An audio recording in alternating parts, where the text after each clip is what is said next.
Nigerian Navy on Monday in Abuja. It said the decision was in line with the Nigerian Navy's Total Spectrum Maritime Strategy. The Federal Road Safety Corps (FRS) service held at the St. Matthew's Catholic Church in Amobia, Anambra State, as part of activities to mark the 8th United Nations Global Road Safety Week. Here is a report. Road accidents are a leading cause of death and disability worldwide, with nearly 1.2 million people killed and as many as 50 million people injured each year. More than 1 in every 4 deaths globally occur among pedestrians and cyclists. The 8th Union Global Road Safety Week offers an opportunity to spur action at national and local levels to make walking and cycling safe, by highlighting concrete and specific interventions that can be taken by different stakeholders. The Corps Marshal, who was represented on the occasion by the Anambra State Sector Commander of the Federal Road Safety, Joyce Alexander, said the organization recorded 31,154 road crashes with injuries in 2024 alone. He regretted that the statistics are not just numbers, but represent lives lost, families shattered and communities affected, and assured that FISC shall continue to enforce the urban speed limit for vehicles. And in line with the emphasis for this year, the Anambra State Sector Command advised pedestrians to make use of the pedestrian bridge at Unizik Junction, Oka, while those crossing the ever-busy Regina Kelly Junction, also in Oka, should observe standard caution before driving past or walking across. The command said it is actively working with government agencies, communities and partners to advocate for the inclusion of pedestrians bridges, sidewalks, zebra crossings and bicycle lanes in road designs and construction projects, while intensifying campaigns to promote safe walking and cycling practices. For this year, it is focusing on walking and cycling. So it says make walking safe, and it says make cycling safe. That means everybody, every stakeholder, every partner in road safety management needs to ensure that walking and cycling is safe. And not just that, we need to promote walking and cycling. The United Nations is talking about global climate change, talking about global environmental pollution and all the rest of them. What do we do in terms of traffic, road traffic management? If we cycle all the time, we eliminate, reduce to a very significant extent the issues of pollution, air pollution that comes from smoke emission from vehicles. If you cycle, you are eliminating that. Now we are talking about also goals of United Nations. We are talking about good health. If you cycle, you are promoting your health. The Anambra State Coordinator of Special Marshals, Patrick Esumai, said the United Nations Global Road Safety Week is part of efforts to create awareness on the growing incidence of road traffic deaths and injuries. Internationally, globally, and even in our country, all the countries that are involved as the United Nations member are celebrating this Road Safety Week that centers on streets for life, that involves pedestrians, people walking on the road and people using bicycle. Walking on the road is part of exercise, it helps within the heart. Even using bicycle to walk is equally help the heart and the muscles. So we encourage everybody to at least once or twice in a week to walk in a distance of 30 minutes, and use your bicycle to walk. Not everybody will be on the road going with your vehicle. You can trek for a little distance and help yourself physically and otherwise. So this celebration is a unique celebration, and we encourage everybody, since we are part and parcel of road safety, so we encourage everybody to key into this. Street is life. More especially people walking along the street and using bicycles, so they have to engage themselves in walking. Even we in road safety need to engage ourselves in walking at times and using bicycle to go on in any activities we find ourselves. Thank you. The parish priest of St. Matthew's Catholic Church Amobia, Reverend Efa Michael Onwekek, enjoined the motoring public and pedestrians alike to observe traffic rules as a way of safeguarding lives on the road. Of the masses, for their own salvation, they will be protected from the hands of the evil ones, from the hands badly and unto them. If they safely and they travel, and they said that it is the various offices, you and guiding. After this earthly journey, they see face heaven through Christ our Lord. The 8th Union Global Road Safety Week for 2025 aimed to mobilize advocates and communities to demand safer streets for walking and cycling and calls on policymakers to implement proven interventions to achieve it. The theme for this year is Make Walking Safe, Make Cycling Safe. The FCT Emergency Management Department has said no lives were lost in the accident. In a statement on Monday, the spokesperson for the FCT Emergency Department, Nkechi Issa, confirmed the accident, adding that the accident involved a J5 sachet water truck and a Dangote trailer. She added that driver of the truck sustained injuries and had been taken to the hospital. A road accident involving a J5 sachet water truck and a Dangote trailer occurred today at the Karu Bridge in the FCT. No life was lost in the incident. The recent accident is the third in 2 months along the same route after 2 previous accidents in March. Former Ekiti State Governor Ayodele Fayose has filed a no-case submission in response to 6.9 billion fraud charges brought against him by the Economic and Financial Crimes Commission, EFCC. Justice Chukwujeku Aneke of the Federal High Court in Lagos heard the no-case submission and subsequently reserved a ruling on it. Fayose was represented by a former Attorney General of the Federation, Chief Kanu Agabi, SAN, while Olalekan Ojo, SAN, represented Spotless Investments Limited, joined as the second defendant. The EFCC, through its lawyer, Rotimi Jacobs, SAN, pressed 11 counts, bordering on stealing and money laundering against Fayose and the firm. Fayose's counsel, Agabi, argued the no-case submission dated July 16, 2025, insisting the EFCC had failed to establish a prima facie case against the ex-governor. The second defense counsel, Joe Ojo, adopted the no-case submission filed on March 21, 2025, and supported by further documents on May 16th. He argued that the credibility of the prosecution's 13th witness, former Minister of State for Defense, Senator Musiliu Obanikoro, had been seriously eroded. Ojo noted that Obanikoro had submitted or admitted under cross-examination that there was no direct communication between Fayose and the former National Security Advisor Sambo Dasuki, undermining the prosecution's narrative. In response, EFCC prosecutor Rotimi Jacobs, SAN, urged the court to dismiss the no-case submissions.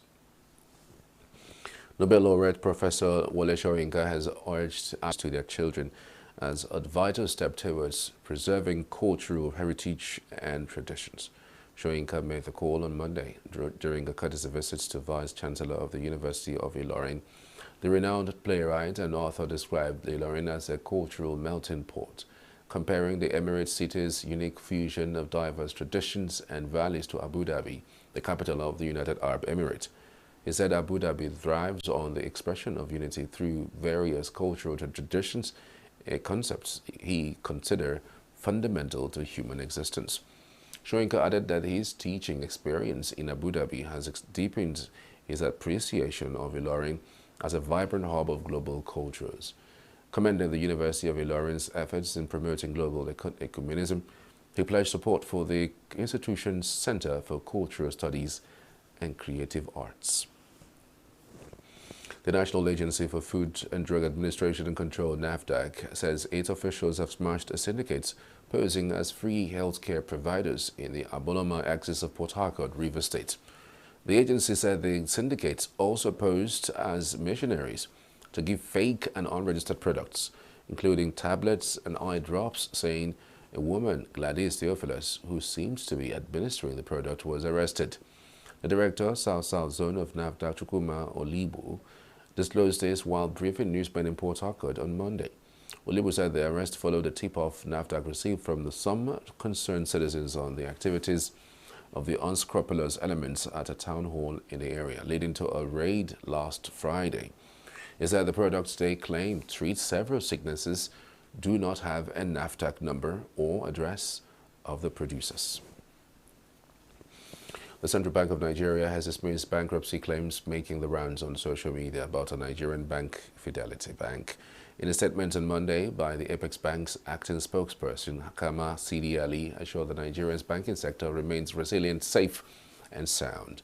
The clarification comes amidst reports that suggest that Fidelity is facing bankruptcy, as the Supreme Court had ordered the financial institution to pay 225 billion naira in damages to Sagecom Concept Limited. CBN described the claim making the rounds as misleading and urged the public to disregard sensational and unverified claims. The CBN remains dedicated to fostering a secure banking environment where depositors can be fully confident in the safety of their funds. Fidelity Bank also clarified that it is not under any form of bankruptcy proceedings.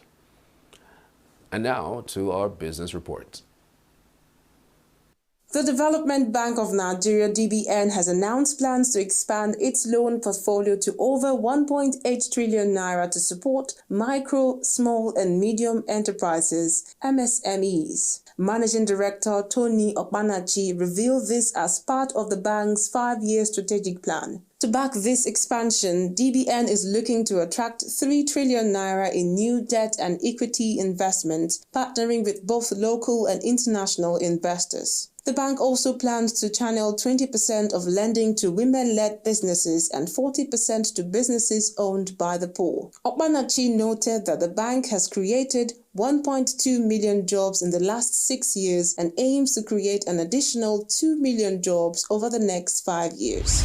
Shareholders of Access Holdings PLC have approved a dividend payout of 125.29 billion for the 2024 financial year, representing a 67% increase from the 74.6 billion naira paid out in 2023. At the company's third annual general meeting in Lagos, Group Chairman Ike Imokude said the strong earnings performance and resilience of the group made the final dividend of 2 naira 50 kobo per share possible. Combined with the earlier interim dividend, this brings the total to 2 naira 50 kobo per share. Access Holdings also raised 351 billion naira through a rights issue, strengthening its capital base to meet the new 500 billion naira requirement set by the Central Bank of Nigeria. Nigeria's Minister of State for Petroleum Resources, Senator Heineken Lukbobiri, has confirmed that preparations for the launch of the African Energy Bank (AEB) have entered their final stages. With an initial capital target of $5 billion scaling up to $120 billion, the AEB is set to become a continental powerhouse for energy financing. The bank will support energy infrastructure projects across Africa, a timely initiative as global funding for fossil energy declines amid the climate transition. Speaking in Abuja after a review meeting with Afrexim Bank President Benedict Orama and APPO Secretary General Dr. Farouk Ibrahim, Lukbobri stated that all critical legal and governance frameworks are in place. Nigeria will host the bank's headquarters in Abuja. Contradicted President Donald Trump's claims that tariffs attracted trillions in foreign investment. The report says state officials across the U.S. are not seeing the surge in capital inflows that the White House once promised. Instead, economic uncertainty caused by tariffs has made investors more cautious. The situation is particularly felt in the auto industry. According to the Bureau of Labor Statistics, auto manufacturing jobs are down 20.8% from 2024, with a 4.7% drop recorded between March and April, coinciding with the introduction of a 25% tariff on imported vehicles. At the close of the first trading day of the week on the Nigerian exchange, investors traded over 486 million shares in 24,883 deals. 127 equities traded with 46 gainers and 23 losers. Ikeja Hotel led the gainers, opening at 13 naira 50 kobo per share, closing at 15 naira 40 kobo per share with a 10% increase, followed by Tantalizers opening at 2 naira 51 kobo per share, closing at 2 naira 53 kobo per share. Next is Better Glass Company opening at 250 naira per share, closing at 258 naira 50 kobo, and Northern Nigeria flour mills opening at 119 naira 90 kobo per share, closing at 131 naira 85 kobo per share. On the losing end, the initiates opened at 6 naira 80 kobo per share, closing at 6 naira 12 kobo per share with a 10% loss, followed by Associated Bus Company opening at 2 naira 92 kobo per share, closing at 2 naira 66 kobo with a 9.83% decrease. The all-share index edged down slightly by 12.54 points to close at 109,697.83. And that's business news on Global News. I am Tomsinime Natus. Still to come, Tanzanian opposition leader appears in courts for treason trial. Brazilian drug lord arrested in Bolivia, now held in maximum security prison in Brasilia. Details of these and more after the break. Just stay with us. We are local. We are right now with the wife of the man that was Why the main market is in chaos. People are We are national. Those in support of this motion as amended, say aye. Aye. we have taken the move by default. We are international. Israeli airstrikes. Donald Trump left us the worst unemployment.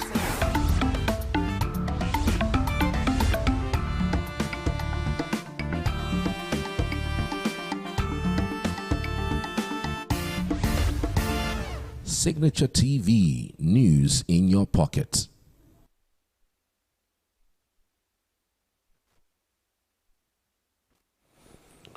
Tanzania's opposition leader Tundu Lissu appeared in court on Monday for the first time since his arrest on April 9th, facing charges of treason and publishing false information online. The court ruled that he will remain in custody pending further investigations, with the next hearing scheduled for June 2nd. Lissu's legal team had objected to virtual hearings, prompting the court to require physical appearances going forward. Lissu lawyer Jebra Kambole said the court had upheld their demand for in-person proceedings. The court made another order today that the case on treason will no longer be virtual. It has to be conventional or physical, Kambole said. Physical, on which Mr. Tundu Lissu will still be brought in court on 2nd June 2025.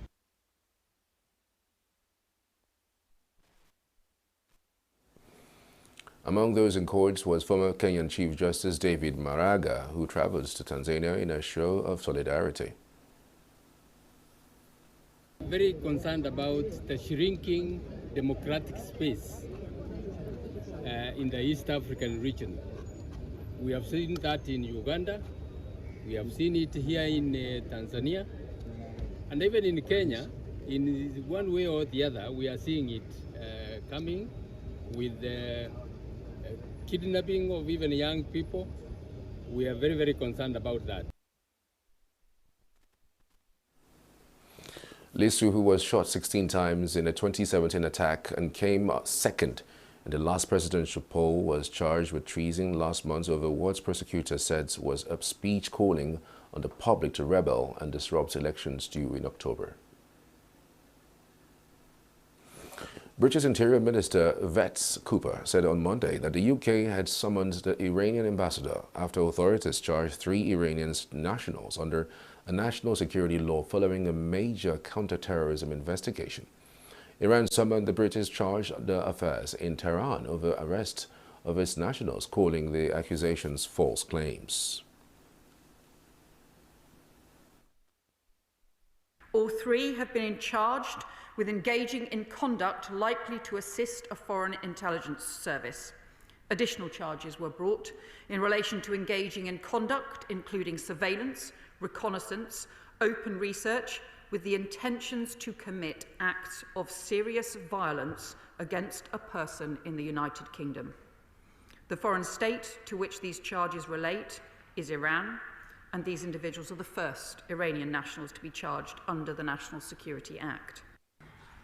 This is the first time that there have been charges under the National Security Act linked to Iran, although the House will be aware that it comes against a backdrop of rising numbers of Iran-linked operations on UK soil, where there have been repeated warnings by ministers, the police and our security and intelligence agencies.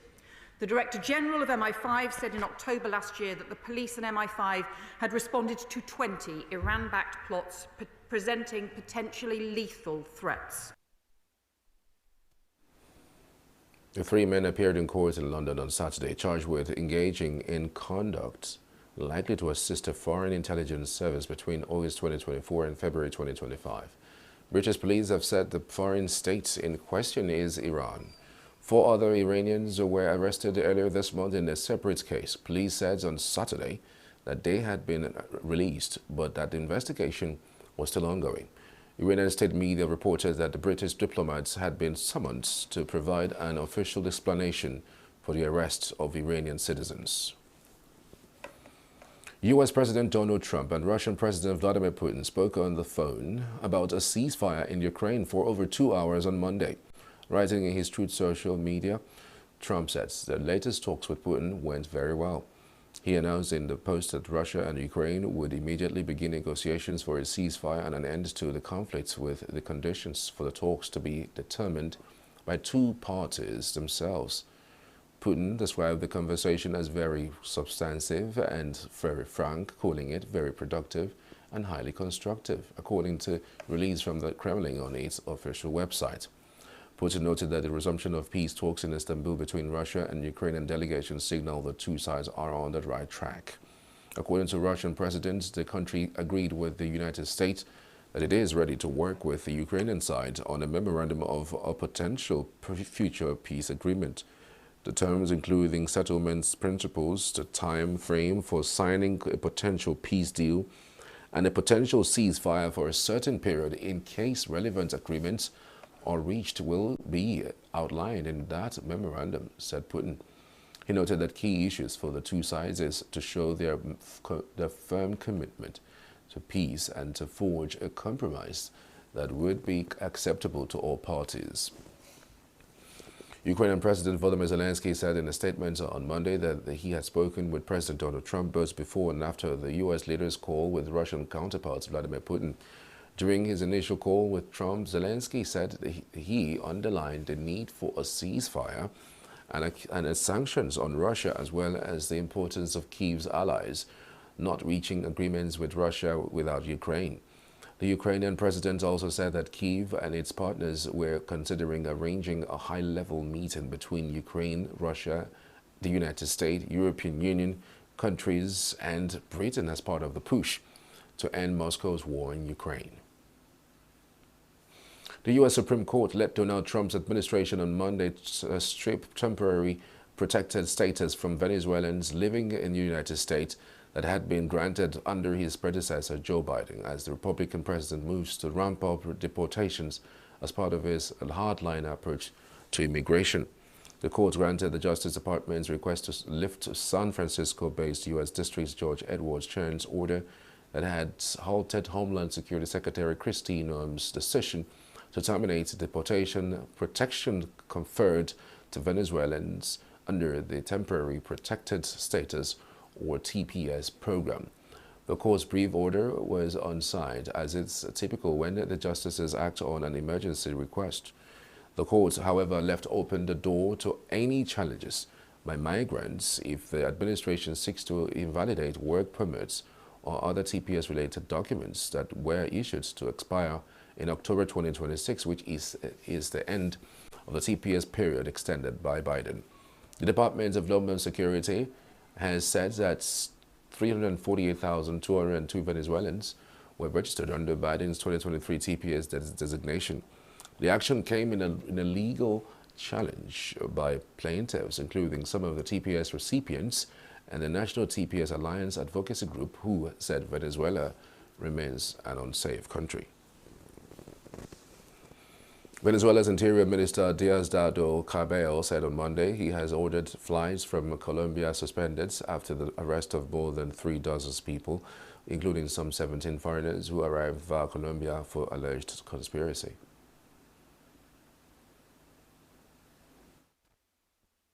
Venezuela. They have been captured. As I have denounced, we have the Albanian mafia. We seized 3 phones from them and they are talking. And why is the Albanian mafia from Ecuador sending them? Albanian Colombian drug trafficking and Ecuadorian President Daniel Noboa in Ecuador, why? Because Eric Prince is there, and if Eric Prince is there, the North American Empire is there. When we check flights from Colombia that come from other destinations and enter Venezuela through Colombia, these are flights from Colombia. We have given the instruction to suspend all the flights from Colombia to our country because the information we have is related to this type of movement of people.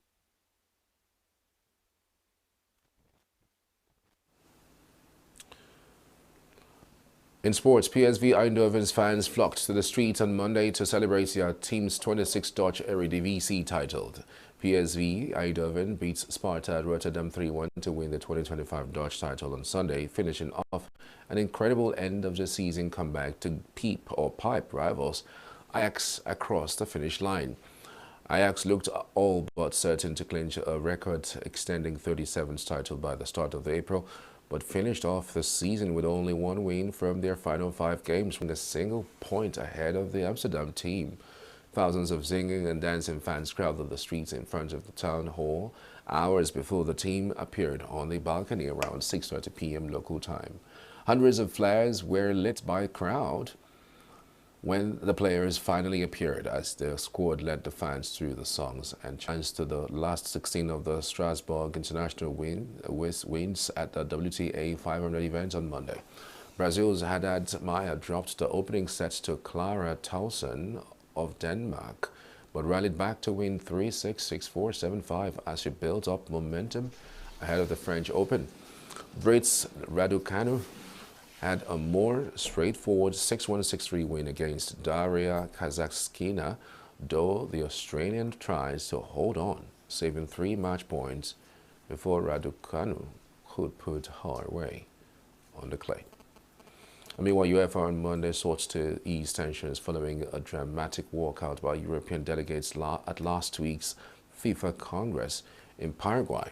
The protest was sparked by FIFA President Gianni Infantino's late arrival after attending meetings in Saudi Arabia and Qatar with U.S. President Donald Trump. Infantino's delayed appearance at the 75th FIFA Congress on Thursday pushed the start of the annual meeting back by more than 2 hours.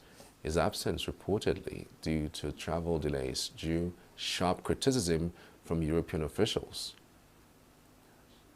UEFA President Alexander Seferin, along with several other high-ranking European football representatives, including the president of the Norwegian Football Association, walked out in protest over the disruption. In a statement released on Monday, UEFA described the relationship between Seferin and Infantino as very good, marked by open communication and mutual respect, calling the incident isolated and unrepresentative of the broader collaboration between the two organizations rather. Infantino, addressing the Congress before the European delegation exited, apologized for his tardiness and cited flight issues. As a reason, he emphasized the importance of his meetings in Qatar and Saudi Arabia, the respective hosts of the 2022-2034 FIFA World Cups. In the immediate aftermath of the walkout, UEFA issued a statement labeling the delay deeply regrettable and accusing Infantino of prioritizing private political interests over the interests of the sport. Tensions between Seferin and Infantino have surfaced in the past, notably over Infantino's scrapped proposal to host the World Cup biennially. More recently, Seferin has also criticized the plan for a 64-team tournament in 2030 to mark the World Cup centenary, calling it a bad idea. And that's the news is our. Many thanks for watching. I really love that you have watched. This news is far. We're handing over things to the next, the E-Vibes, with the one and only Uchechi Wakunta. Good afternoon.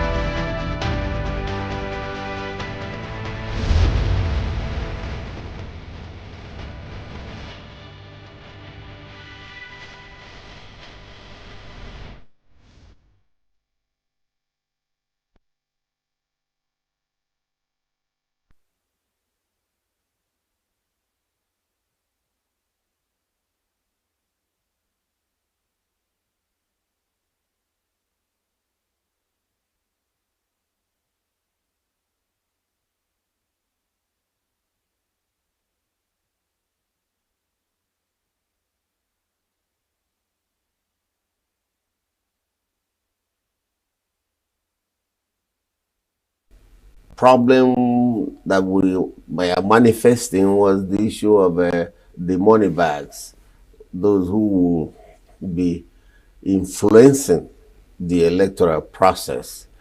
So after that regime, it was an open field for people, because looking at our electoral system, the American presidential system is a very corrupt political regime, because the constituencies are larger and the process of selection of the candidates is also very cumbersome, that the parties were managed by people who have no vision of what democracy is all about. They think it's all issue of money and money and money and deployment of the money to produce better results. So if you look at who are the bureaucrats, who are those managing the parties in Nigeria, the people managing the parties don't even know what building a political structure means. They think is just staying in office. I had the minister of FCT saying that the PDP were able to sell, form, and made about close to 14 billion naira, but they couldn't pay ground rent for their property of 7 million. So that shows you the reckless. The party system here is from top to bottom. It's not from bottom to top. The party system we are practicing is not the way the American presidential system run in the United States. So there's no idea. It's all about money, money, and money. So how do you, the average earning of the top civil servants in Nigeria,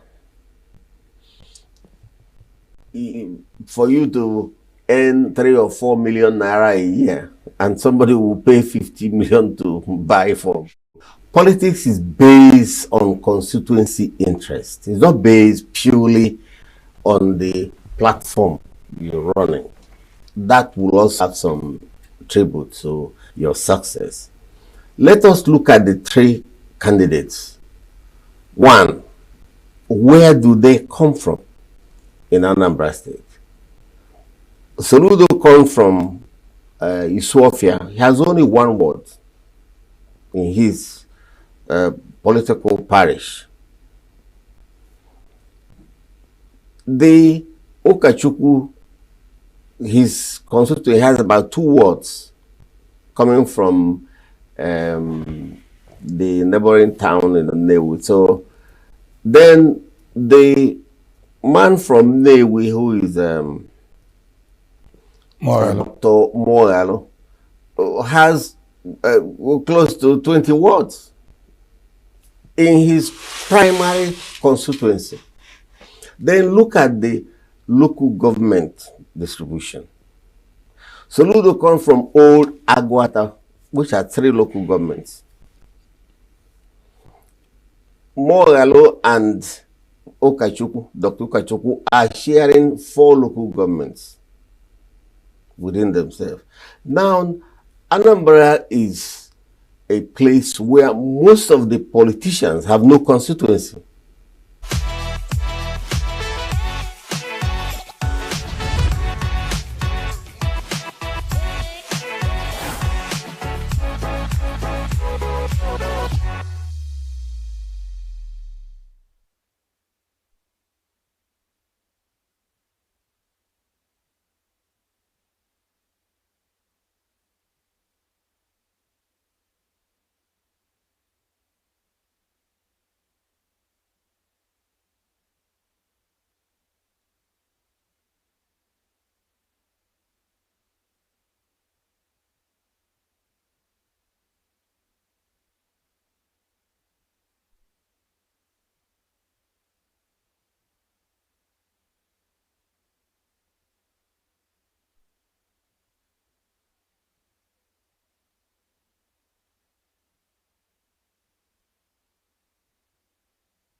Good afternoon, welcome to another episode and edition of E-Vibes, the entertainment show on Signature TV. It's a wet Tuesday. The rain literally started falling from 6 a.m. Yes, I was keeping tabs. But yeah, the weather is cold, not too hot, not too cold. So actually from ENUGU State, I don't know about other states. So this is the entertainment show where you tend to get everything that has to do with entertainment, arts, pop, culture, drama, gossip. We've got it all covered. And of course, I have interesting stories and gists that have been making rounds in the entertainment industry and social media. And I also have a guest who would be having a conversation with us from the world of arts. But first, let's delve into the stories of the day. In a surprising and inspiring turn of events, Nollywood actress Belinda Effa, now known as Grace Caris Bassey, has bid farewell to the screen and embraced a new identity as a United States Navy sailor and citizen. The announcement, shared through an emotional post on her Instagram page, left fans in Nigeria and across the diaspora stunned and proud. Now, known for her standout performances in films like Kokoma, The Banker, The House Husband, Grace was once hailed as one of Nollywood's most promising young talents. She won accolades such as the most promising actress at the African Magic Academy Award and activated a loyal following. But beyond the glitz of red carpets and film sets, Grace nurtured deeper ambitions. Her journey from actress to U.S. Navy recruits is not just a career pivot, it's a powerful story of reinvention, resilience, and purpose. Enlisting in the Navy, enduring the intensity of boot camp, and ultimately earning U.S. citizenship through military service is no small feat. It speaks volume about her discipline, courage, and determination to forge a meaningful path beyond fame. Grace Bold's move places her among a rare group of Nigerian entertainers who have successfully transitioned into entirely new career. Just recently, former actor Maurice Ndubueze made headlines after becoming a medical doctor in the United States. Another powerful example of transformation and self-actualization beyond the entertainment world.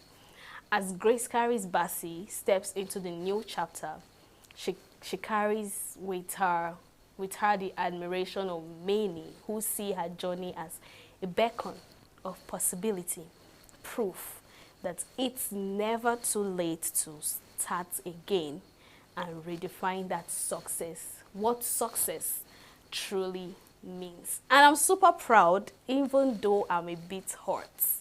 I'm super proud, but I'm a bit hurt. It's two things. I'm happy that she saw another part of her life and she had to pursue it. I'm very happy about that. But you're bidding farewell to being an actress. That's what's making me cry. Because why? Why are you doing that to us?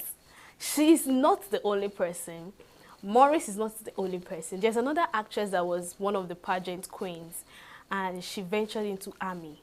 I actually gave that story last year, towards the end of last year. And I'm wondering, what's going on? And the funniest part is this. They're not switching in Nigeria. They are switching in the diaspora. What does that say to us? Don't worry, keep your 2 cents to yourself, but think about it. All right, these are good people, actors, actresses, and the like. Nobody is saying you can't have diverse, careers and the rest. Nobody is saying that. I mean, we had Jide Kennedy the other time, and he said he wants to try painting. He was once a fashion influencer, now an actor, that he wants to try painting. So the world, the universe is so big, it could accommodate. I mean, even the Bible says, whatever your hands find doing, you do it. And God prospers the works of our hands.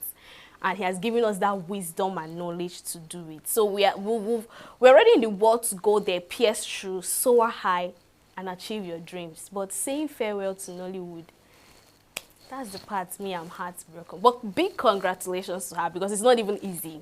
You know, it's not even easy going through the whole test, you know, going through the steps, going through the orientation, the boot camp, and the likes, and you're being picked.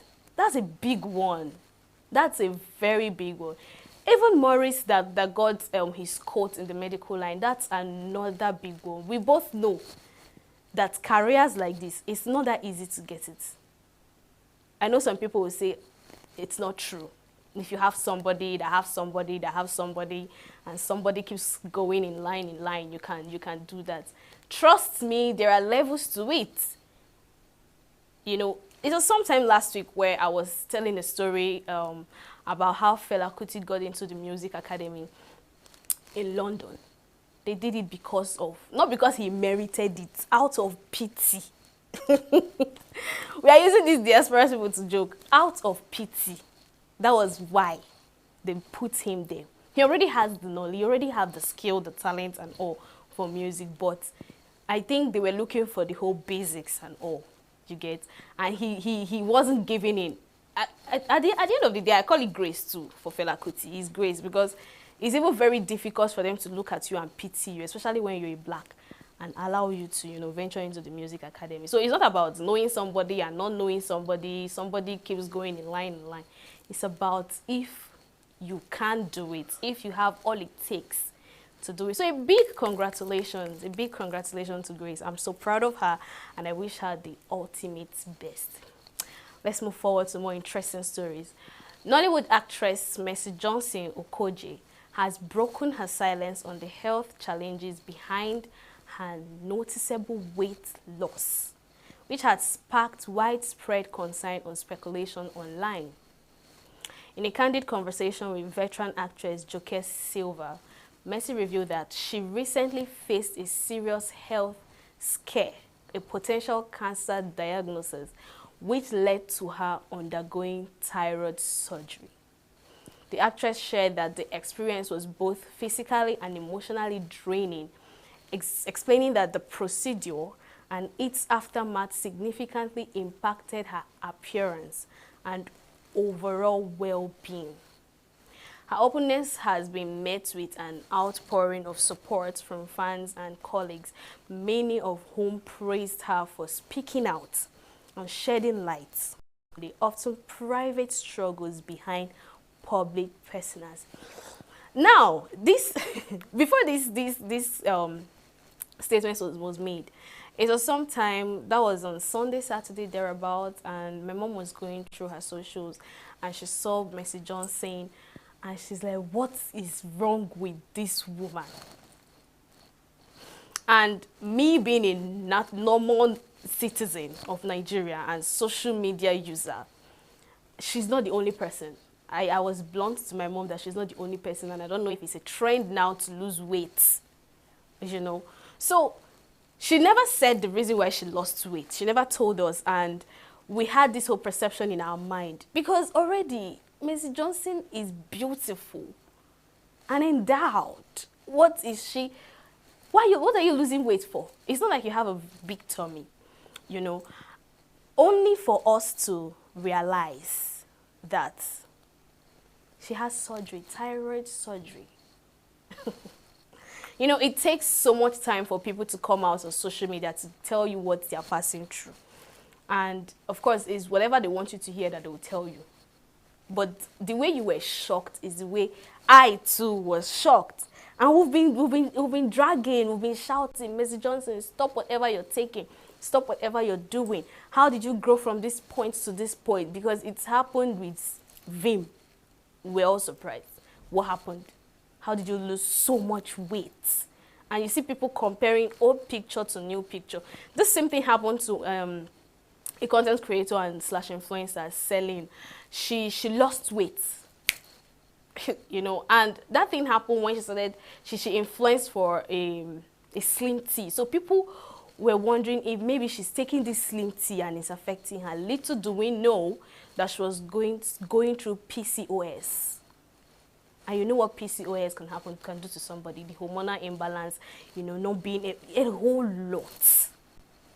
What is this trying to say? Let's not drag people when we don't even know the depth of a story. Imagine she didn't come out to say this. We'll keep dragging her. Let's call it spade a spade. We'll keep dragging her. We'll keep dragging Selling. We'll keep dragging, what's this other lady's name? They're like three that their weight loss shocked each and every person, and they're not hungry. It's not like they're hungry. So this has to be a point of warning, you know, in as much as, yes, we know that people cannot really leave social media, because some people would say, why not leave social media until you come back to your new self? You still cannot tell people what to do. It's their life and it's their phone. So until they tell you the main reason, keep your mouth shut. Just be concerned. It's very simple. Be fine. I hope you're fine. And if you're taking something to do this, stop taking it. It's affecting you. We, your fans, are beginning to wonder. But I'm happy, and I pray Mercy Johnson gets well soon. Imagine the mental stress, the physical stress, the medical stress, the whole idea of you wake up every morning and you must take a medication. It's not easy, but much love from here and big hugs from me to her. So let's move forward. Major personality VJ Adams has ignited a new wave of discussion around dating standards, particularly calling out the criteria many men use when choosing romantic partners. In a video shared on his Instagram page on May 19, 2025, the entertainer offered a candid critique, pointing out what he sees as a troubling trend among young men. According to Adams, many men prioritize superficial attributes, especially physical appearance, when selecting a partner, while women tend to focus on more substantial qualities like ambition, integrity, and long-term compatibility. Women are asking questions that matters. What do you do for a living? What's your plan? What's your character like? Adams said. Meanwhile, men are mostly asking, is she fine? His comments quickly gained traction online, sparking a mix of praise and pushback. Supporters commended him for challenging shallow dating norms and encouraging men to resist their values. Others, however, argue that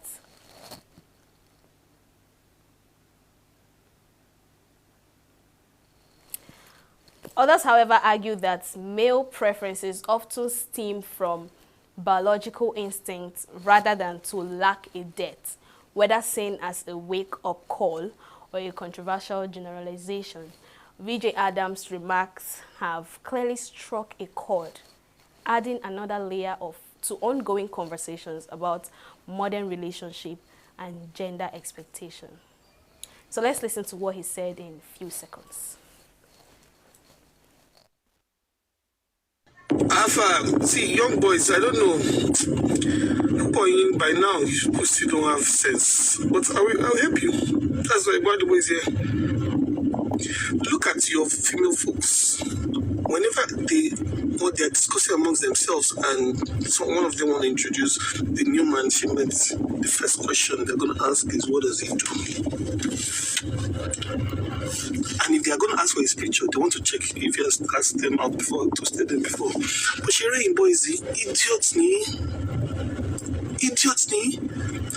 Oh, Molly, your babe, she carry all day. Never asking important questions. So, you know, I don't know how else we should portray this. When we say things like this, you will see comments like, you're a pick me, you're a carry me, you're a, you know, statements like that. Well, I'm happy that it's a man that is coming out to say this. I'm not going to say too much, but he who has ears, let him hear.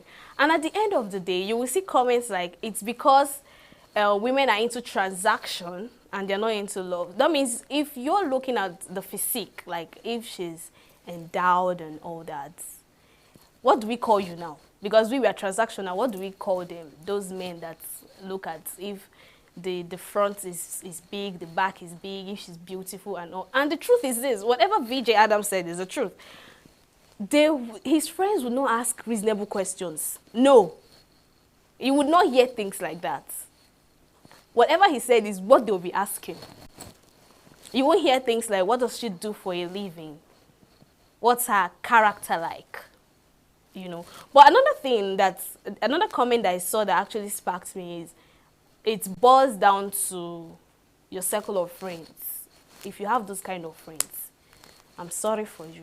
Those are the kind of things you'll be hearing. But if you have diverse friends, different kind of people, you know, I don't really need to say it.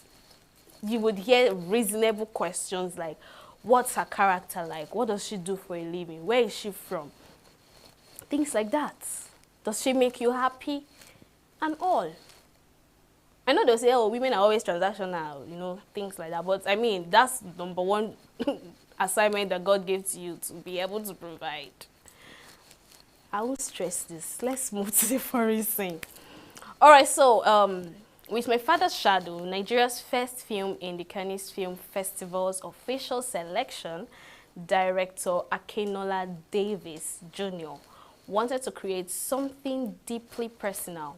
He told Reuters on Monday. The film had to mean something to me, to him, which is my brother, to my family, to our community, I guess to masculinity in general, said Davis, about the film competing in the second-tier UN certain regarding category that he wrote with his brother Wale. Now, Davis' first feature takes place over one day in 1993, when two brothers, absent father, played by Gangs of London. Star Sope Dirisu shows up unannounced and takes them to Lagos. Their father is there to try to recoup some money owed from his employer as the country is on edge after the outcome of the first elections in a decade under military rule is annulled. Now, newcomers on Real Life Brothers Godwin Ebo, 11, at the time of filming, and Chibike Marvelous Ebo, then 8, played the young sibling in the semi-autobiographical film that has been picked up for distribution by streamers Mubi. Dirisu, a British actor born in Nigeria, parents said that the film made him take a deeper look on what it means to be a father, as well as how Nigeria fits into his personal identity. Davis' film is one of several strong contenders competing in UN certain regard this year, with actors Harrison Dickinson, Kristen Stewart, and Scarlett Johansson also in the race with their directorial debuts. The Guardian gave My Father's Shadow 4 out of 5 stars, calling it a subtle and intelligent coming-of-age tale, while industry publication IndieWire gave the beautifully remembered drama the grade of B+. Davis hopes the movie inclusion at Cannes will pave the way for more African films at the festival, when there is willingness from other areas of the world and points of access. However, those films can come through, he said. But let's take a look at that. Un certain regard d'Alain Cazeneuve tombé.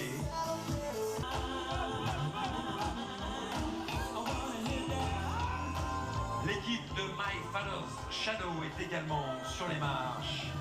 Film nigérian présenté en sélection Un certain regard. You know what? Go and wear your clothes. You are following me to Lagos today. But Mommy said we shouldn't leave the house. That we should wait for her. Why don't you stay and wait for her? You can tell her I went with Daddy to Lagos, but he puts you in charge. Hopefully, your mommy comes back before we go. But otherwise, we just have to leave a message for her. Go now. Sharp, sharp. I don't have time. Let's go.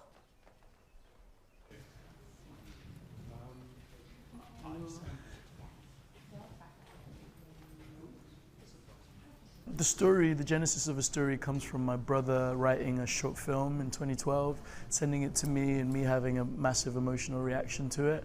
And then after the success of our short film Lizard, we knew we'd have the privilege of making a feature, and we really needed to, I thought, to make something that had a sense of urgency and something that meant something to me, to him, to my family, to our community, I guess to masculinity in general, and how you sort of, he became a father during the development process as well, so I think there were also questions that he was asking himself.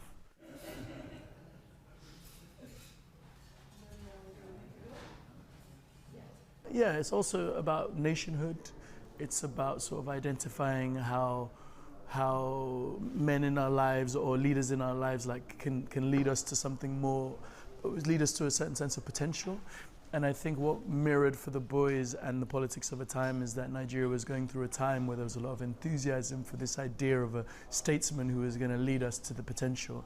And I think equally in the boys' relationship, there was this relationship with their father that they would have foreseen that would lead them to an equal level of potential. And both things being so sort of strong and dominant, but equally super vulnerable and super fragile. I think the tensions sort of played off each other really well. My brother would say it's like dreams deferred, it's like promise unfulfilled. And I think that's kind of the thematics that we were sort of playing with in there. This boy.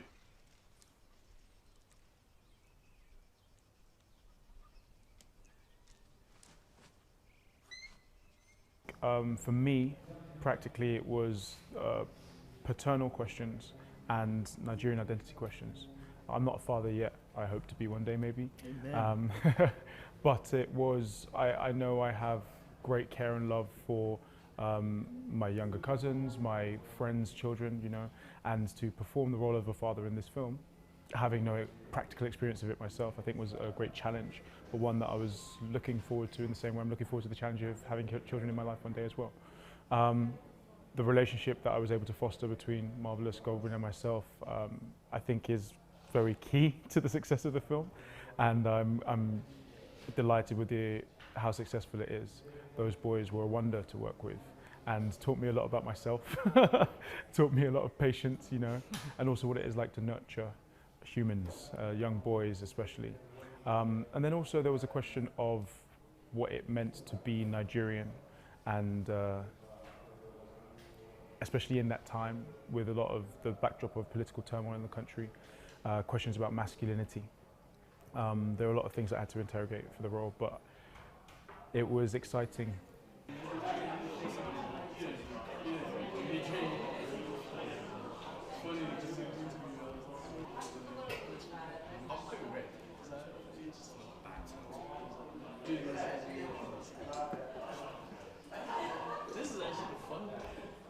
I feel like African stories are out there. Maybe there is a bit of an access point to figuring out how they can be in more of these spaces.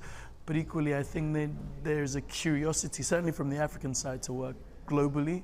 So I think obviously this being a massive global festival, you know, I think when that access point that you speak about meets a certain level of like willingness from other areas of the world, I think those stories can come through. But I do think they exist in the places they are. They just need a different sense of collaboration, because that's what's enabled us to be here.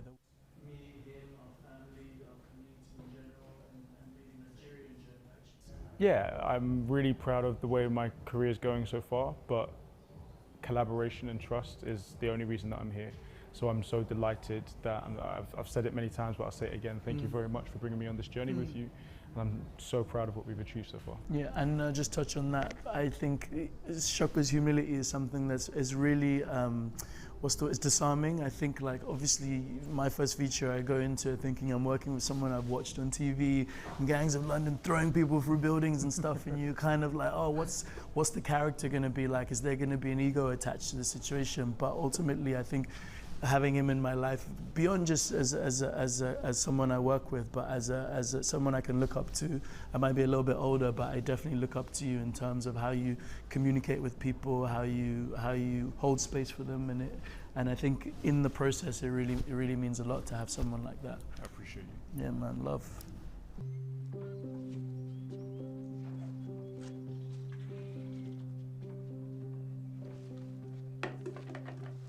Why are you taking that? All your business.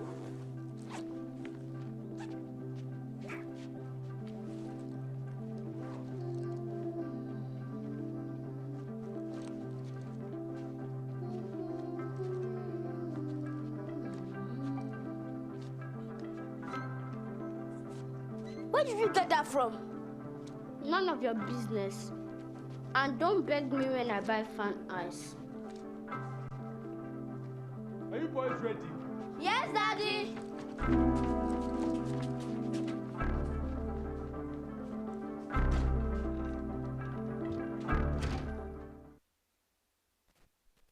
That was a proud one. I feel so proud. I mean, Nigerian film is taking pace. Cannes Award. We're not just doing good in music, we are doing good in movies too. So we should give ourselves some accolades. Let's move forward. Britain's King Charles and Queen Camilla explored the colorful floral display at London's Chelsea Flower Show on Monday. The royal couple met with the waiting crowds and were given a guided tour. Former footballer David Beckham would also present at the flower show and met with Charles and Camilla. The Chelsea Flower Show is held for 5 days in May and organized by the Royal Horticultural Society. Take a look.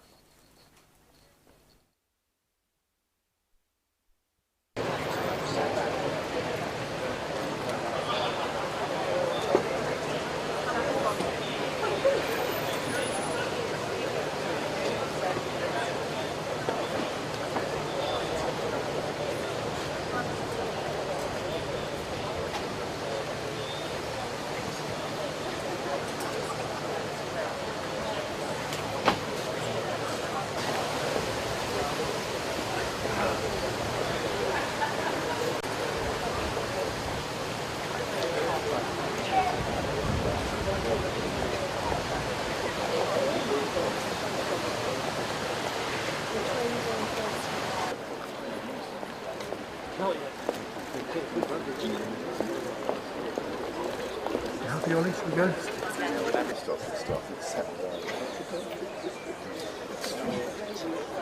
of course, I was at Burke Hall last summer. You'll be aware, of course.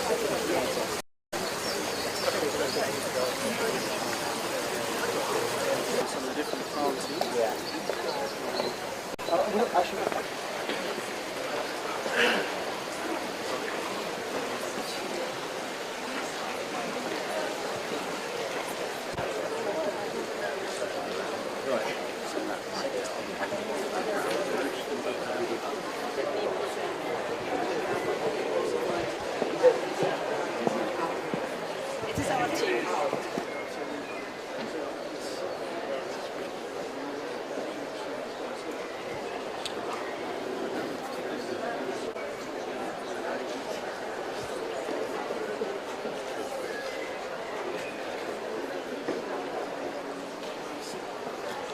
it does smell.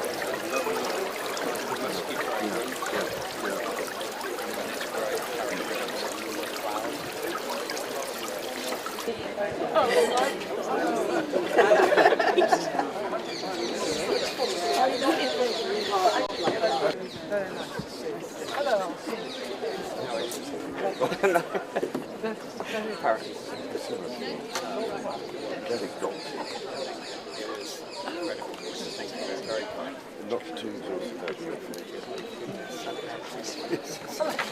nice to see you. Welcome to High Low, sir.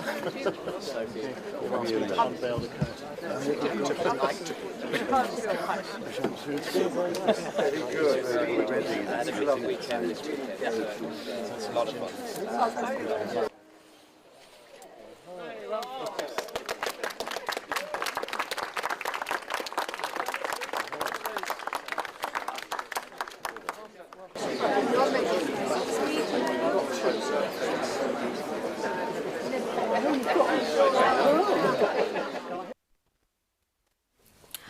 right, that's all we have for you in the news segment this hour. We'll go on a very short break and I'll review my guests to you, so stay with us.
Welcome back. You're still watching E-Vibes, the entertainment show on Signature TV. Right here, right now with me in the studio is Owona Nkiruka. She's a painter, and we'll be talking about, she's a realist and abstract painter. So we'll be talking about blending realism and abstraction through painting. So thanks for joining and welcome to our studio. How is the weather treating you? Fine. Hope you're not cold. No, not at all. You're fine, right? I am. All right, talk to us. You're a painter, but you chose realism and abstraction. So walk us through that in a layman understanding. Okay. I love painting using a realism style. Okay. Yes. And I like using realism when I'm doing portraits. Okay. But if it is normal artwork, I would decide to introduce another style, which is abstraction. So Okay. that's how my painting normally looks like. Once is portrait, realism. Once is normal artwork, abstraction. What does the realism mean? Because most of us, I don't know. We don't know because we are not painters. Okay. That's depicting something, the way the thing looks like. You have to capture every details. Okay. Everything that is needed. Everything that, once the person sees it, the person will say, Even if it's a spot on the face. Yes. You have to capture everything. That's realism. Making the thing look like a perfect work. Are you serious? With pencil and pen? With pencil and paint? Yes. That's serious. So what about abstraction? What does that mean? Like, that's what you think. Okay, from your head? Yes, like, okay. I want this thing to look like this. Then you have to introduce some certain technique, some certain styles. All right, like shapes? Colors? Like shapes. You can introduce shapes. You can introduce, in fact, anything that you just drew is abstract. Once it's not like a real human being. Okay, we have this artwork here now. Yes, yes. So which one? Is this one the one of abstraction? No, this one is one of abstraction. This one is realism. This particular one now is realism. Then you can be how? Is this a picture of a mom and a child and you just I decide to. It's not a real picture. Like, I try to. You created it from your head? Yes. But once you see it, you notice that it's mother and child. At least you can be able to identify that this person is a mother and child. There's one other work there. Okay, okay. I think they'll bring that up. What about this one? This one is realism. Too. Yes, a lady reading and at the same time. So would you permit me to say realism is the normal way of life or lifestyle of a person in painting and picture? Once you are able to capture the main focus, the main thing that you are being given to is realism. Nice. I think the next picture might give us something about abstraction because I'm interested in that one too. Okay. Look at abstract. Okay. Did you see how elongated the neck is? And how I try to, position the face and the hand. This is not how normal neck. Yes. Have you seen somebody that the neck No. So this is an abstraction painting. Is this an abstraction painting too? Yes. Because of the stomach? Because of the stomach. Can someone bring like that? You can never tell. And because of the face. Look at the face. This is not. And look at the neck, and look at the hand. Okay, this is a dancer. Sorry. For the other artwork, the one that has a long neck, what did you call it? What did you title it? Okay, like this one, all of them have different titles. Name, right? Yes. Like this one, what did you name it now? This one, I titled it Dancer. Just Dancer. Dancer. Then the other one with a long neck? Our culture, my pride. With a long neck, right? Yes. Okay, not bad. Then the one of realism, that woman carrying a child, what would you call that one? That one I called it, okay, the one that is carrying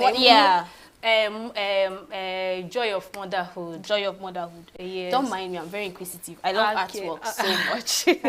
Okay, let's go back. We'll still come back to the artwork. So what actually inspired you to do this? Why did you choose that part?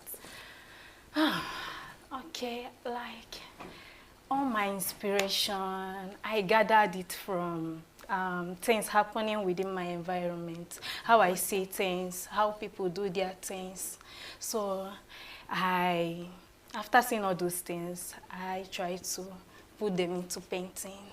You went to school for it, right? Yes, graduated from IMT ENUGU. IMT Oshe. So that means you study painting specifically. Yes, yes, that's what I There's did. a whole lot of courses that we don't even know. No, we know there are art courses, but we don't know like there's this specific one called painting. No, we have in fine art we have several options and all. Yes, we have painting section, we have graphics, we have ceramics, graphics, textile, all of them in one fine art. Yes. All right. So how do you decide which element of piece for your abstract? I may not know the right words, right? If it's element of piece now, what I mean by element of piece, do you decide on shapes? Or let's go with shapes. Do you decide with shapes, colors, the kind of, yes, you know what I mean? So how do you do that? Do you draw shapes and you just merge them together and voila, it's a human being dancing or something? At first, depending on the concept that I want to work on, yes, I'll first of all make a sketch, a thumbnail sketch of how the thing will look like. Then after making it inside my sketch pad, then after making it, the next thing that I will now do is to think of the colors that will go well for it. You understand? Then after thinking of the colors, then before transferring the sketch to my canvas. So that's how I do it. So what kind of stories or emotion do you use to convey this, especially in realism? What kind of story and emotion? Don't mind me, actually. I know some poets use, you know, sometimes emotions or something that happened to them to, you know, say things, write stories. Now, for artists, I know you guys use emotions, right? Yes, depending on what you are working on. Okay, depending on what you're working on. It doesn't come as, it just came into my spirit and you're painting. It doesn't depending on what I have decided to work on. You understand? Every artwork have a story. Every artwork have a meaning. You understand? Before rendering it, you're supposed to have known what you are about to, you know? Create. Yes, create. Because it's a message that I want to pass to the general public. But what if, because I was going to socials, TikTok to be precise, and an artist said, I thought I needed a hug, but I created this. Good. Now, it's permit me to say his emotions, right? Yes. You needed a hug, and you went to your, maybe she didn't even go to her sketchbook. Yes. Do you get what I'm saying? But and she got the board and she's yes, that's the mood for the moment. That's what I'm asking. So how do you do that? The emotion, do you control it? Like you just said, it has to be in line with what people can relate to. Yes. Right? So do you think like your emotions now, someone can be relating to it? Like the one that said she needed a hug, but she noticed that she has to pay. I should not have to create it. Yes. Well, it's almost the same thing with what the person just said. It's almost the same thing with what the person just said. That he needed. So you work with your emotions. Yes, with emotions. And you create something. And you create something good. Nice. So what challenges have you faced doing this? How do you overcome them? Because of course I know painting is I don't mind learning. Drawing, making an art. It's interesting now. It's interesting, very interesting, especially when I see painters doing hands like this on the board and all that. Do you get? So what challenges now do you face and how do you overcome them? The only challenges that I think that I face for now is the price of the way things are getting higher. The way materials are getting higher, the price of it. So that's the only thing that I will say that is the one that is affecting the price of the material. Because once you have enough material, you will be a kind of gingered to produce so many works. Yeah. But once you notice that your material is now getting low and you have not achieved what you have in mind, my dear, so you don't lack ideas, like ideas do not skip from your memory. Yes, it will skip, but with time you will still recover it. So long as you have materials. Yes, once material is ready, it will come out. I don't know if I should envy you at this point. I don't know. So how do you make money, right? Yes. How do you do it? Okay. How I normally do is, for now, after producing my work, I market it online. Okay. Okay. So I normally display, I mean, on Facebook, WhatsApp and others, in fact, social media. Then for those that are aware that I'm doing it, normally come around and get from me and through referrals. Okay. So, but what do you think about arts in general when it comes to Nigeria? Do you think they have the exposure that they need? Do you think, apart from ENUGU, like IMT has taken over when it comes to permit it? Don't be angry. Don't be angry, you know. Do you think they're giving artists, painters, what do they call them? Name them. Do you think they're giving them that room to go out to the world and explore? I know people buy artwork just to decorate their house and all that. And you most times not see credit. They don't give credit to artists. So what do you think? Do you think the government should do more? Or do you think they should keep being independent? No, they should try and do more, because the only people that, for here in ENUGU, the only people that I know that they are really, really trying to encourage artists, these are LinkCAF. There's one, these people, the one organization that they call Life in My City Arts. They have been the one that have been a kind of encouraging young artists. You understand? They are the one that is promoting it, making it look as if it's not, you know, it's not that hard. So I think government should also try and learn from them. They should be part of They should be part. They should. Yes. It's not just music. Yes, and encourage. movies. Yes, they should try and encourage. So, have you ever attended an art exhibition? Yes, so many of them. And your art was displayed? Sure. Was it bought? Yes. How did that make you feel? Oh God. Very happy. Like, and they called you and you had to give I don't know how it works, so did you get? Yes. Maybe they invite the artist and you tend to give a pitch on the artwork. Do they do that? Yes, they normally do it. The only thing there is that depending on the kind of exhibition that they are doing, because there's one that they did concerning a sit at home. That's I think last year, ending of last year. Okay. That's titled Echoes of Sit at Home. That one is Pitamba, our governor. That means the government is trying. Yeah, for here, he's trying a little, but let him put more effort. All right. So sorry, don't mind me. Has your style evolved over time? Have you in any time maybe followed trends or changed something, add spice to your artwork?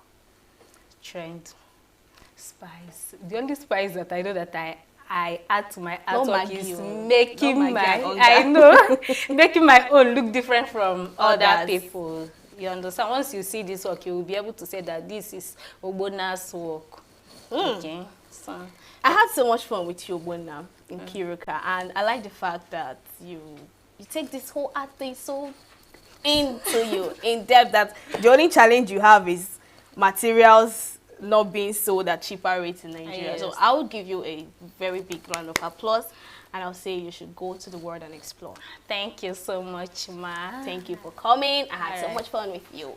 And the show has come to an end. This is where we draw the curtain. Follow us on all our social media platforms.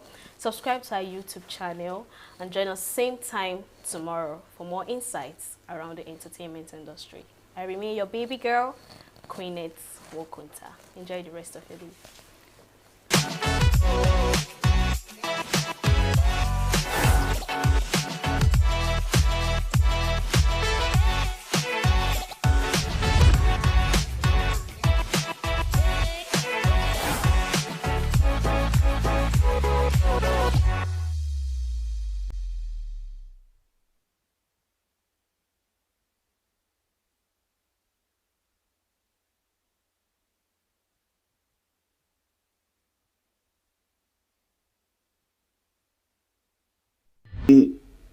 problem that we were manifesting was the issue of the money bags, those who will be influencing the electoral process. So after that regime, it was an open field for people, because looking at our electoral system, the American presidential system is a very corrupt political regime, because the constituencies are larger and the process of selection of the candidates is also very cumbersome, that the parties were managed by people who have no vision of what democracy is all about. They think it's all issue of money and money and money and deployment of the money to produce better results. So if you look at who are the bureaucrats, who are those managing the parties in Nigeria, the people managing the parties don't even know what building a political structure means. They think is just staying in office. I had the minister of FCT saying that the PDP were able to sell, form, and made about close to 14 billion naira, but they couldn't pay ground rent for their property of 7 million. So that shows you the reckless. The party system here is from top to bottom. It's not from bottom to top. The party system we are practicing is not the way the American presidential system run in the United States. So there's no idea. It's all about money, money, and money. So how do you, the average earning of the top civil servants in Nigeria, for you to earn 3 or 4 million naira a year, and somebody will pay 50 million to buy for? Politics is based on constituency interest. It's not based purely on the platform you're running. That will also have some tribute to your success. Let us look at the 3 candidates. 1, where do they come from in Anambra State? Soludo comes from Isofia. He has only 1 ward in his political parish. The Okachukwu, his constituency, has about 2 wards coming from the neighboring town in Nnewi. So then the man from Nnewi, who is Dr. Moralo, has close to 20 wards in his primary constituency. Then look at the local government distribution. Soludo comes from Old Aguata, which are 3 local governments. Moralo and Okachukwu, Dr. Okachukwu, are sharing 4 local governments within themselves. Now, Anambra is a place where most of the politicians have no constituency. You have to have a constituency. Where do you think your votes will come from? Is it the youth? Is it the intellectual group? Is it the working class? Is it those who you feel that can do mobilization? Soludo is a governor in Anambra State with less than 115,000 votes, where the registration is about 1.8 million.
Welcome to Global News on Signature TV.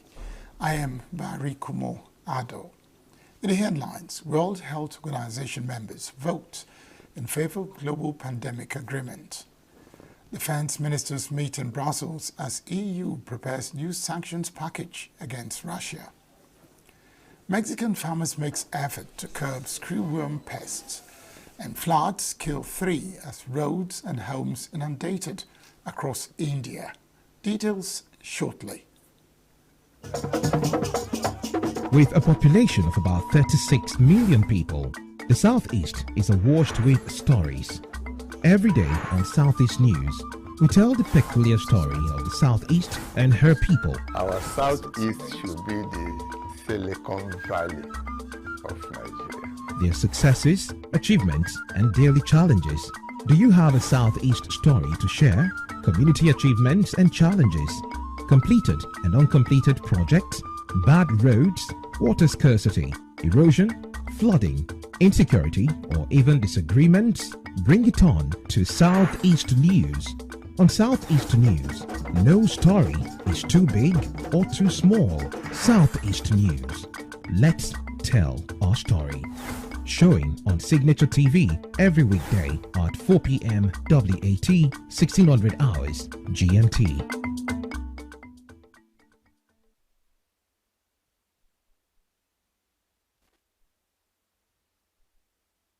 Members of the World Health Organization voted emphatically in favor of a potentially groundbreaking global treaty on improving pandemic preparedness at the World Health Assembly on Monday. 124 countries voted in favor after Slovakia called for a vote as its COVID-19 vaccine skeptic prime minister demanded that his country challenge the adoption of the agreement. No countries voted against, while 11 countries, including Poland, Israel, Italy, Russia, Slovakia, and Iran, abstained. However, it will not formally come into effect until an annex on pathogen sharing is negotiated, which will take up to 2 years, after which states will have to ratify the accord. Following 3 years of difficult negotiations, the agreement has been seen by many diplomats and analysts as a victory for global cooperation at a time when multilateral organizations like the WHO have been battered by sharp cuts in U.S. foreign funding. Those delegations wishing to vote in favor of the proposal, please raise your nameplates. The draft resolution contained in document A78/10 addendum 1 is therefore approved by 124 votes to 0 with 11 abstentions. The 78th World Health Assembly opened Monday in Geneva, Switzerland, under the theme One World for Health. Addressing the opening ceremony, One Health Organization, Director General Tedros Adhanom said unprecedented challenges are facing global public health, calling on countries to strengthen cooperation and drive reforms in healthcare systems worldwide. Tedros highlighted the issue of financial shortfall confronting the organization, projecting a budget deficit of $1.7 billion over the next 2 years, which he said will pose a significant challenge to fulfilling its global health mandate. Tedros pointed out that global health security requires the joint efforts of all countries, and only through unity and cooperation can a safer and fairer world be established. He said the WHO remains committed to advancing global health equity, ensuring that everyone enjoys the right to health. This year's assembly runs through May 27. It will address about 75 items and sub-items covering topics including health emergency preparedness and response, financing and budgeting, WHO governance reform, and other pressing global health issues. The World Health Assembly is WHO's decision-making body, attended by delegations from all the 194 WHO member states. It brings together high-level country representatives and other stakeholders to address global health challenges. Brazilian authorities hope to determine with a confirmed outbreak of highly pathogenic avian influenza among wild birds in a zoo in southern state of Rio Grande do Sul is connected with the country's first bird flu case at a commercial poultry farm in the same state. A director of the state's agriculture department, Rosanne Colares, said that the genetic sequencing of a virus that killed around 100 waterfowls at the zoo in the town of Sapucia do Sul would reveal if it's related to the outbreak at a commercial poultry farm in the town of Montenegro, where the bird flu virus is already responsible for the death of 17,000 chickens, either directly from the disease or due to cautionary culling. Colares said no zoo animals were culled following confirmation that black-necked swan, one of the birds that died, had caught bird flu. The protocol for wild birds is different from the one guiding commercial flocks and does not include a culling of animals that are not sick. Colares said the farm is located about 50 kilometers from the zoo, and animals that died all lived around one of the zoo's lakes. According to Colares, health measures were taken to prevent further contamination within the zoo's perimeter, including isolation of the area and limited access for zoo workers. Cattle farmers in northern Mexico are ramping up efforts to respond to a damaging pest called New World screwworm. The screwworm, which can kill cattle or other hosts within weeks, has recently been detected in the south of Mexico and has caused the U.S. to suspend imports of cattle, horses, and bison from its neighbor. The suspension threatens to increase U.S. beef prices by further tightening already limited supply while hurting ranchers in Mexico. In the northern state of Chihuahua, which has reported no cases of the pest, the measures are straining the livestock economy, said the head of the livestock department in the state, Juan Carlos Flores. Chihuahua authorities have launched a surveillance program to detect and contain the pest. According to a government statement on Tuesday, Mexican authorities have invested more than 167 million pesos in the operation against the screwworm since June 2024. Statement also pointed out that National Agri-Food Health, Safety and Quality Services technical personnel have checked 9,741 cattle shipments, totaling 610,660 animals, to prevent the movement of infested cattle to the center and north of the country. European Union defense ministers gathered in Brussels on Tuesday as the EU adopted new sanctions against Russia over the war in Ukraine. Sanction package is the 17th package against Russia for its invasion of Ukraine and will target nearly 200 ships of its shadow fleets. Meanwhile, EU Foreign Policy Chief Kaja Kallas said in Brussels that while a 17th sanction package against Russia is still to be agreed upon, the EU is already preparing another sanctions package. I think it is important, as we have all said, 27 of us, that there has to be full and unconditional ceasefire.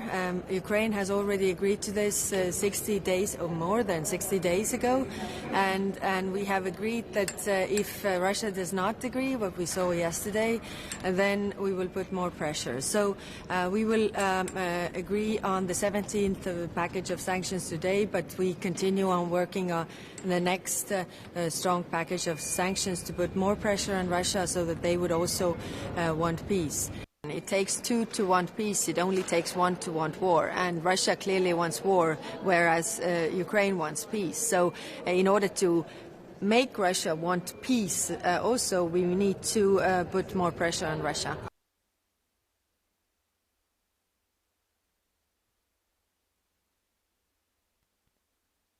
She said measures included were aimed at Moscow's shadow fleet of oil tankers and measures related to human rights and hybrid threats. Russia and Ukraine are set to start negotiations after Putin spoke to U.S. President Donald Trump on Monday, but Putin said the process would take time. After Trump briefed them on his call, European leaders agreed to increase pressure on Russia through fresh sanctions. Also, the German Defense Minister Boris Pistorius said that Russian President Vladimir Putin is not really interested in peace in Ukraine and is only playing for time in talks with the United States. Pistorius disclosed this at a meeting with EU defense ministers in Brussels, where he said Putin is still not prepared to make any concessions, but only talking about a ceasefire on his terms, such as not joining NATO, ceding the occupied territories, and much more. Pistorius added that Europe needed to increase the pressure on Russia by imposing more sanctions, especially on Russia's energy sales. I think we can say that yesterday's phone call once again confirmed that statements are being made by the Russian side, but so far there is no evidence of declared intentions. He is still not prepared to make any concessions. He is only talking about a ceasefire on his terms, i.e. on the familiar terms such as not joining NATO, ceding the occupied territories and much more. Vladimir Putin is obviously continuing to play for time, which is also very clear to see. And so even if Russia is prepared to talk about a memorandum, no ceasefire is yet in sight. At least that's my assessment. There is no timetable. So unfortunately it has to be said that Putin still doesn't really seem to be seriously interested in peace, in a ceasefire, at least not on terms that are acceptable to others. There have been further massive attacks, especially in the night before last. The most massive drone attacks since the start of the war, as they say. This gives a deep insight into the actual intentions. China's President Xi Jinping, also General Secretary of the Communist Party of China's Central Committee, has called for continuous efforts to build the manufacturing industry stronger to advance Chinese modernization. Xi made the remarks during his inspection tour in a bearing producer in Luoyang City, central China's Henan province on Monday. Xi visited the company's intelligent manufacturing plant to learn about the performance and applications of various types of bearing products, inspected intelligent production lines, and had amiable conversations with the workers. He also urged efforts to strengthen collaboration between industries, universities, and research institutes and cultivate a large number of high-quality talents. The producer Luoyang Bearing Group Company Limited is a traditional manufacturing firm that has invested heavily in scientific and technological research and made significant progress in industrial upgrading in recent years. Its wind turbine main bearings now hold over 40% of the domestic market share. The State Administration of Foreign Exchange, SAFE, has said China's foreign exchange market saw generally stable operations in April with a net inflow of cross-border capital. According to SAFE, in April, China's non-banking sectors such as enterprises and individuals received a net inflow of cross-border capital of $17.3 billion and a net inflow of cross-border capital from the trade of goods total $64.9 billion, maintaining a relatively large amount. In addition, SAFE said foreign holdings of domestic bonds increased by a net total of $10.9 billion last month, and in late April, foreign investors turned net buyers of domestic stocks. An official at SAFE said that over the recent period, financial regulatory departments have been implementing a package of policies, including lowering required reserve ratios and interest rates, further increasing support to the real economy. With implementation of these policies as they take effect, China's economy is expected to consolidate its good momentum, thus better supporting the stable operation of the foreign exchange market, the official added. Residents of India's Bengaluru were wading through knee-high flood water on Tuesday as deaths related to the flood rose to 3, according to media reports. Local Municipal Corporation Commissioner in Bengaluru said the downstream canal lacked sufficient carrying capacity and directed his team to identify a solution to prevent further clogging. According to India Meteorological Department, moderate to heavy rainfall is expected to persist until Thursday, May 22. Meanwhile, in the northeastern city of Guwahati, heavy rainfall left several streets submerged, forcing residents to wade through flooded roads. India, with 1.4 billion people, relies on rainfall to support its population, many of whom live off and rely on farming. However, excessive rainfall can cause floods, especially due to poor drainage systems. Up ahead, bomb squad neutralizes unexploded shell in Indian-administered Kashmir. Casualties pour into Gaza's Nasser hospital following Israeli strikes. Stay with us. We are local. We are right now with the wife of the man that was... Why the main market is in chaos. People are... We are national. Those in support of this motion as amended, say aye. Aye. We have taken it by default. We are international. Israeli airstrikes. Donald Trump left us the worst unemployment.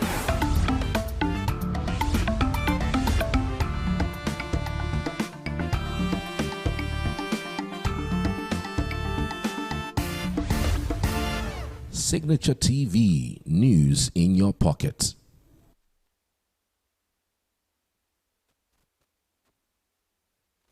India's Army Bomb Disposal Squad on Tuesday neutralized an unexploded shell found in Punch in Indian-administered Kashmir. The shell, which local media said was a remnant of recent intense military clashes between nuclear-armed rivals India and Pakistan, was found in Darabagal village of Punch district. India had conducted military strikes last week in retaliation for an attack in Indian Kashmir that killed 26 Hindu tourists, but triggered cross-border fighting for 4 days before a ceasefire was declared. India and Pakistan have fought 3 major wars and has been at loggerheads since their independence. A series of explosions rocked Gaza early Tuesday morning, with multiple blasts visible and audible from southern Israel. Israel's military said it has conducted a wave of strikes on over 670 Hamas targets in Gaza over the past week as part of Operation Gideon's Chariots, a new operation aimed at eliminating Hamas military capabilities, and has killed dozens of Hamas fighters. According to local medical workers, Israeli strikes have killed more than 500 people in the past 8 days as the military campaign has intensified, with at least 40 people killed on Monday. The Israeli campaign has devastated Gaza, pushing nearly all of its 2 million residents from their homes and killing more than 53,000 people, many of them civilians. Israeli tanks were seen driving towards the Gaza Strip on Tuesday. The same day, airstrikes killed at least 50 Palestinians in Gaza.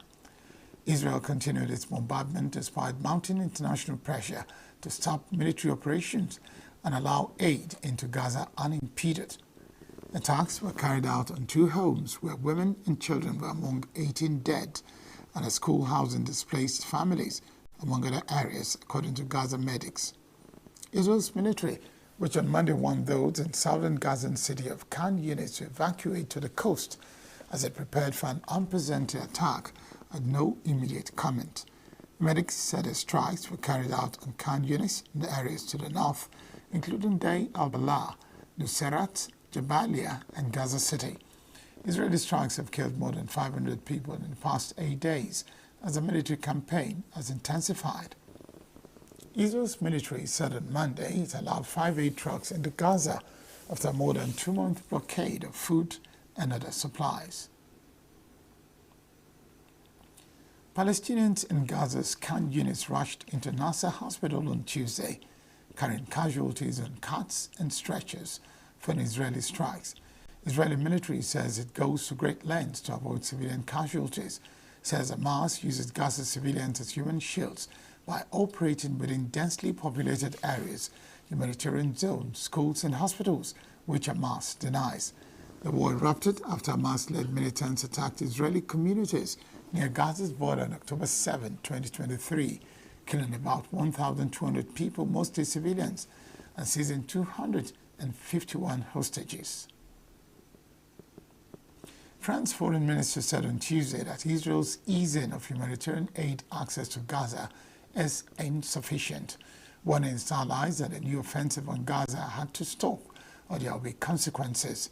Facing mounting pressure over an aid blockade it imposed in March and the risk of famine, Israel on Monday eased its blockade and let limited amounts of food into Gaza. 5 UN trucks carrying humanitarian aid, including food for babies, were allowed into Gaza via the Kerem Shalom crossing on Monday. In a rare, strongly worded statement, the leaders of Britain, Canada and France on Monday threatened concrete actions against Israel if it not stop the renewed military offensive in Gaza and lift aid restrictions, piling further pressure on Prime Minister Benjamin Netanyahu.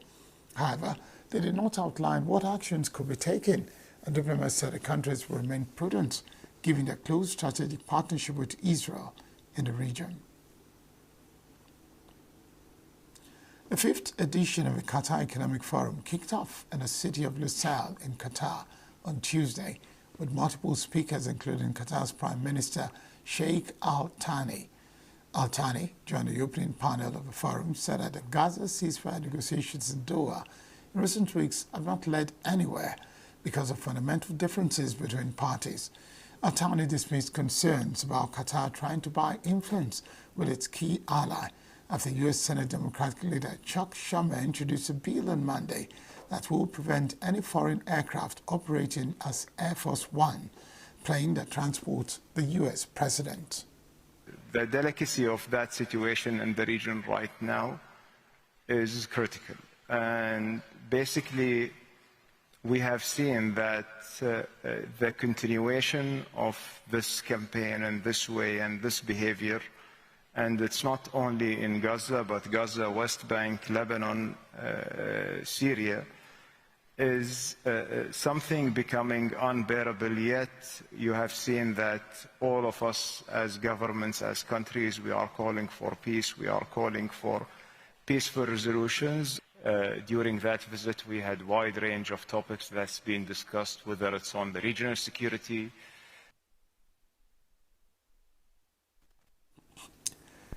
Said that Qatar's offer to gift U.S. President Trump a Boeing BAN 747-8 airplane is a normal thing that happens between allies.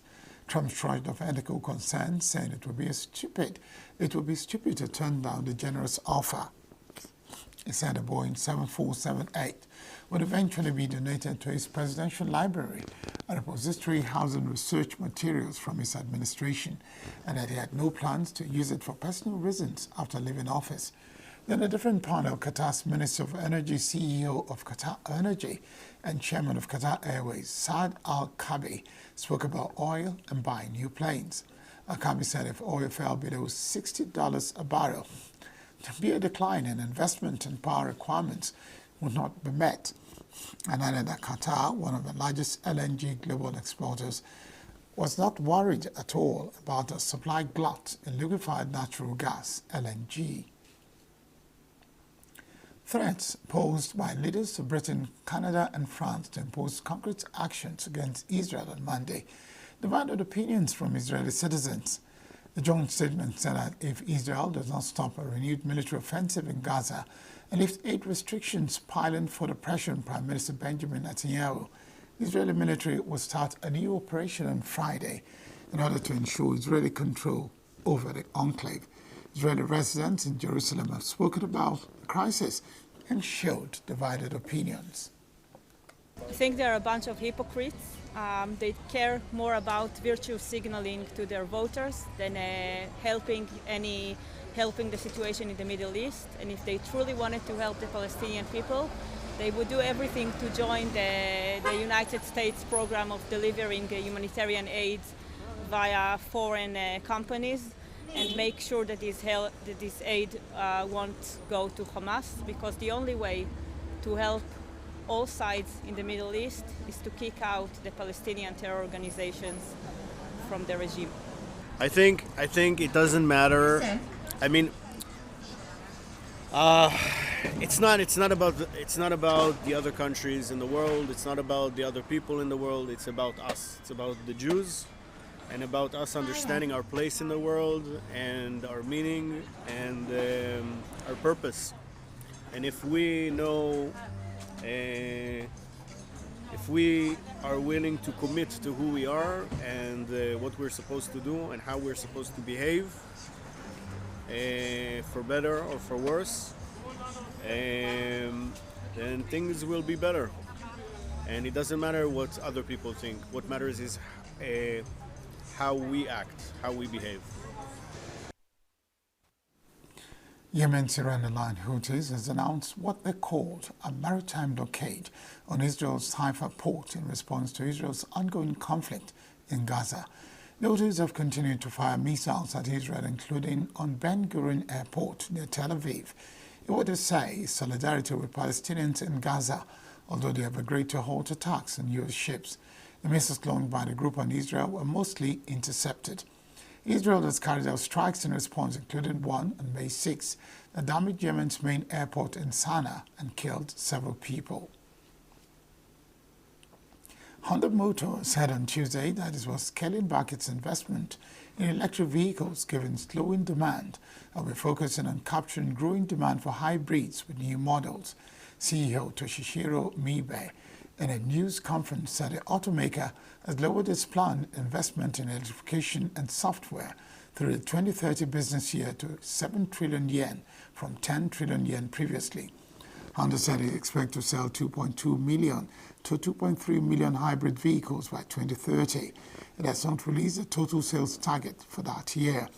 Plans to launch 13 next-generation hybrid models globally in the 4 years from 2027. It would also develop a hybrid system for large-sized models that it plans to launch in the second half of the decade. Earlier this month, Honda announced it had put on hold about a 2 years, $10.7 billion plan to build an EV production base in Ontario, Canada, due to slowing demand for electric cars. Honda said, however, that it still plans to have battery-powered and fuel cell vehicles make up all of its new car sales by 2040.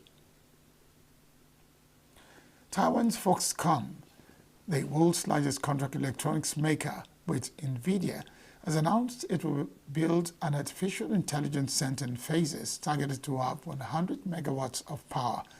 Foxconn chairman Yang Liu was speaking at Taipei's annual Computex trade show.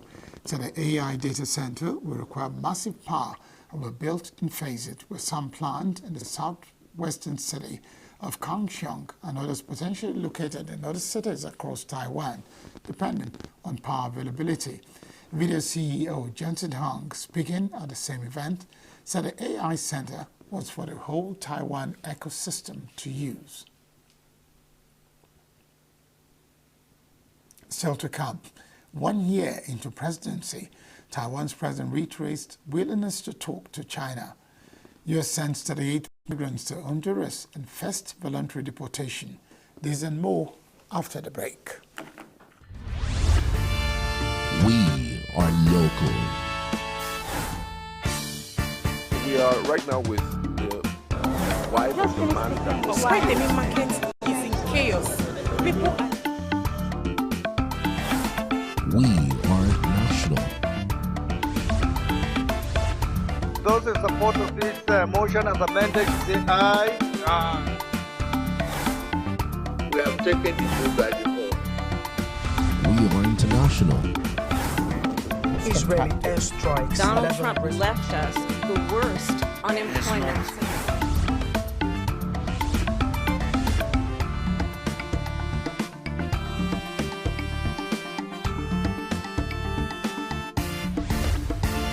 Signature TV, news in your pocket. Taiwan's President Lai Ching-te, as it marks 1 year since taking office, said Taiwan wants peace and dialogue with China, as war has no winners, but the government must continue to strengthen the island's defenses.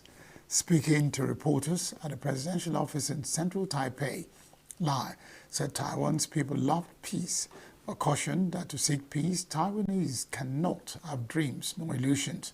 He said Taiwan will continue to strengthen its defenses as preparing for war is the best way to avoid it.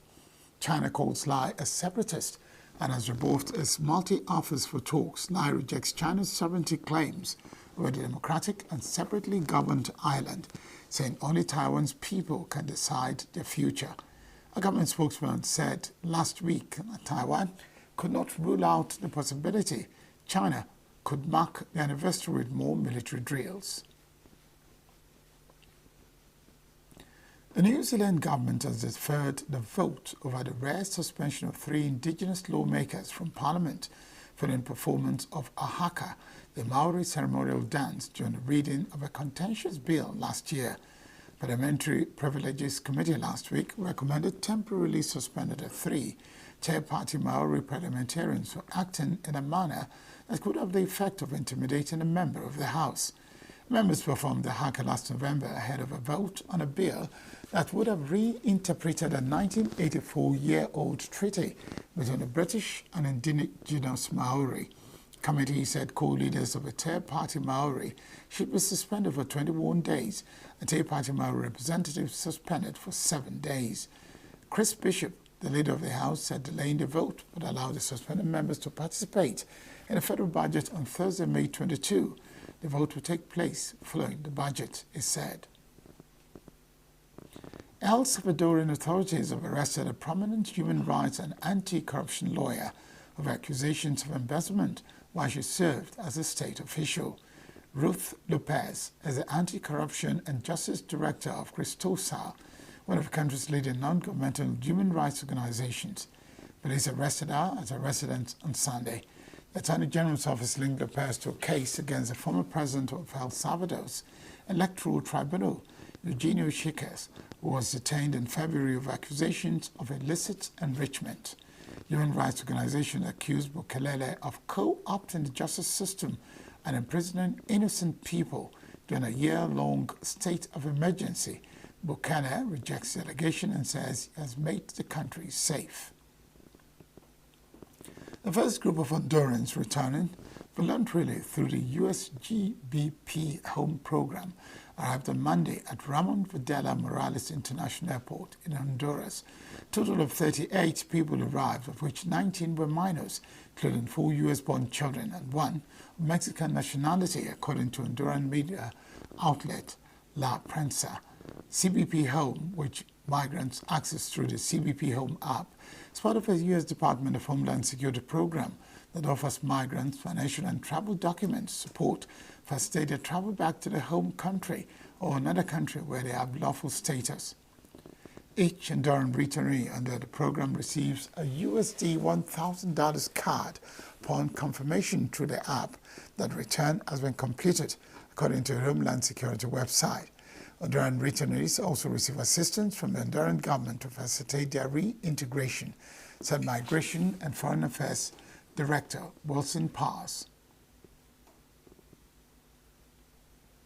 Iran's Supreme Leader Ayatollah Ali Khamenei voiced doubts on Tuesday over whether nuclear talks with the United States would lead to an agreement as Tehran reviews a proposal to hold a 5th round of negotiations.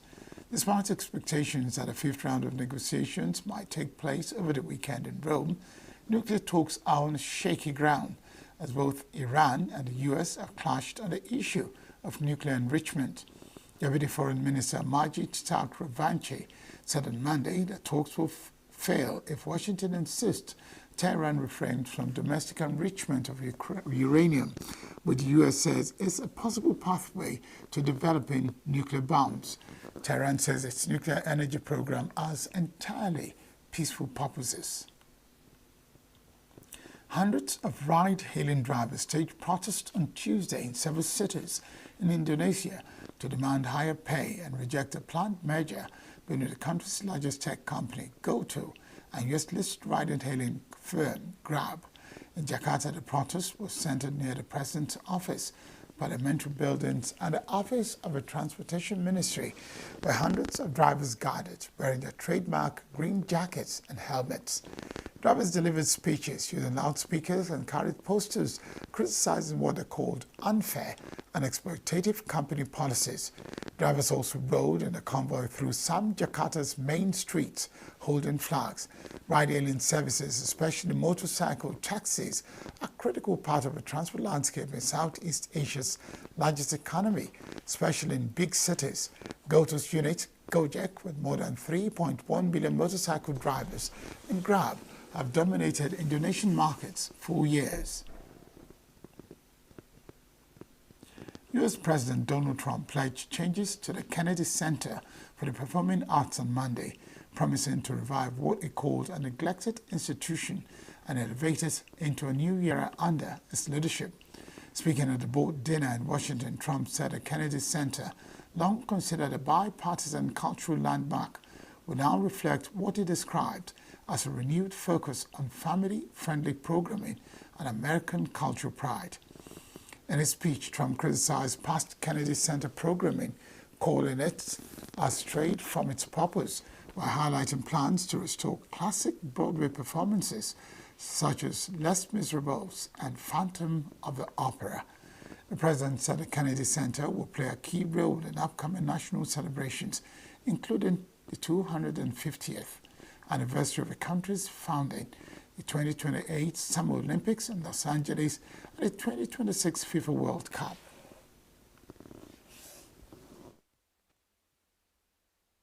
The Kennedy Center mission is to be the crown jewel of the arts and culture in our nation's capital, and under our new leadership, we're going to take this revered institution to heights that it's never seen before. I think we can take this to really because we have the right place. So I'm honored to welcome exceptionally talented and committed group of patriots. You're amazing people. This is an amazing board, I'll tell you. And I got so many calls from people, could I get on the board? You have a lot of people that are not so much in love with me right now because I couldn't get them on the board. But because the board is taken. But we're going to turn it around. That's what I love doing. I love turning things around. Turnaround artist. I'm doing that with the country. Believe me, we're doing it. We're doing a job. We are hot. A British climber will beat his own record for the most climbs of Mount Everest by Anon Shepherd arrived in Kathmandu on Tuesday after making his 19th ascent of the world's highest mountain. Kenton Cool climbed the 8,849-meter peak on Sunday, accompanied by Sherpa Doji Ganjen, who launched his 23rd climb. Kenton used the Southeast Ridge route, also known as South Col, which is a standard route to the summit pioneered by New Zealanders Sir Edmund Hillary and Shepherd Tenzin Norgay in 1953. The route remained multiple times since it was first scaled by Hillary and Norgay more than 70 years ago. Well, the biggest issue was the numbers of people.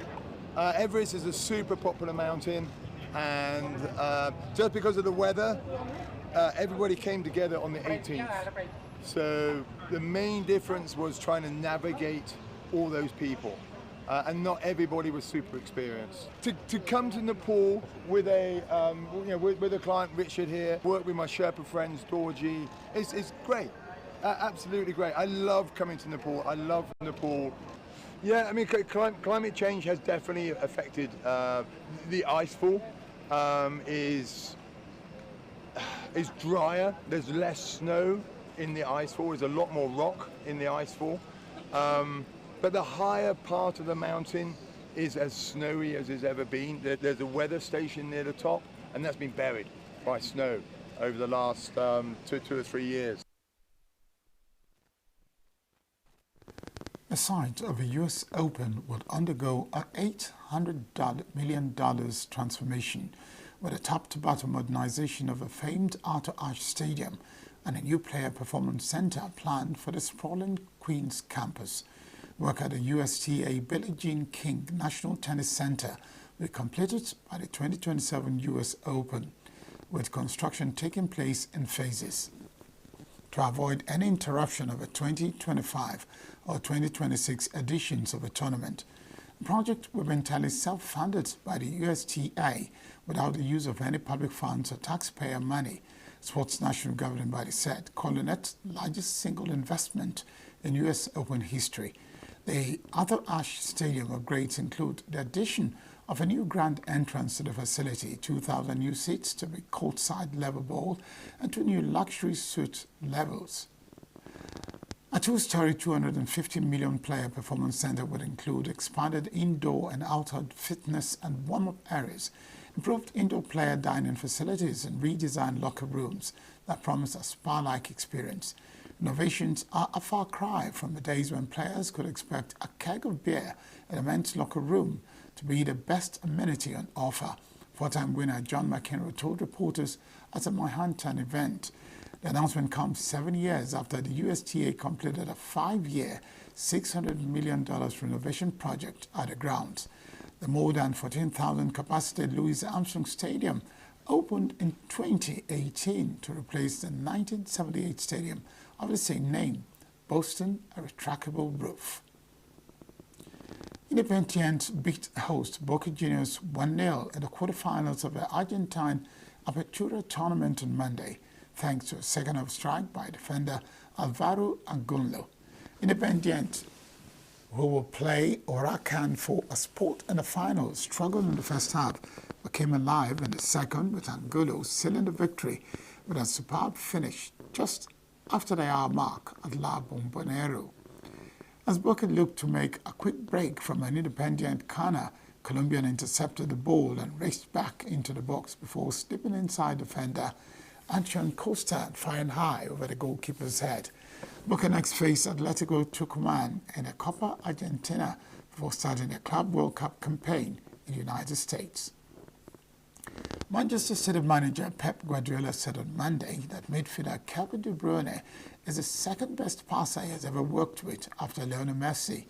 The match against Bournemouth would also mark Belgian playmaker De Bruyne's last home game for City, with the 33-year-old having announced that he will leave the club at the end of the season after 10 successful years. City will take a trip to 10th place Fulham for the last Premier League round on Sunday. Back in our day, we would be like, what the hell is this? But, you know, having been around the sport, obviously played and been common, the level. We sincerely apologize for that mix-up. Sonny Gray struck out 10 batters and allowed just 3 hits in 6 scoreless innings as the St. Louis Cardinals routed the visiting Detroit Tigers 11-4 Monday night. Gray rebounded from his worst outing of the season, 7 runs allowed in 3 2/3 innings against Philadelphia Phillies on Wednesday. Ivan Herrera, Jordan Walker, Asnotbar, and Brendan Donovan each had an RBI and 2 runs. Dylan Dinger finished with 2 hits for the Tigers and won 5 of their previous 6 games. Tigers opened with left-hander Sean Gontan before turning to Keida Montero for bulk innings. That strategy failed as the Cardinals took a 1-0 lead in the first inning. Notbar hit a lead-off double and moved to third, a Mason Wing's single. After Wayne was thrown out trying to steal Donovan's hit and RBI single, Montero relieved Gunter and retired the next 2 batters to the end inning. The Cardinals increased their lead to 2-0 in the 4th. Herrera hit a lead-off single, extending his hitting streak to 9 games. And that's the news this hour. Thank you very much for watching. I am Barry Kumo Ado.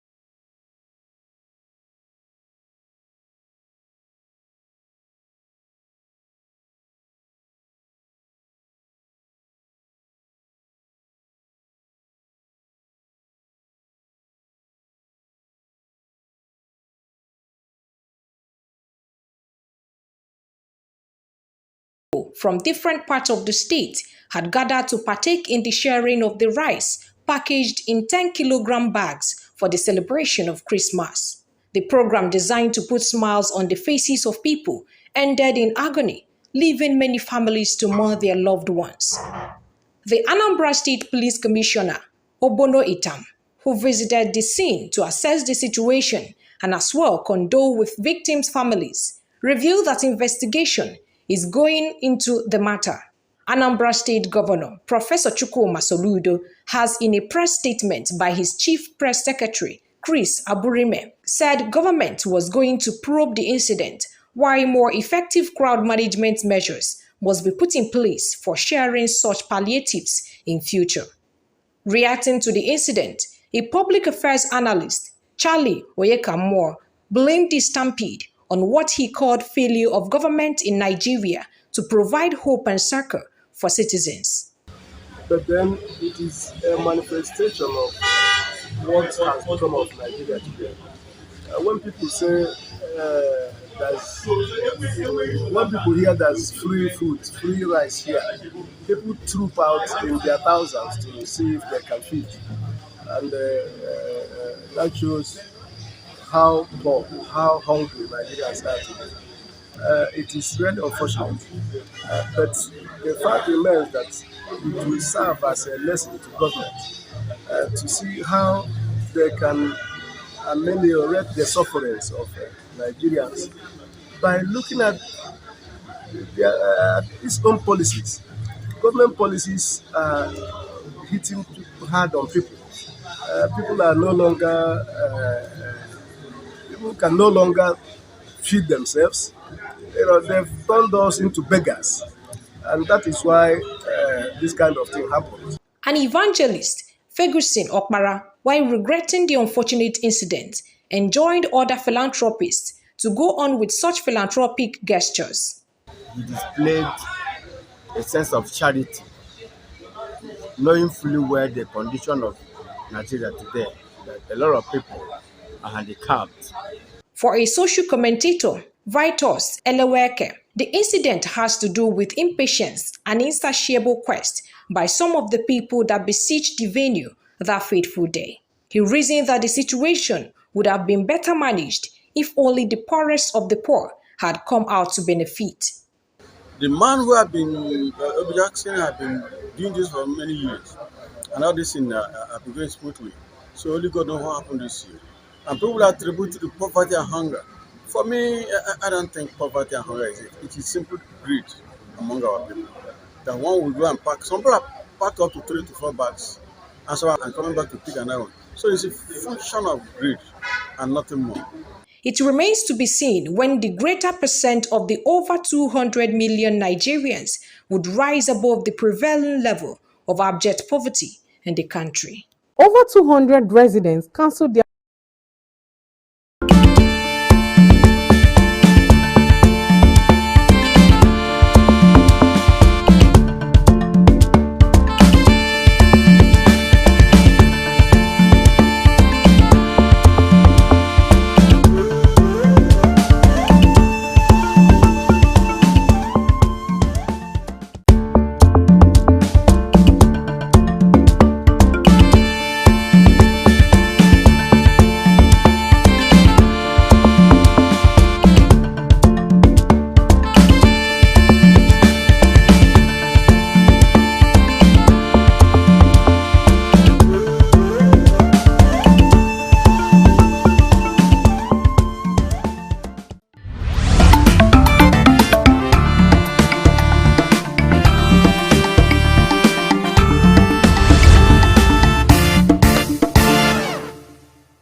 Hundreds of people from different parts of the state had gathered to partake in the sharing of the rice packaged in 10-kilogram bags for the celebration of Christmas. The program, designed to put smiles on the faces of people, ended in agony, leaving many families to mourn their loved ones.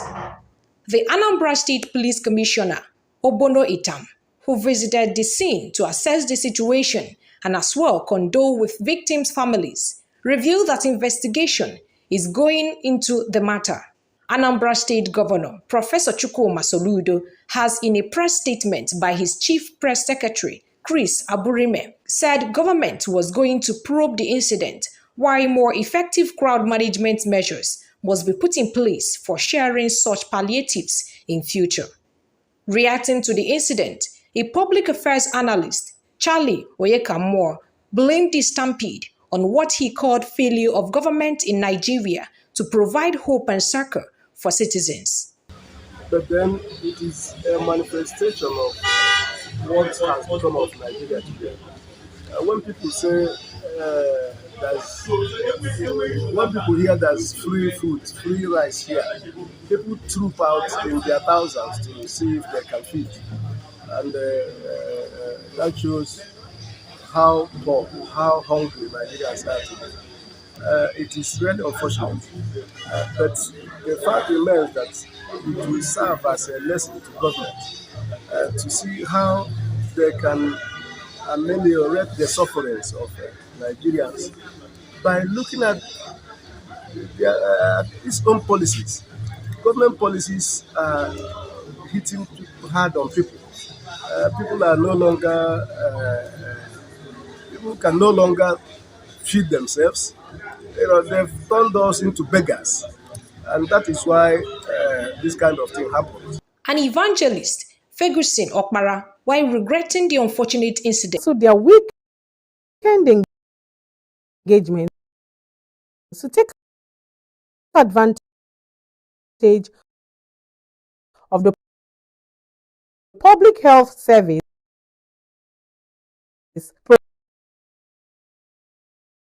provided by the 400 level nursing students of the University of Nigeria ENUGU campus. It included medical checks, prescriptions, health talks, and distribution of essential items such as mosquito nets, baby pampers, and toiletries. The event, which is incorporated into the academic program and community health engagement of the Department of Nursing Sciences, drew a significant number of lecturers from the department. They shared in the joy of the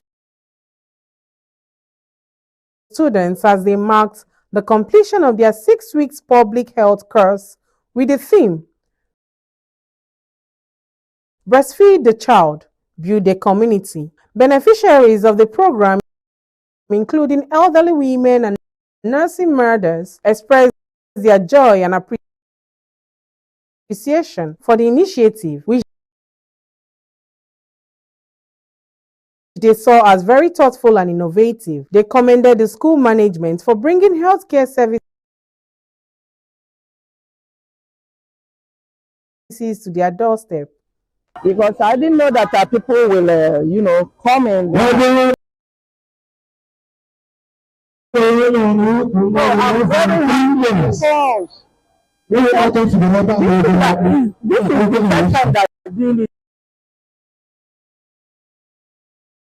in this community. And as they are doing it, I'm very happy they give children something, gifts, even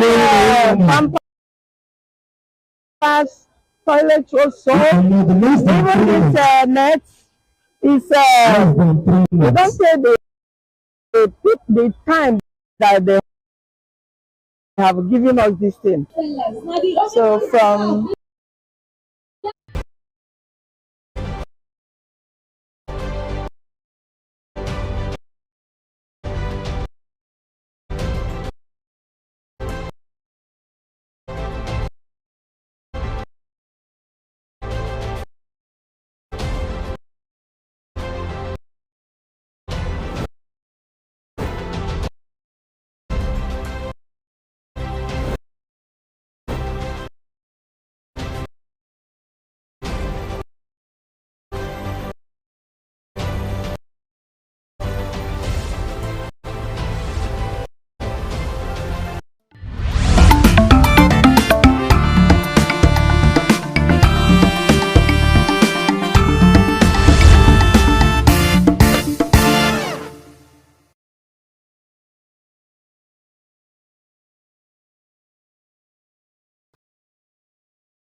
real crisis in Nigeria is from to get a government that will think of getting a policy that will take us from consumption to production.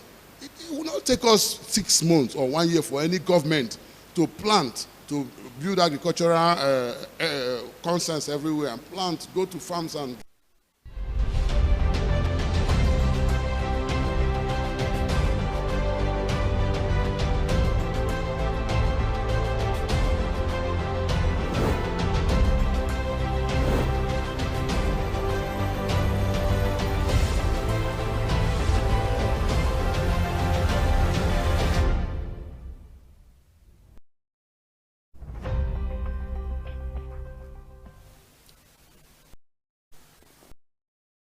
Welcome to another interesting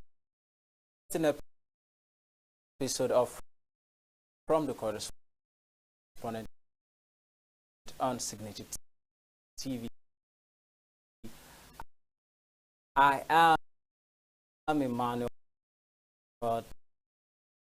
Tewas bringing you stories behind headlines from our team of correspondents.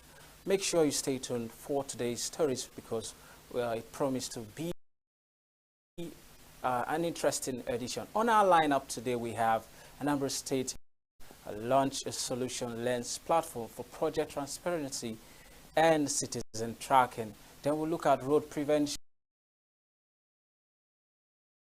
Network organization advocates for walking and cycling to cut accidents and boost public health during UN Road Safety Week in Abuja. We'll also look at the prolonged power outage which has thrown Benin Kebbi into darkness, crippling businesses and daily life.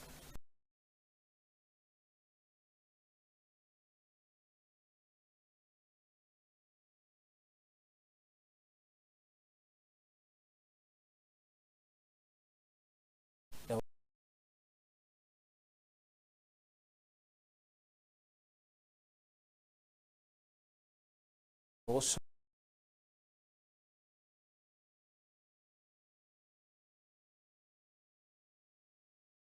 look at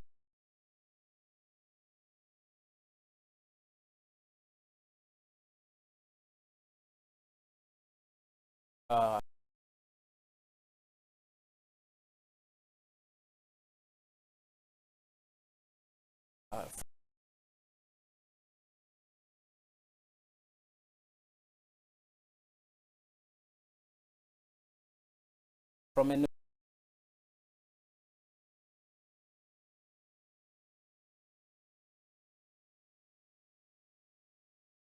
We'll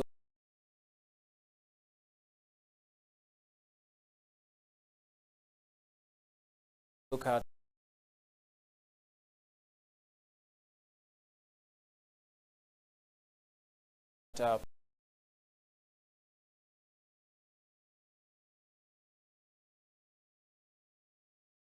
PPC malpractice, emphasizing hard work and strict penalties for offenders. And finally, the Nigerian Senate has urged the federal government to include local governments in the Federal Account Allocation Committee and deploy troops to combat renewed Boko Haram threats in the northeast. All this will come your way right after we go on this break. Stay with us. We are local. We are right now with the wife of the man that was Why the main market is in chaos. People are... We are national. Those in support of this motion as amended say aye. We have taken it by default. We are international. Israeli airstrikes. Donald Trump left us the worst unemployment.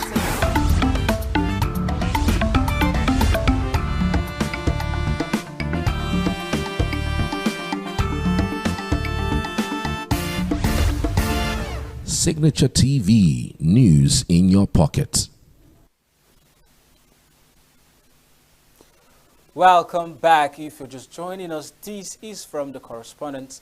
Let's dive straight into our stories for the week. Anambra State government launched the Solution Lens platform to promote transparency, accountability, and citizen engagement in governance. The tech-driven platform, which is being driven by the Ministry of Budget, Economic Planning, Ministry of Information and ICT Agency, is expected to allow citizens track progress of government projects across all sectors of the state. Let's take a look at our report. Technology is being increasingly used to transform governance and improve the lives of citizens. This is done through the use of tools and services. Apart from enhancing the tracking and monitoring of government activities, it offers citizens more opportunities to participate in governance. Speaking at the launch of the Solution Lens, the Anambra State Commissioner for Budget and Economic Planning, Chiamaka Nnake, described the platform as one of the most significant governance innovations in the history of the state.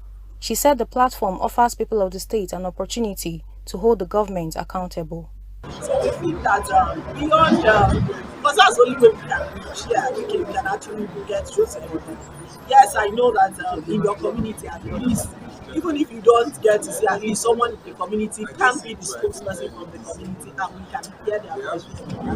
So we want someone in ENUGU Banasa to be able to tell us on a daily basis what is happening over there. How can some governments actually get involved in their daily living in ENUGU Banasa?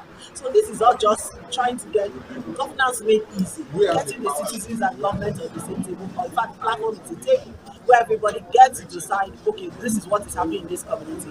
This is how we feel that this can benefit. Commissioner for Information, Dr. Lomefo, noted that the initiative is in line with the mantra of the state government, which is everything technology, technology everywhere. He, however, said the platform can only be effective and successful with effective engagement of the citizenry.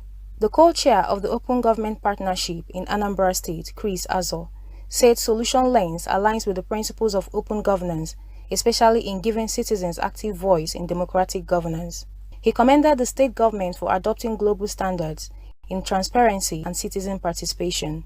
Citizen engagement, okay? So take up this challenge. And the other thing I want to say is that we have civil society, but we again have community-based organizations. And most of these things are local. These projects, you go all over the place. This administration, I'm not saying it because we are partnering with this administration, but this is the administration I've seen that in every nook and cranny of our society, you see government projects. Other civil society organizations and community development groups who witnessed the official launch expressed delight at the turn-off events, but however voiced some concerns. This is a development and dreams comes true. They've been clamoring that solution is here, solution is here, solution is here. But what we've just done today is to prove to a point that actually solution is here, because the citizens that we represent, coming from CSO angle, the citizens will be happy because we don't really need to spend so much now traveling from one place to the other, doing budgets, pull-outs, tracking budget and public projects.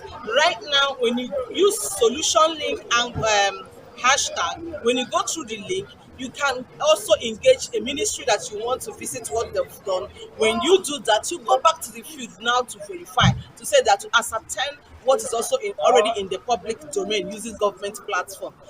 It is one of the hallmarks of democracy and good governance. It's giving the people, the citizens, globally, wherever they are, the digital space to really participate in the governance processes. And along with the government, give feedback and, of course, get a response from the government on issues of concern to them. So it's a welcome development. The integration of technology in governance no doubt enhances efficiency, transparency, and accountability, and gets the citizens more involved in decision-making, with the ultimate aim of improving governance outcomes.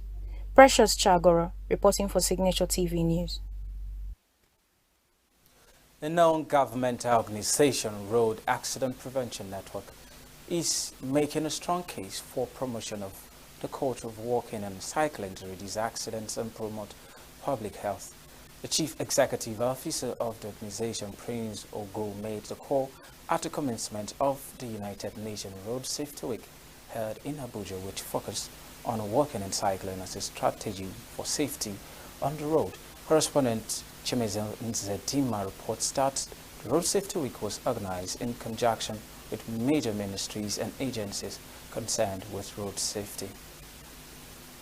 Speaking at the launch held at the National Orientation Agency headquarters, the Chief Executive of Road Accidents Prevention Network, Prince ENUGU, said the campaign for 2025 seeks to promote safer walking and cycling practices to reduce road accidents, enhance public health, and foster overall road safety across Nigeria. He suggested the licensing of cyclists as a means to improve training and documentation. So we are out to push more to see that the government give audience to this campaign and ensure that the walkways are created, pedestrian ways are created for, the citizens, so that they can be more safe on the road.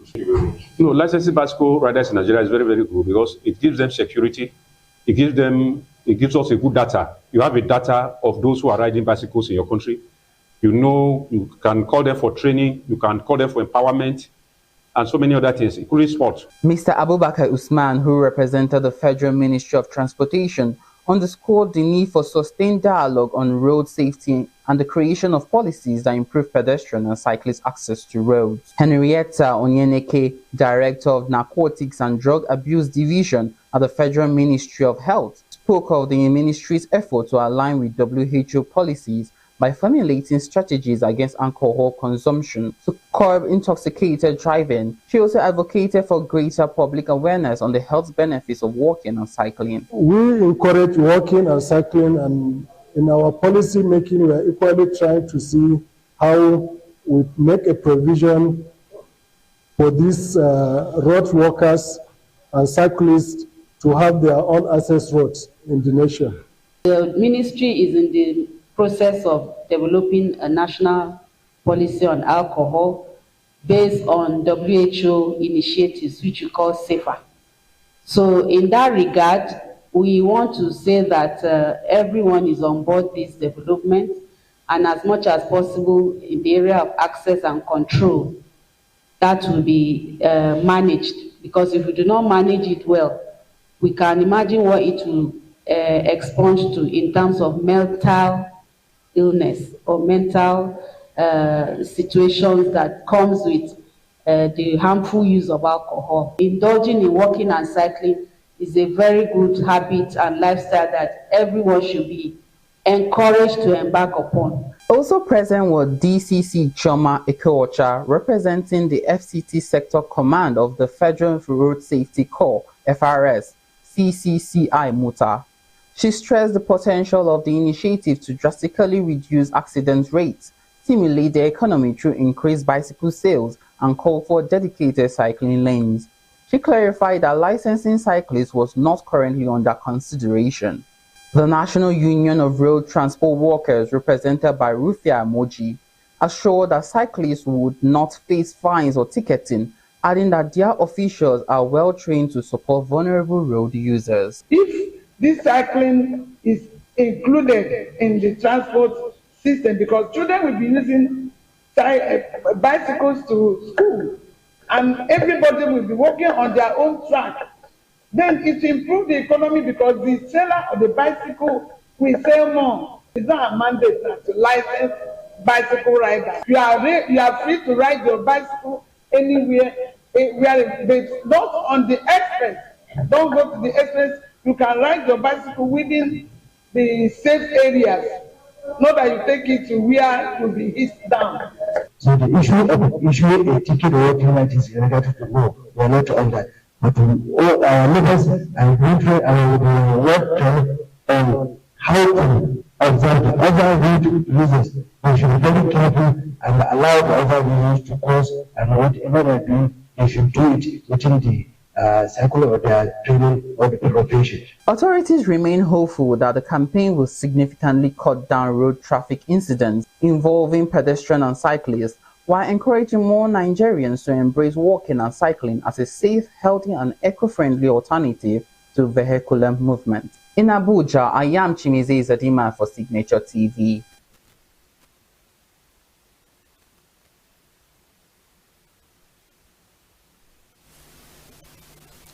Bringing Kebbi, the capital of Kebbi State, has been plunged into darkness following a prolonged power outage disrupting normal social and business activities. The situation has brought frustration and widespread inconveniences to businesses who lament the economic losses occasioned by the prolonged outage. We are joined by Salome Jabri from Brini Kebbi, who would be talking to us on this development and also engage us on her experience being a journalist these years. Salome, you're welcome from the correspondent. It's a pleasure having you join us all the way from Brini Kebbi, Kebbi State. The pleasure is all mine. Good afternoon.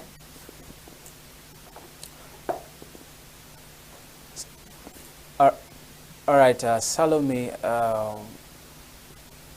you have been in this profession for quite some time now. Please, can you share your early career days with us? Salome, can you hear me?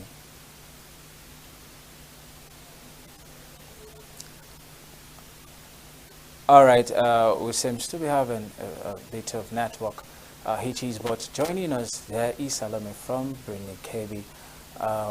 We'll try hooking up with Salome once. All right, we'll go on a quick break, and when we return, the programs continue. Every second, every minute, every...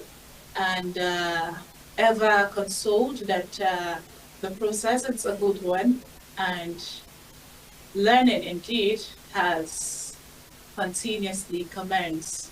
So starting this pen profession, okay, I think it's important I also note here that this at first wasn't my field of study.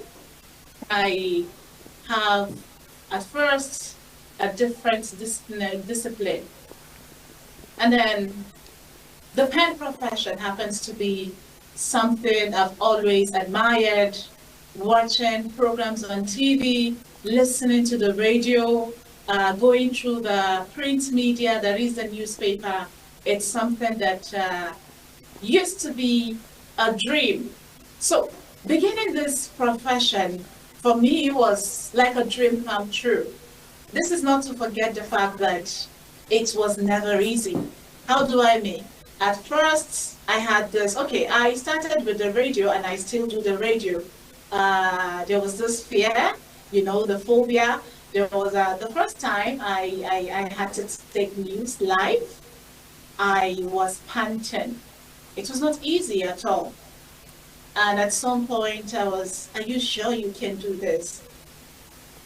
And later on I got to say to myself, oh, this is actually what you've always loved doing. So why not? So it has been a challenging one, but learning has taken place, and I'm ever grateful to the Almighty for the opportunity and my senior colleagues who have been instrumental in the journey so far. You made mention of your journey through the radio profession, which you say you're still doing up to now. What will you say it has been for you, particularly combining radio, which is mainly audio, and TV, which is audio visual, and secondly, what are the ethical issues in this profession you could say you've come across as a journalist working in this contemporary society? All right, in every journey there are obstacles, and every journey there are challenges that are definitely going to occur during the course. In this very journey of mine, it's been an interesting one, like I did note at first, but some of the ethical problems we get to, or issues we get to encounter, at first is actually that of finance, particularly for the private. And then another thing is getting to have a balanced report. You know, sometimes you leave the office, you're so passionate about giving people nothing but a factual information.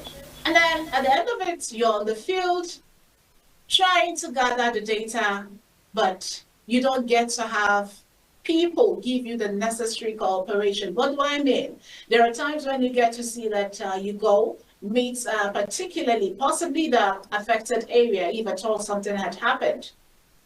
You get to meet them, and before you on your gadgets, for us radio, it's the midgets, like you know, they get to tell you their issues.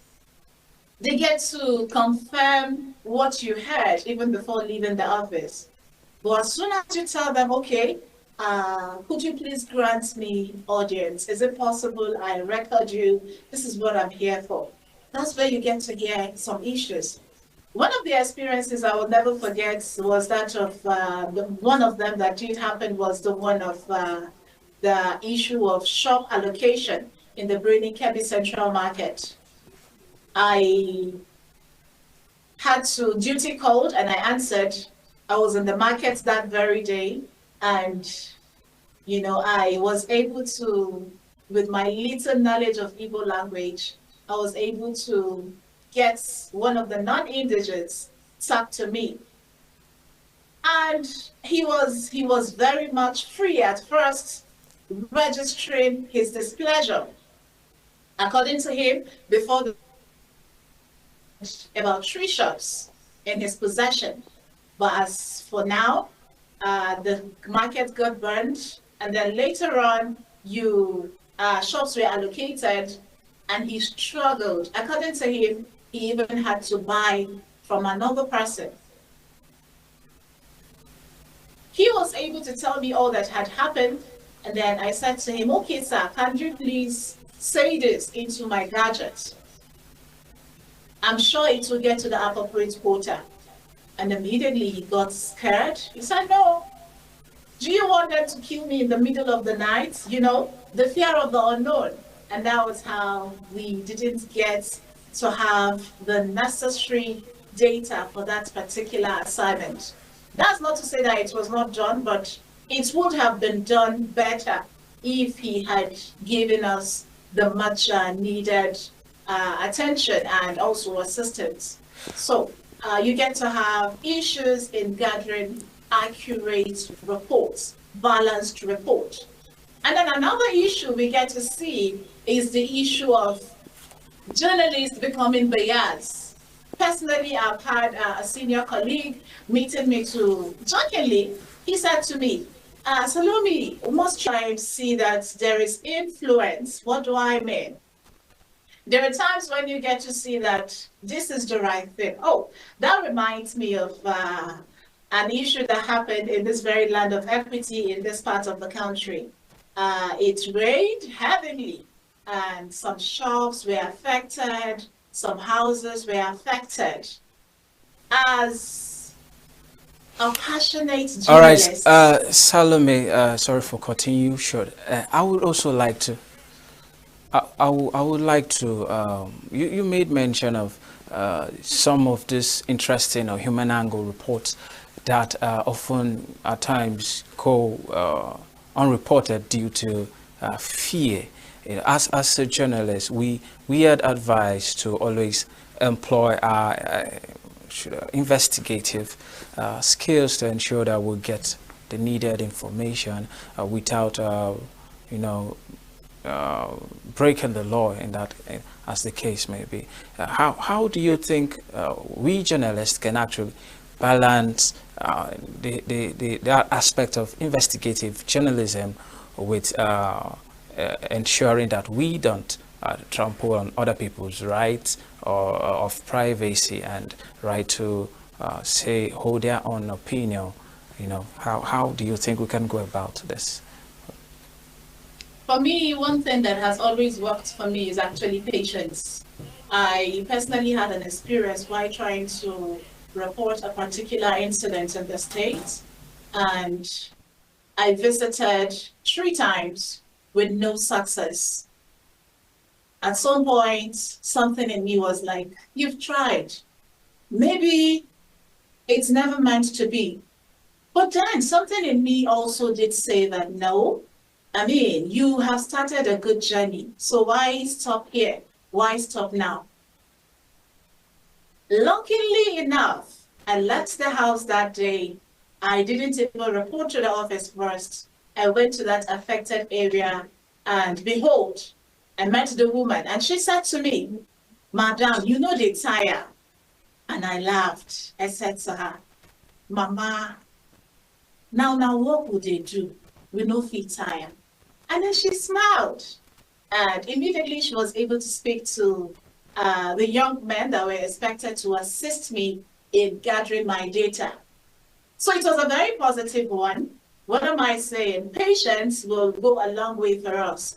There are times when you go to field and then you get to see different annoying incidents that can, if not taken seriously, if not ignored in some cases, can really discourage you in this profession. So I want to seize this medium to say to every journalist out there, never to get tired. This is not just about the money, it's about service to humanity. So keep pushing, keep doing what you love doing. Definitely one day you will be glad you did. So we'll take a pause here. Let's have this report from Brendan Kirby about the power outage. Then we'll get back to our discussion segment. I'm enjoying this conversation. I wish we never had a pause. But let's look at that report on power outage in Brendan Kirby. City of Brendan Kirby has been grappling with an inconsistent power supply for quite some time now. The erratic electricity has become a norm, with power outage occurring on an hourly basis, sometimes lasting for several hours. This has severely affected business owners in the city who are struggling to cope with the situation. Suraj Danjuma, a Kebbi State resident, emphasized on how the low voltage poses a significant risk to the safety of people as it can lead to electrical hazards, appliance damage, and even accidents. It's trying to affect some of our electronics by tripping up and tripping down. Sometimes you see the light given to us, if it's so bright, at the end of the day again it will low, which is affecting some of our electronics, especially for those that are using freezer nowadays. We cannot be able to leave our freezer on because of the light issue, because the light is not stable as usual used to be before. But when we try to discover that the NEPA has issues. Usman Muhammad, a welder, speaks on how he spends money on fuel due to the inconsistent power supply, which has affected his work and has caused great financial loss. Umar Abubakar Dina, Regional Technical Manager, Kaduna Electric Distribution Company, Kebbi State, sympathized with Kebbi State residents for the power outage as they are working tirelessly with the government to address the situation at hand. We want to use this medium to register our sympathy to the Kebbi State citizens. Actually, the cause of this outage in Kebbi State, it happens as a result of a windstorm damage which resulted the breakdown of 3 number towers that emanate from Kaenji down to Kebbi State.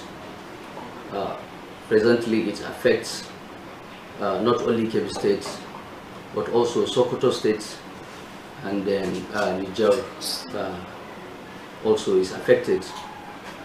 And then the federal government, the TCN, Transmission Company of Nigeria, has mobilized the contractors. They are currently now on site, ensuring to restore normal supply to Kebbi State. Then from our own site, Kaduna Electric preferred a temporary solution by rationing the supply from Kaduna down to Zamfara, moving to Sokoto, and then finally to Kebbi. That is what we are receiving now. The supply we are receiving now is not enough, we know, but this is a temporary solution. We want the community, the citizens, to be out to us that by the grace of God, everything possible is doing to ensure normal supply is restored. Residents of Birnin Kebbi are calling on the government to address the issue of inconsistent power supply, which they believe is hindering the city's economic growth and development. As the temperature rises to 45 degrees Celsius, business owners are also urging the authorities to find a lasting solution to the problem, which would enable them to operate efficiently and effectively.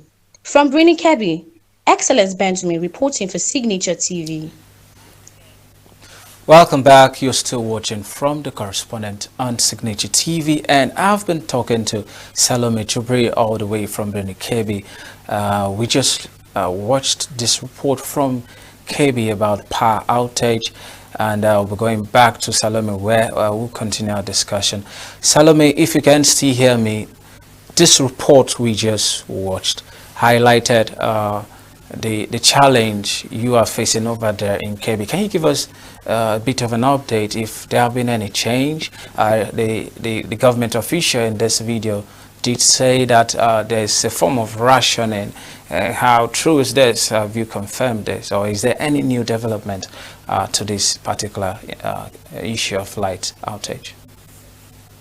All right, just like the government official has noted already, according to them, efforts are being made, but personally, as an individual, I am yet to see the said efforts yielding fruits, yielding results. So I think it's important we try as much as we can to really intensify efforts. This is a message to the officials that it's important we get to intensify whatever efforts they've been. I mean, just like we also did see in that report, businesses are affected. Even the media itself in Kebbi is actually affected. I mean, some media outlets at the moment are not operating. I mean, you all know the economy situation of the country. Not every media can actually get to have diesel and even work. So I think it's important, apart from homes being affected, the residents being affected, we have people losing billions of naira as the day passes by. So it's a good one, and we hope to see efforts being intensified. We hope to see that this becomes a thing of the past. Keep tabs on this report for more development. Away from power outage, Salome, let's look at, for us who are far away from Birnin Kebbi or Kebbi State, we hear a lot of stories about tension, you know, it's all over the country, but I would like to hear from you directly. How has it been there for you, being in an area where there's constant reportage of tension or insurgents? How has it been? How do you manage to ensure safety as well as to carry your duty as a journalist? All right, in this part of the world, it has not been easy, I must say, but I think it's fair enough when compared to bigger cities. Journalists get to work fairly, sometimes freely, you know, and the issue of insurgency is being curtailed, and we sure are expecting to see lots of changes, you know, in that very aspect. So for us here, reporting isn't really much of a problem, though the only issue, as earlier said, is just the issue of finance and sometimes maybe power supply. But the environment is kind of conducive for the pen profession, in my own opinion. All right, Salome, thank you so much. Away from Birnin Kebbi per se, it's more fulfilling for us here on From the Correspondent to hear personal experiences of our reporters, some of the challenges. You know, you've said beautiful things of how to intellectually engage those you want to interview to get information, which is a beautiful thing. But most people out there don't even know how painstakingly journalists put their lives on the line on a daily basis just to get the stories out there to fulfill and satisfy the information need. I would like to know if there have been any experience or any challenge you encountered while discharging your duty as a journalist that made you rethink this whole profession, whether you should quit or maybe continue. Have you had any incidents of such? Countless times I have.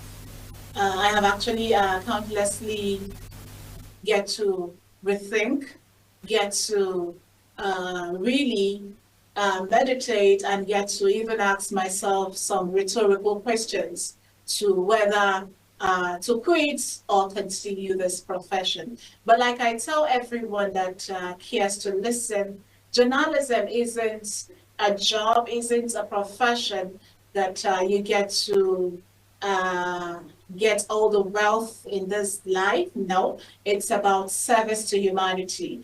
But as it is known generally, a job, when appreciated, will be done in a better way. So definitely there are obstacles, there are challenges here and there. Just that moment when you get to do the job, just that moment when you are so passionate about discharging your duties, you get to have reasons to rethink. So personally, I have had situations like that when I get to ask myself, are you sure this is meant to be? But in all of it, we give thanks to the Almighty. We've been pushing and we will continue to push. Salome, thank you so much. There's this correspondent from Abuja Studios who shared how her life was at stake. At some point, she had to lay low because of a report she was doing against the government. And for us here, that is quite fulfilling because it helps us appreciate the sacrifices journalists make to make sure that information is put out there on a daily basis. I don't know if you've experienced something of such or even bigger that you would want to point out to us specifically so that we can really appreciate the efforts that goes into your doing your profession. All right, speaking as an individual, there have not been any threats to life in the course of this profession. The only incident I can remember was that very one that I was talking about earlier, when rain did fall and it affected houses and even shops. You know, we got there, we were able to interview people, and then at the end of it, before we left there, someone was already called upon, and the office vehicle was meant to take us back to the office, only for us to notice that the vehicle, our office vehicle, has been blocked, you know. And we came out and we smiled, you know, exchanged pleasantries. And then obviously it's somebody from the government house, and he said to us, how dare you come here without letting us know? I mean, is this how you people discharge your own duty? Why not have a balanced report? And there and then we smiled and made him feel as though we were all out for them, you know. And then we got to make him understand that we were actually coming to that stage. You were only too fast. And he practically forced us to hear from him. We listened to his own side of the story, where he made 1,001 promises on behalf of the government. And we were able to go back to the office, extract some of the information we need from him, and we had to do away with the ones we do not need. So if it's the threat, yes, there is just some sort of, for me, just some sort of intimidation, but threats to life, no, not in this part of the world. All right, thank you so much, Salome. Away from the personal stuff, we just learned a few days ago that the GEM result that 78% of those who sat for that exam failed was in error. You know, that is quite disheartening. What do you make of this whole situation as a Nigerian first and as a journalist? All right. Personally, in my station, we've had topics we've discussed on this very issue. As a Nigerian, I would say it's really unfortunate, but I would like to seize this opportunity to salute the courage of the registrar who has been able to shoulder the responsibility without allocating blames. We did see him crying, though some Nigerians are of the opinion that it's not true. But I think whatever it is, I would like to salute his courage. It's not easy for a man who has been seen as a man of integrity to come out and say that, yes, it's my fault. We didn't see him allocate blame to the ICT unit or to some units here and there. So it's actually the system. I don't see it as the board having issue. I think this is time, it's high time we really get to get some things done. That's to tell you and I that the sector isn't working as expected. That's to tell you and I that the sector isn't in good shape. Who knows? Possibly this is not the first time that this is happening, as taught by some Nigerians. It's so unfortunate also that a student, a candidate rather, had to die before this discovery. So I think this is a time for us to really have a rethink if truly this computer-based examination is for us in this country. A lot of questions need to be answered. Thank you so much, Salome, for joining us on the program. Salome is one of our own, all the way from Brunei, KB, the state capital of Kebbi State. We appreciate and enjoy the time we spent with you on the program. And we hope to have you again tell us about what is going on there with new perspective to journalism and how Kebbi State is being governed. Thank you so much and see you next time. The pleasure is all mine. Thank you for having me. All right, we'll go on a quick break and the program continues shortly. Stay with us.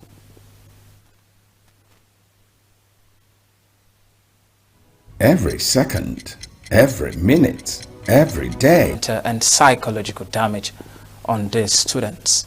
I will leave you to ponder on this, and that is where we wrap up this segment of From the Correspondent. Thank you so much for staying with us on this episode. Follow us all on all our social media platforms and stay tuned to Signature TV channel 265 on Elsa TV. Till I come your way next time, I am Emmanuel Teowasi. Enjoy the week ahead.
Crisis in Nigeria is from to get a government that will think of getting a policy that will take us from consumption to production.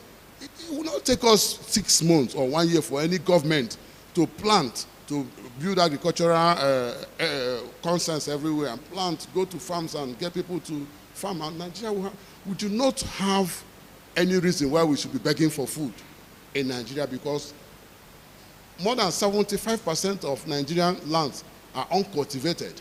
They are just there wasting. So push tractors, push people. We can't be begging food from a war-torn country like Ukraine. It has gotten to that level. So the moment we begin to go into the farms, begin to produce material, agricultural materials, we'll feed ourselves and people will be happy. Because of food inflation in Nigeria now, first of all, is what we call in economic terms materials theory. Materials theory is when population is growing. When population is growing at a geometric rate, and why food production is growing at arithmetic rate. That means population is growing like 2, 4, 8, 16. While food is growing 2, 4, 6, 8. The pace of the growth of population is far higher than our population is rising, while our population is getting lower. So the demand outweighs the supply.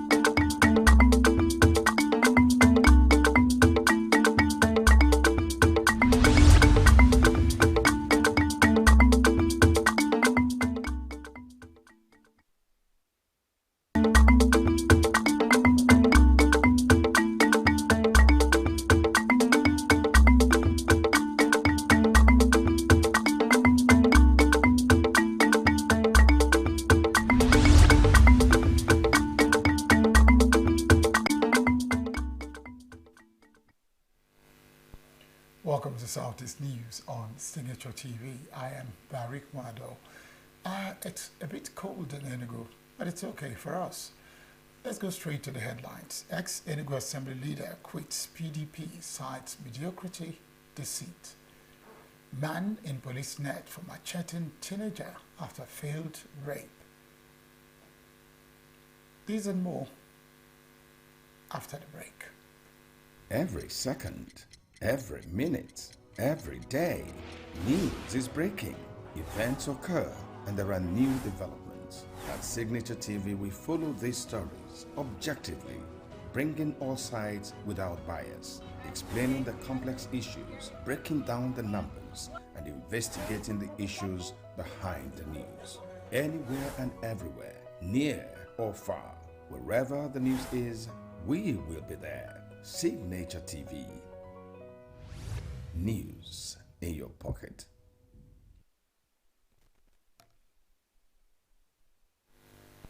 A former ENUGU State House of Assembly leader, ENUGU, has resigned from the People's Democratic Party, accusing the party of promoting mediocrity and deceit over merit.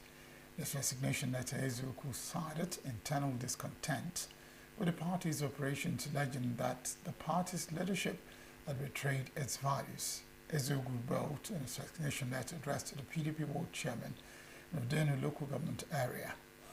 Reacting to the resignation, Professor Victor Nam, former Commissioner for Lands and Urban Development in Enugu State, slammed ENUGU, accusing him of hypocrisy and questioning why he only spoke out after leaving office. Nam further accused ENUGU of personal frustration, saying his recent resignation from the PDP is driven by personal frustration after being denied a fourth term in the House, an ambition that would have extended the stay to 16 years.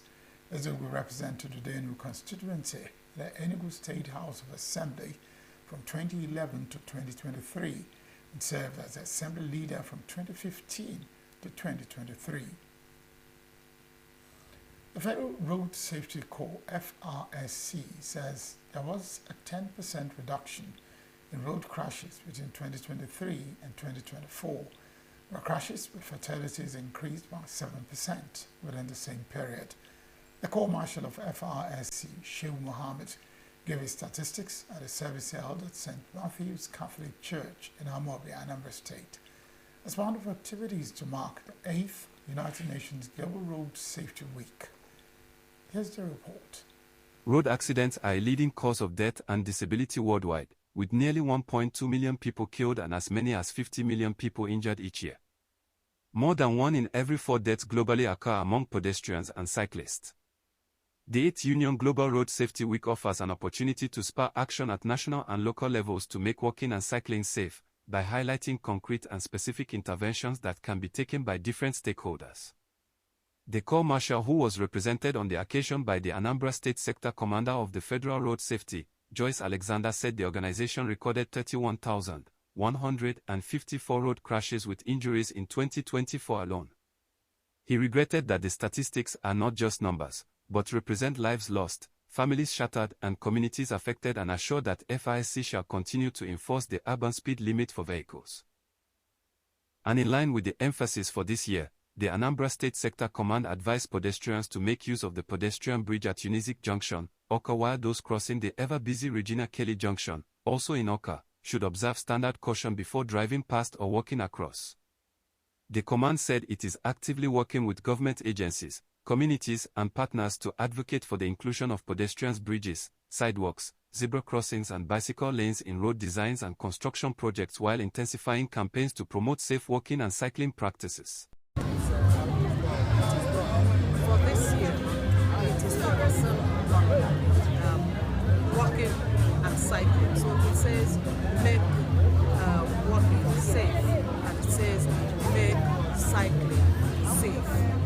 That means everybody, every stakeholder, every partner in road safety management needs to ensure that walking and cycling is safe. And not just that, we need to promote walking and cycling. The United Nations is talking about global climate change, talking about global environmental pollution and all the rest of them. What do we do in terms of traffic, road traffic management? If we cycle all the time, we eliminate, reduce to a very significant extent the issues of pollution, air pollution that comes from smoke emission from vehicles. If you cycle, you are eliminating that. Now we are talking about also goals of United Nations. We are talking about good health. If you cycle, you are promoting your health. The Anambra State Coordinator of Special Marshals, Patrick Esumai, said the United Nations Global Road Safety Week is part of efforts to create awareness on the growing incidence of road traffic deaths and injuries. Internationally, globally, and even in our country, all the countries that are involved as the United Nations member are celebrating this Road Safety Week that centers on streets for life, that involves pedestrians, people walking on the road and people using bicycle. Walking on the road is part of exercise. It helps within the heart. Even using bicycle to walk is equally help the heart and the muscles. So we encourage everybody to at least once or twice in a week to walk in a distance of 30 minutes, and use your bicycle to walk. Not everybody will be on the road going with your vehicle. You can trek for a little distance and help yourself physically and otherwise. So this celebration is a unique celebration, and we encourage everybody, since we are part and parcel of road safety, so we encourage everybody to. Motoring public and pedestrians alike to observe traffic rules as a way of safeguarding lives on the road. Of the masses, for their own salvation, they protect them from hands of the evil ones, from the hands badly and unto them. If they safely as they travel, as we said that it is the various offices, you and guide them. After this every journey, they see this heaven through Christ our Lord. The 8th Union Global Road Safety Week for 2025 aimed to mobilize advocates and communities to demand safer streets for walking and cycling, and calls on policymakers to implement proven interventions to achieve it. The theme for this year is Make Walking Safe, Make Cycling Safe.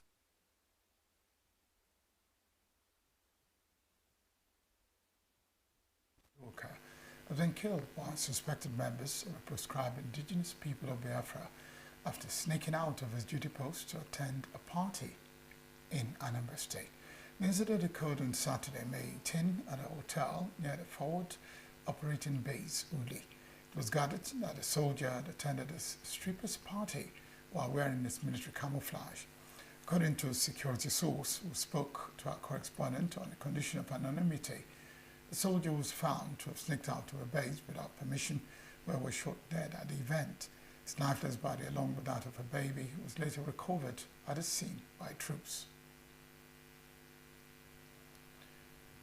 Now to Abia State, where a man identified as Chinazum Ubani has been apprehended by the police for allegedly inflicting machete cuts on a 14-year-old girl, Anaba, in Obete, China village in Chiauzo community in Obingwa local government area of Abia State following an unsuccessful rape attempt. The attack was said to have been carried out by the suspect when a female victim had gone to the bush with her 8 mates to fetch firewood. Father of the victim, Chijuke Anaba, who confirmed the attack on his daughter, said the suspect had attempted to suspected rapist who is from the same village with him should not be released but should be prosecuted accordingly. The father of the girl who insisted that the suspect, Chinazum Ubani, is not mentally unstable as is claiming, raised the alarm that if he is released, he would launch a fresh attack on his daughter. He called on Abia State First Lady Priscilla Oti to intervene in the case of his daughter, who is now agonizing in pain at the hospital. That's one of the stories we are tracking. Let's move over now to the story where the Chief of Army Staff, Lieutenant General Olufemi Oluyede, has ordered an investigation into a viral video alleging that its personnel assaulted a police detective during a traditional leadership election in Mbom Achara community, or Hozara, local government area of Ebonyi State. The video, which has been circulated on various social media platforms, claims the soldiers deployed for security duties at the event were involved in the assault of the officer who was reportedly on official monitoring duties. In a statement on Monday, the Acting Director of Army Public Relations, Lieutenant Colonel Apollonia Nele, said the probe was to unearth the circumstances surrounding the incident and the conduct of the personnel involved. Anele also said that investigation in the matter is ongoing. That is another story we're tracking. And that's the news for now. When we return, we'll start our conversations, and you know from where. Stay with us. With a population of about 36 million people, the Southeast is awash with stories. Every day on Southeast News, we tell the peculiar story of the Southeast and her people. Our Southeast should be the Silicon Valley of Nigeria. Their successes, achievements, and daily challenges. Do you have a Southeast story to share? Community achievements and challenges, completed and uncompleted projects, bad roads, water scarcity, erosion, flooding, insecurity, or even disagreements? Bring it on to Southeast News. On Southeast News, no story is too big or too small. Southeast News. Let's tell our story. Showing on Signature TV every weekday at 4 p.m. WAT, 1600 hours GMT.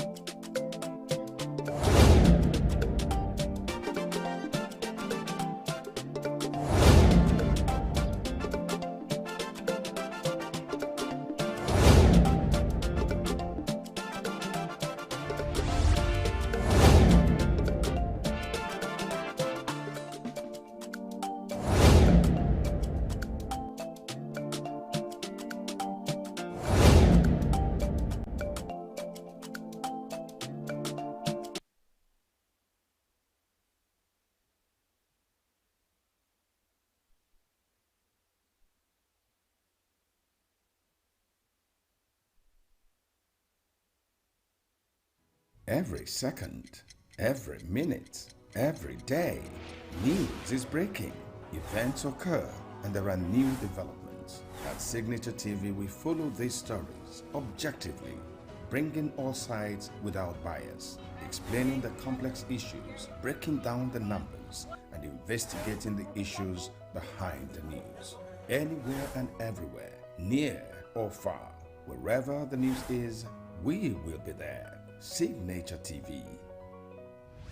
News in your pocket.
And so we go to Ebonyi State, where, of course, Amechi Odo is waiting for us. Amechi, good afternoon.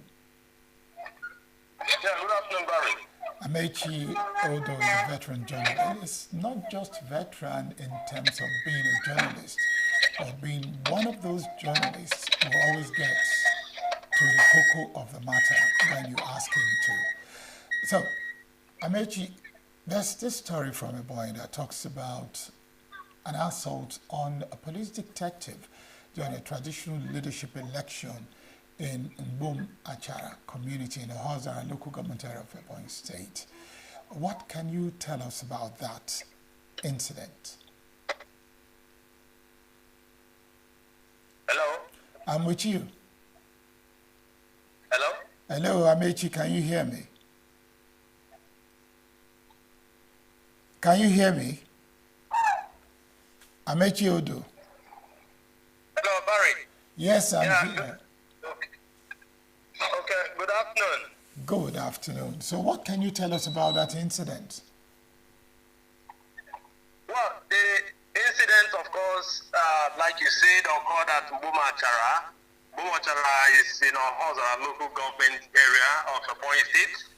And it involves a Major General in the Nigerian Army, Major General Igwe, of course, who hails from there and who attended the event, the traditional ruler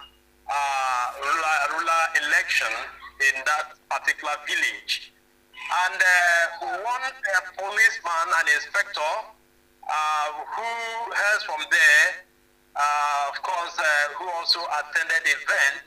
Well, what I gathered is that the election appeared to be inconclusive, and at some point, when people were about leaving the scene, the Major General Igwe called the SA on local government chieftaincy to come back and complete the process. So it was at that point, that the exchange of verbal attack ensued, and from what I gathered, the policeman allegedly slapped the Major General, but the Major General didn't retaliate and equally held his men back, from maybe arresting or attacking or whatever, the policeman. So, but there is this video that is circulating from sources I spoke to claim that the video was edited to make it appear as if the military officer, senior military officer, attacked or assaulted the policeman. I equally gathered, though, from an unofficial source that the policeman was briefly detained by the CP when CP became aware of the incident. Though I have not confirmed this, I tried reaching out to the PPRO, who said he is out of town. I sent a text to him, sent WhatsApp message, but it has not been responded to. So that is the much I know about the incident. Okay, now, it was an election to find who becomes the traditional leader of the community. The issue of the police detective coming there to monitor, was it official from your findings? Sorry, you said whether what was official? Yes, there's this claim that the police officer was posted there to monitor the election. Well, yes, my sources, told me that the policeman was not posted to the place to monitor the election because there has been this claim was representing a certain interest, and the Major General was there as a member of the community and someone who is also interested in the leadership of his community. So, from what I had learned, the policeman was not an undercover officer deployed to monitor the event. Okay.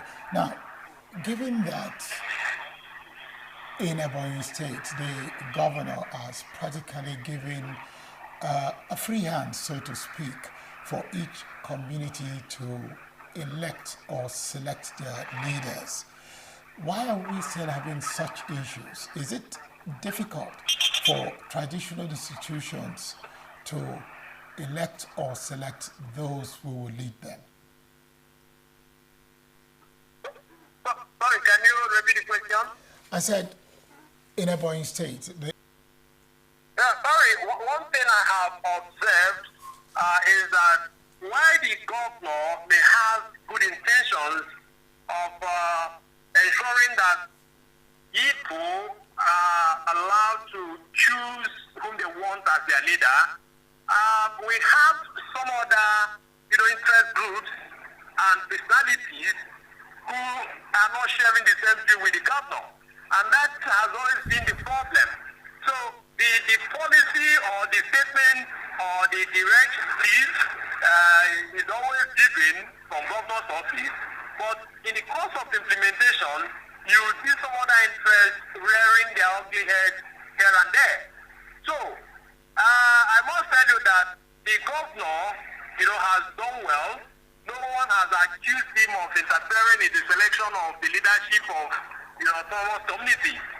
But the people on ground, of course, will always have someone that they want to be their leader. And you see some of these stakeholders, especially political stakeholders, interfering to choose for the people, to determine who to select and not to select. And when this interest clash, you see something like, what transpired at Mbubekara. So it is something that calls for, action so that people can be allowed to choose, their leaders as it should be.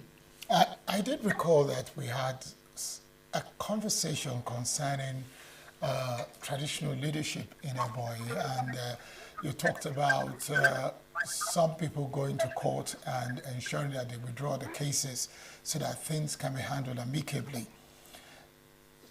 But sorry, Barry, you said what?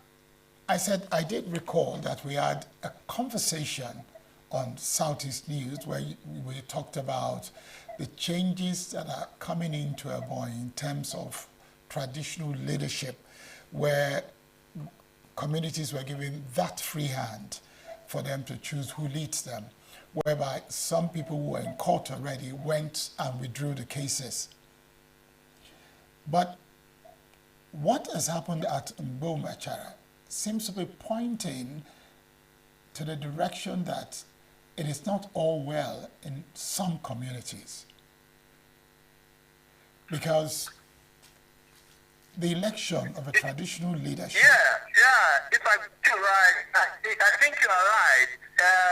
That yes, all is not well. All is not well, yes. Because we've seen, similar incidents happen in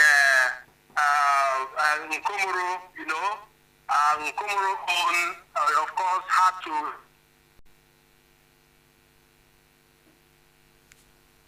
Hello? On the security agents who were there, and we saw a similar thing in some other communities and now in Mbumachara. But Barry, there is no, we cannot, go printing ballot papers and deploying,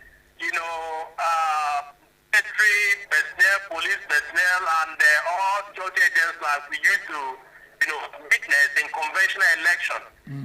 For crying out loud, this is just a community election that should be done transparently. But I tell you, our people have issues with democracy, and that is why, certain individuals who consider themselves to be elite or stakeholders, of a given community will try to hijack the. So, for me, it's not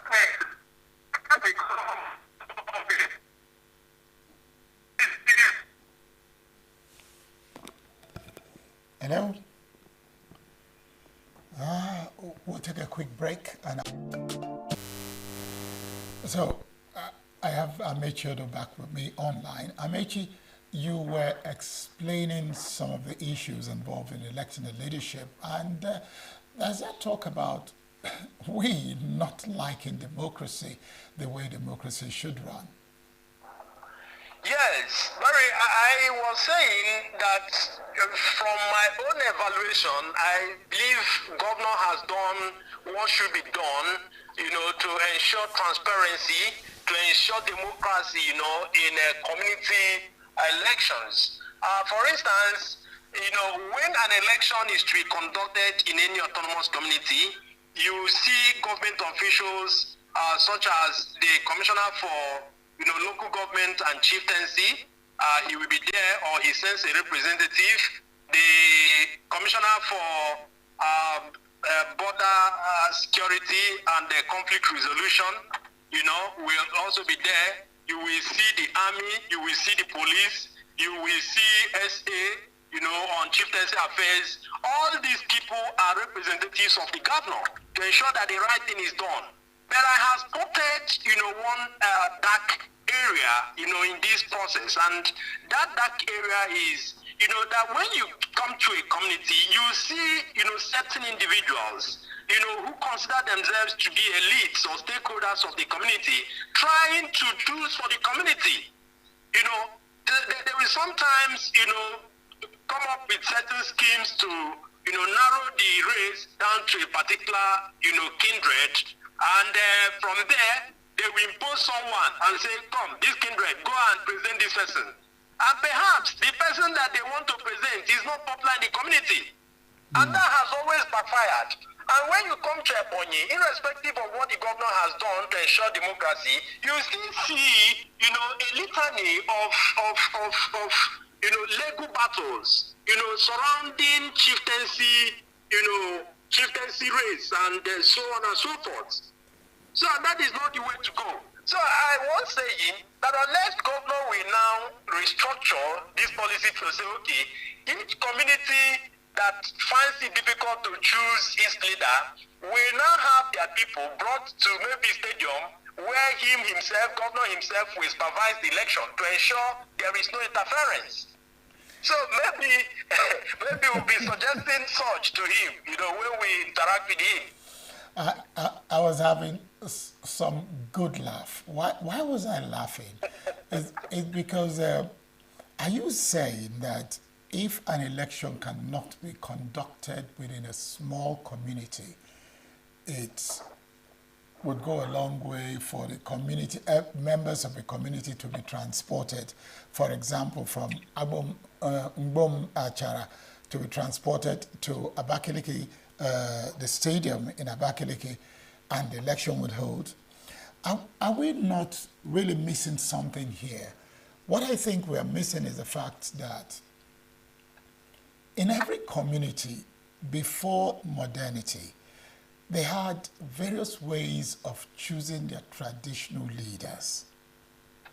If we say we want to modernize and democratize, should we leave out the essence of what makes us a people and begin to look for the things that tend to make us people who are more aggressive and people who want to engage in deceit and falsehood to elected leaders? The choice is ours. Yeah. Barry, if you have landed. I have. Yeah, of course, you want to take us back to the primordial days, of Igbo society. Of course, that democracy is alien as far as Igbos are concerned. Rather, they practice what the white men came and called republicanism. Of course, where everybody come out, in the open to participate and deliberate on issues. And you see it working out. That is egalitarianism. But now the white people came and brought Warren Chief. From there we came to this point where we are now, where we have, a certain leader that goes by the name Igwe or ENUGU and so on and so forth. And now, even when the white men came, it did not take election to to choose a warrant chief. He did not. So the white men had their own ways of, selecting whom they want. Of course, from maybe people who were amenable to their policies and to their imperialism as it was then. But now things have changed. Now these people are bringing democracy. And of course, democracy has its problems. The democracy means that maybe certain elites will come and say, we have someone that we think will represent their interests politically, whom we think will work with the government. And the youth will say no, that this is democracy, which entails that they must file behind, certain personalities or cast their votes into certain boxes for whoever they want. And that has been the problem. Because ordinarily, community leadership, should not take the structure of maybe partisan balloting. Yes. It shouldn't. It shouldn't. Now, before now, Barry, like even in your own area, such positions are reserved for people who have done well, who are considered to be patriots, who have led the community without occupying any position. And when such position like traditional rulership, still becomes vacant, they will just call the person, please come and be our Igwe. And that has been the practice. But all of a sudden it changed. Democracy was ferried into it, and it is not working because democracy has its own problems. Democracy encourages certain interference from the elites, even in United States democracy. Of course, after the vote, you have a class that is called, the Electoral College, who will still come together and consider who to become the president or who not to become the president. So, because this charam boom from the grapevine, I heard that a very senior, public servant interfered and wanted a certain personality to be the traditional ruler. So, of course, the Major General is also a high caliber personality in his own right. And, his presence there, changed the equation. And what the senior public officer wanted didn't work out, he ended in that brouhaha, that resulted in the public discourse that we are now having. Yes. Now, how do you think we can move forward? Because at the end of the day, Mbomachara does not have the traditional leader they want. The government should, reconsider its approach to community leadership election. Perhaps this can be taken out of the hands of his lieutenants, and maybe a committee, should be formed to superintend over community elections. The committee will be reporting directly to the governor, and at the end of every election, the parties who participated or the candidates who participated should be made to see the governor so that governor can actually, review the process before them, and anyone that has concern should utilize the opportunity to ventilate whatever misgiving that he has. So that is what I think should be done, because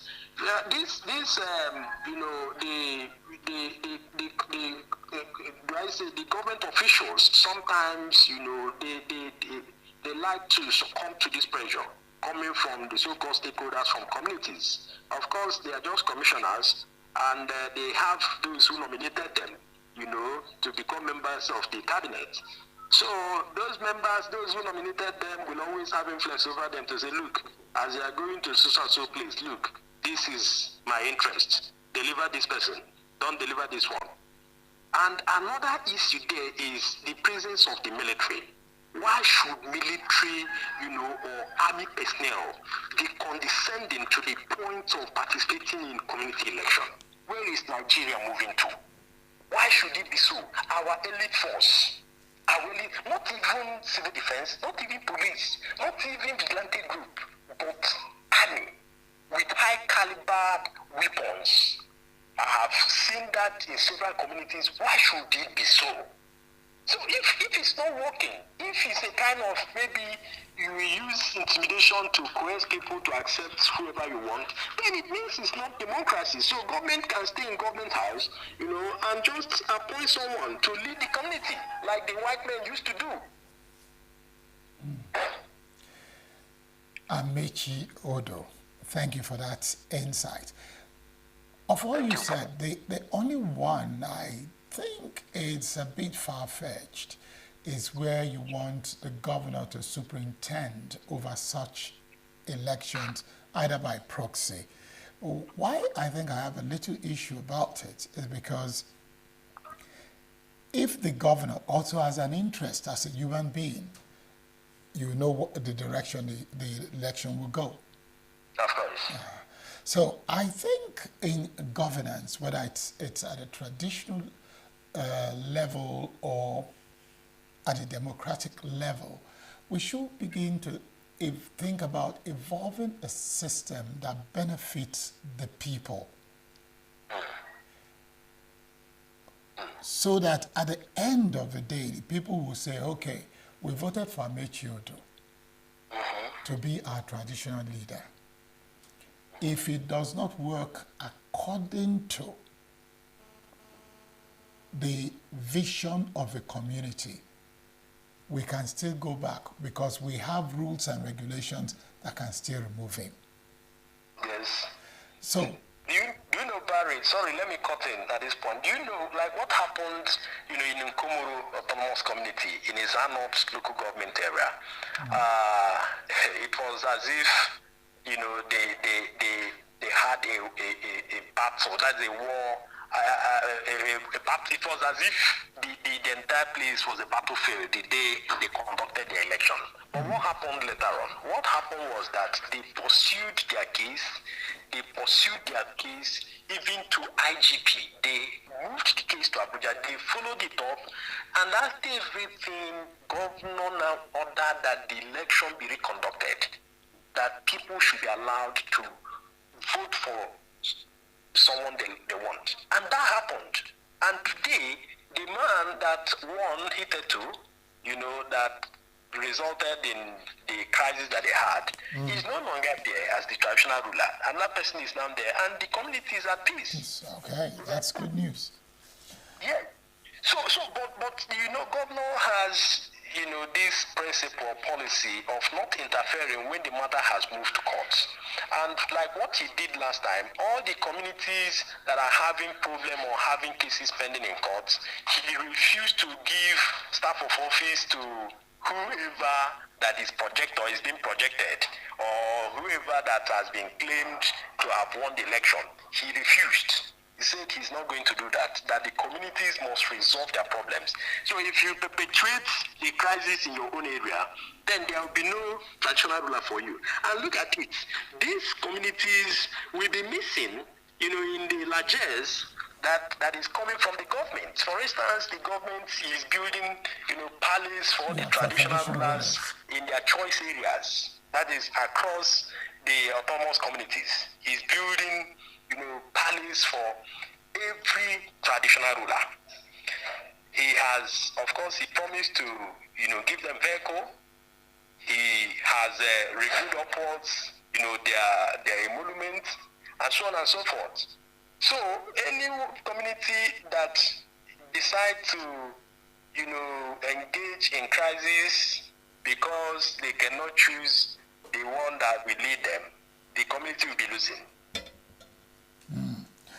All right, we look forward to the result, or should I say the report of the committee or the committee that is investigating the issues that were the fallout of the Botch traditional leadership election in the Boom Achara community. And I hope, Amechi, you keep us posted about it. I will do that. Thank you so much, Barry. Thank you very much, Amechi Odo, for making our day here on Southeast News. Do have a great evening. Bye. All right, bye. We are still tracking all the stories, and definitely we will be back by taking another break. With a population of about 36 million people, the Southeast is awash with stories. Every day on Southeast News, we tell the peculiar story of the Southeast and her people. Our Southeast should be the Silicon Valley of Nigeria. Their successes, achievements, and daily challenges. Do you have a Southeast story to share? Community achievements and challenges, completed and uncompleted projects, bad roads, water scarcity, erosion, flooding, insecurity, or even disagreements? Bring it on to Southeast News. On Southeast News, no story is too big or too small. Southeast News. Let's tell our story. Showing on Signature TV every weekday at 4 p.m. WAT, 1600 hours GMT.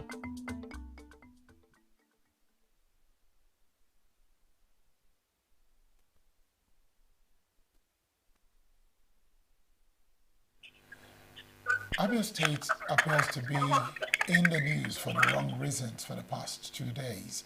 Yesterday, we talked about a man who decided to burn his family because of an allegation of infidelity against his wife. But we're still tracking that story. Today, we're tracking the story of a young man who allegedly attempted to rape a young girl, a 14-year-old girl, and also engage in macheting her.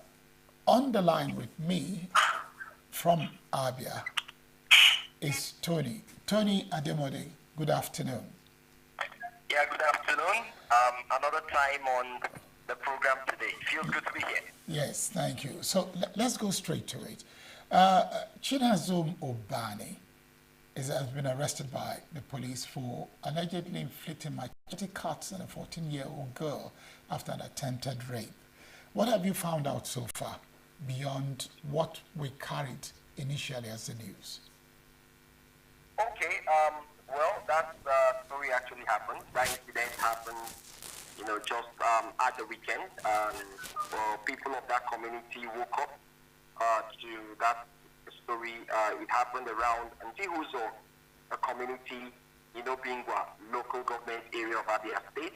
That is where that incident happened, where a man actually tried to, have carnal knowledge of a 14-year-old girl who had, the farm, who had gone to fetch firewood.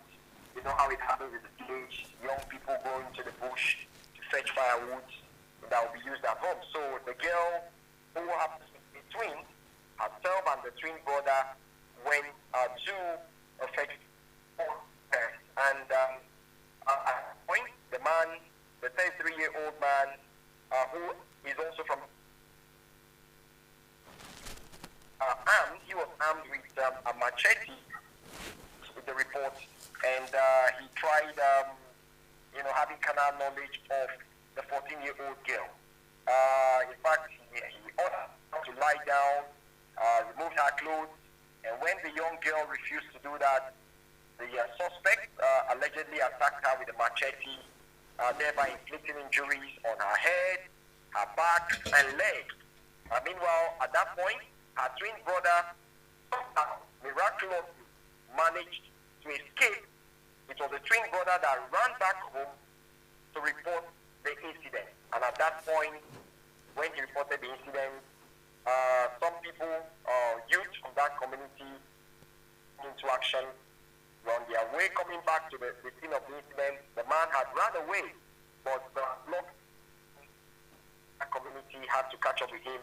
And of course, the family of the had to report the case to the police.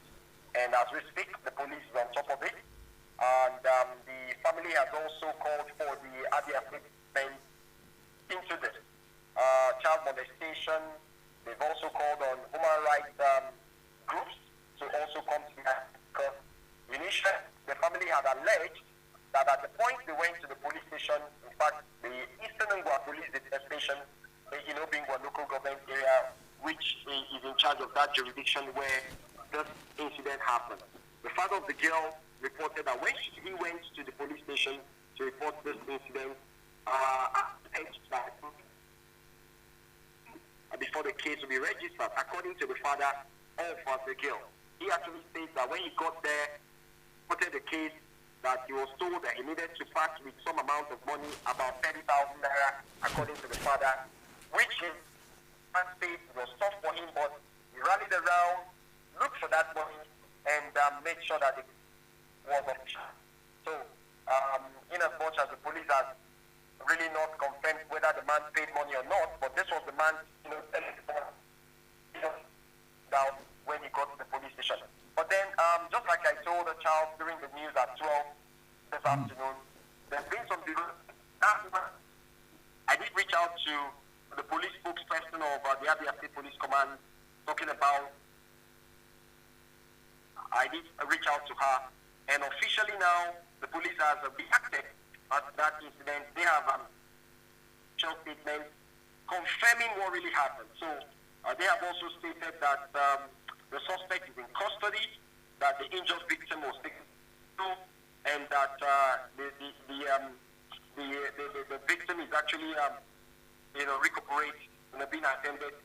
So that has been the story that happened in Tihuzo community, Obinga local government area of Abia State, just a neighboring local government to Aba. Like I told you yesterday, Aba is so large that it's being bordered by 5 other local governments of Aba. If you look at Aba South and Aba North, which make up Aba proper, we still have parts of Ubuntu local government inside Aba, Obinga local government also bordering Aba as well, and Osisioma also bordering Aba. So you can see that we have 3 or 4 local governments surrounding Aba North and Aba South. Thank you very much, Tony. Now, the other matter, has there been any update on the issue of yesterday, the 40-year-old man who decided to burn his family? Well, yes, I did also, confirm that. I had to also talk about that to the Police Public Relations Officer, DSP Maureen Chinaka. She also did confirm that the suspect is in custody and that they had to swing into action because at that point, if not came around, the mob, the angry fans wanted to, set the man on fire. But luckily for him, he was able to, be rescued by authorities. So, DSP Maureen Chinaka did confirm that story and state that the man is in custody. The children, I told you yesterday that one of the child of the man has been ready, and the wife is still recuperating in as much as she's got massive injuries, bones here and there, and we are only hoping and praying that she stays alive, but the injury was really, really intense, and she's somewhere right here in the city of Aba. Okay, just before I let you go, Tony, these incidents, do they point to any direction? You remember sometime earlier this year, we had that incident of somebody that was said to be mentally unbalanced, who attacked his sister. You remember that incident? Yeah, I do remember that very well. I'm beginning to ask, what is the cause of all this? Well, already we've talked about the mental health of some people. It is very important that look at the mental health of a whole lot of people. Yes, we understand it's a country where things are very, but that would not lead someone to commit crime. You don't take the laws into your hand. Take for instance, a 33-year-old have canal knowledge with a 14-year-old girl. How do you explain that? And the family of the man was already claiming that the man is mentally unstable. And I did ask, I said, if a man is mentally unstable, should be somewhere in a home where, mental people are being kept. And not causing a whole lot of problems in the community. Because with this incident now, the family, have found themselves running around. There's a police case ongoing, and the way it him in jail or something. So the name of the family is also at stake.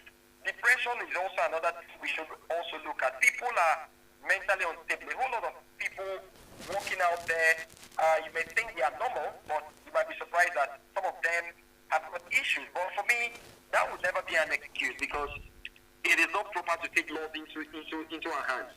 At most, whatever happened, you should have actually reported to the police. There is no room for negligence. There's no room, for you to say ignorance of the law is never an excuse. Man has committed a crime, and I'm sure the law will take its due course. We don't wait to see the end of the stories. Okay, then. I need to say thank you very much, Tony Ademode, for coming on to Southeast News. And just an update before I go. Remember the Keke rider? Have you found him? Yes.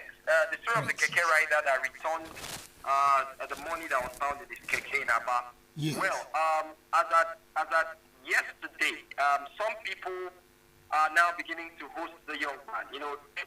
In days. Yesterday, a particular group in the city of Aba, host the man, rewarded the man with some cash and all that, cash gift. And by tomorrow, the Assemblies of God Church and a couple of other churches are planning to reward the man for his benevolence of returning such an amount of money. A passenger forgot in his keke. So I'm also following that story, and I'm sure that tomorrow we should have a clearer picture, and we'll talk more about the man. Okay, I look forward to that sincerely. All right, Tony, thank you very much for all your efforts. Do have a great day. All right, then. And that's where we call it a wrap on this edition of Southeast News. I am Barikmo Ado. We'll be back tomorrow.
Crisis in Nigeria is from to get a government that will think of getting a policy that will take us from consumption to production. It will not take us 6 months or 1 year for any government to plant, to build agricultural concerns everywhere and plant, go to farms and get people to farm. And Nigeria, we do not have any reason why we should be begging for food in Nigeria, because more than 75% of Nigerian lands are uncultivated. They are just there wasting. So push tractors, push people. We can't be begging food from a war-torn country like Ukraine. It has gotten to that level. So the moment we begin to go into the farms, begin to produce material, agricultural materials, we'll feed ourselves and people will be happy. Because of food inflation in Nigeria now, first of all, is what we call in economic terms materials theory. Materials theory is when population is growing. When population is growing at a geometric rate, and why food production is growing at arithmetic rate. That means population is growing at 2, 4, 8, 16. While food is growing 2, 4, 6, 8. The pace of the growth of population is far higher than our population is rising, while our population is getting lower. So the demand outweighs the supply. The causes of food inflation or hardship is tied to government policies. For example, you saw last year, 2023, as at May last year, before the coming of the current administration led by President Bola Ahmed Tinubu, the moment he made one declaration as a leader, everything up to date, somersaulted. So it's government policies, it's policies that can bring down inflation, bring down hardship, bring down cost of living, improve life expectancy. It's same policy that can reduce life expectancy, cost hardship.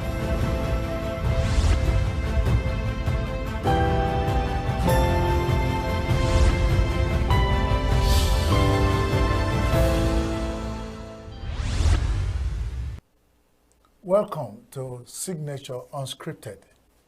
Signature Unscripted is a program where we discuss issues that border on our lives and our well-being, only but that we approach those issues from our different points of view. My name is Christian Chibuzo Maduka. I have my friends in the studio, and from my immediate left is the Calixtus. Eze Calixtus. And on my right is Chidera Onowu. Onowu. I like that name. The voice was just sounding as though. Yes, we are here. We are here, and you understand how it has always been an unscripted. So let's first agree on what unscripted topic we will decide today. I think let's talk about people saying that the fathers are always absent in the life of their children. Mm-hmm. It's making sense. What do you mean by that? Yeah. Like absent fatherism. Absent fatherism. Does that make sense? Well, sometimes I begin to ask when I hear about, I think I've heard about absent fatherism before, but I begin to ask myself some questions like, what do you mean? Is it that you're saying that, sometimes the fathers, they just give money, bring money, they are almost always not available. They just give the money and then they go. And then some are not entirely available at all. So if somebody is bringing money, will you say, and is not showing any form of emotional, raising children is not just about bringing money. Yeah, so if somebody is just bringing money and is not always showing up, will you add the person, or will you see the person that is actually an absent father? This is totally a different point where you're coming from, and is in fact expanding our scope on this topic. My understanding of it is not just beyond that the father brings money for school fees, brings money for feeding, pays rent, pays electricity and energy bills, and then goes to work, come back late. Before he wakes up, the children are still sleeping, and he goes out again. So at times he will return and or comes back during weekend where he didn't go to work. The children are like, who is this uncle, mommy? And they say, is your father? So sad. So it's beyond that. So from what I understand or know, we're saying is fathers who are not there at all. That they're not there most of the time. Not that the ones that are supposed to be there most of the times, but they're not there. So it gives us that the concept that there exist absentee fathers. Yeah.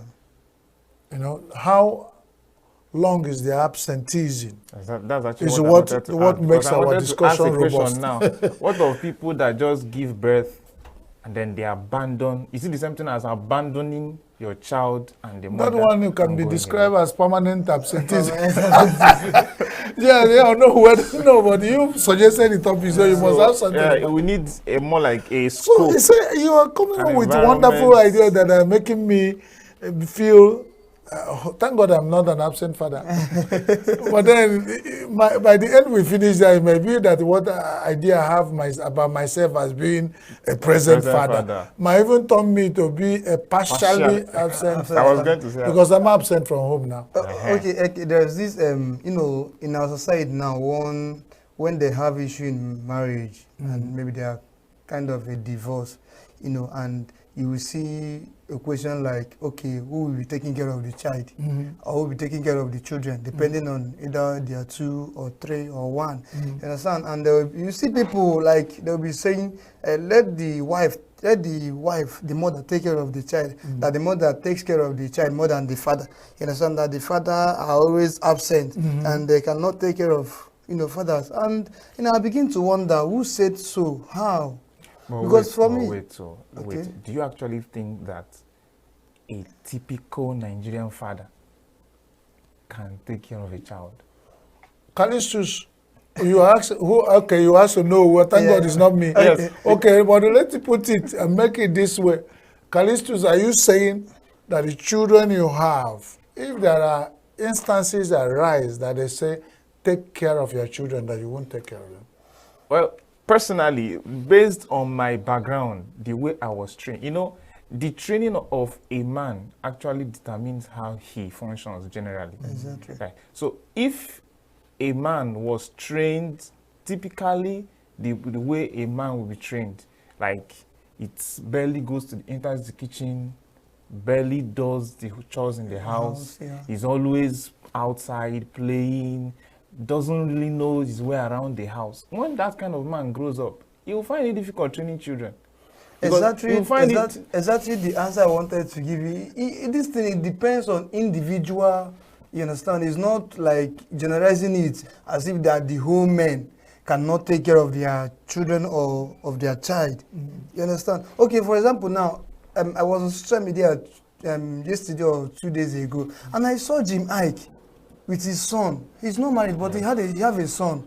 You can see a how do I put this in now? You can see a man who loved his son, his own child, you understand, so much. And he's giving the child attention, he's giving the child care, you understand. But, you know, children are emotional. So you have to give them that emotional side of you. So it's not just something you want to generalize and saying that women take care of the children more. There are some men that has that same quality even more than women. Well, if you know, there are no absolutes in this thing. Personally, I would believe that you cannot remove the place of the woman in training a child. Likewise, now, what you are saying now, remove the place of man and train a child. Is that what you're saying? No. Okay, so but you mentioned, I like your approach to this issue, Callistus. You have always been like relativism in everything. You said, it was something you said I picked on, and I was trying to come in there, depending on how the man is trained. Exactly. So let's build the data together. Remove all the men who are trained well, put them one side. Okay. Who go to the kitchen, cook food, like me, prepare onumu soup, grind pepper, you know, bath the children, do everything. So when they become husbands and they have issues to keep custody of their children, they cannot be described as absent fathers. Is that from your point of view? Exactly. Then match them against the ones who are on the go, the fathers on the go, who eventually, when all facts are pointing against them as absentee fathers. But from what you know, who said, that's not the issue. The issue is that you said somebody give birth to a child and then abandons the mother and the child. We said that one is permanent absenteeism. But we have some people who have an agreement. They keep concubines. Celebrities do it a lot. when they get to Lagos, the Lagos wife is there. And they enter flight to Abuja, they have Abuja wife. Yeah. And when they land in Enugu, they have Enugu wife. And then those wives have houses and facilities where they sleep. And then you know when a man sleeps with a woman, you ask the women what happened. I don't know. But then it might be that a child is a result of what happens. Exactly. Okay. So when there are issues, how we describe such fathers? We are now, from our discussion so far, have almost 3 categories of fathers. The ones who are permanently there, but they go to work and they become partially absent. Yeah. The ones who probably get to a woman, impregnate the lady, abandon that one, permanent absentees. And then the ones that are on contract absentees. This sounds funny. I don't know. I don't want to monopolize this discussion, so go ahead. But that's my opinion so far about this, you know? Yeah. So, this is what I'm saying. Like I said before, it all depends. Just like what you said on your personal and your upbringing as a man.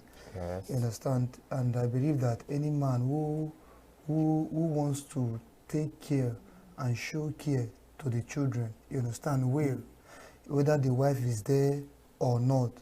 It's just that women are so emotional, just like kids. Yes, and that is why it seems as if to lie, you understand, to understand each other.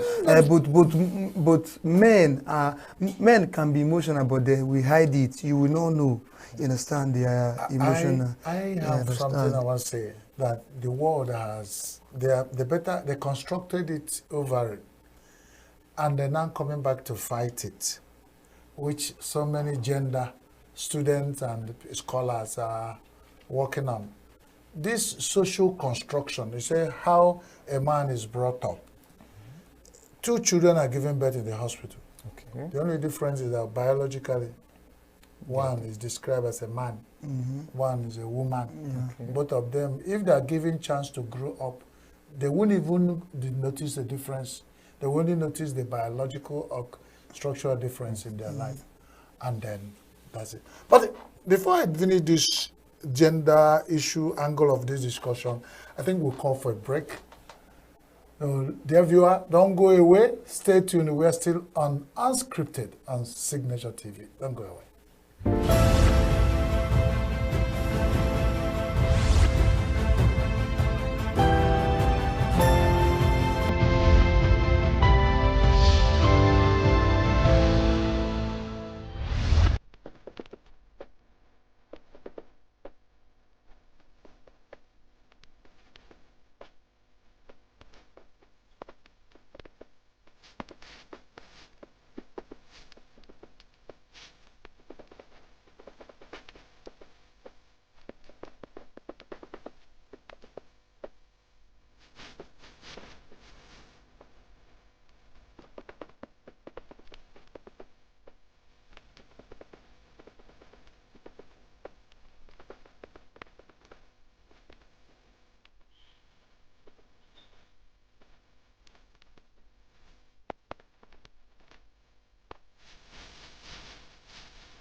Welcome back. It's still Unscripted on Signature Television. And we are talking about absentee fatherism, matters arising. And before we went on break, I was breaking down what the society has constructed around men and women. And when we talk about men, women, they keep constructing. Now we got to the point where we have to say whether you're a man, man, or woman, woman. That's the point of discourse for another day. I'm saying, is this social, cultural, religious construction around our beings that makes you to wake up and say you're a man? and then this person is a woman. So let's be careful. Otherwise, everybody can take care of children.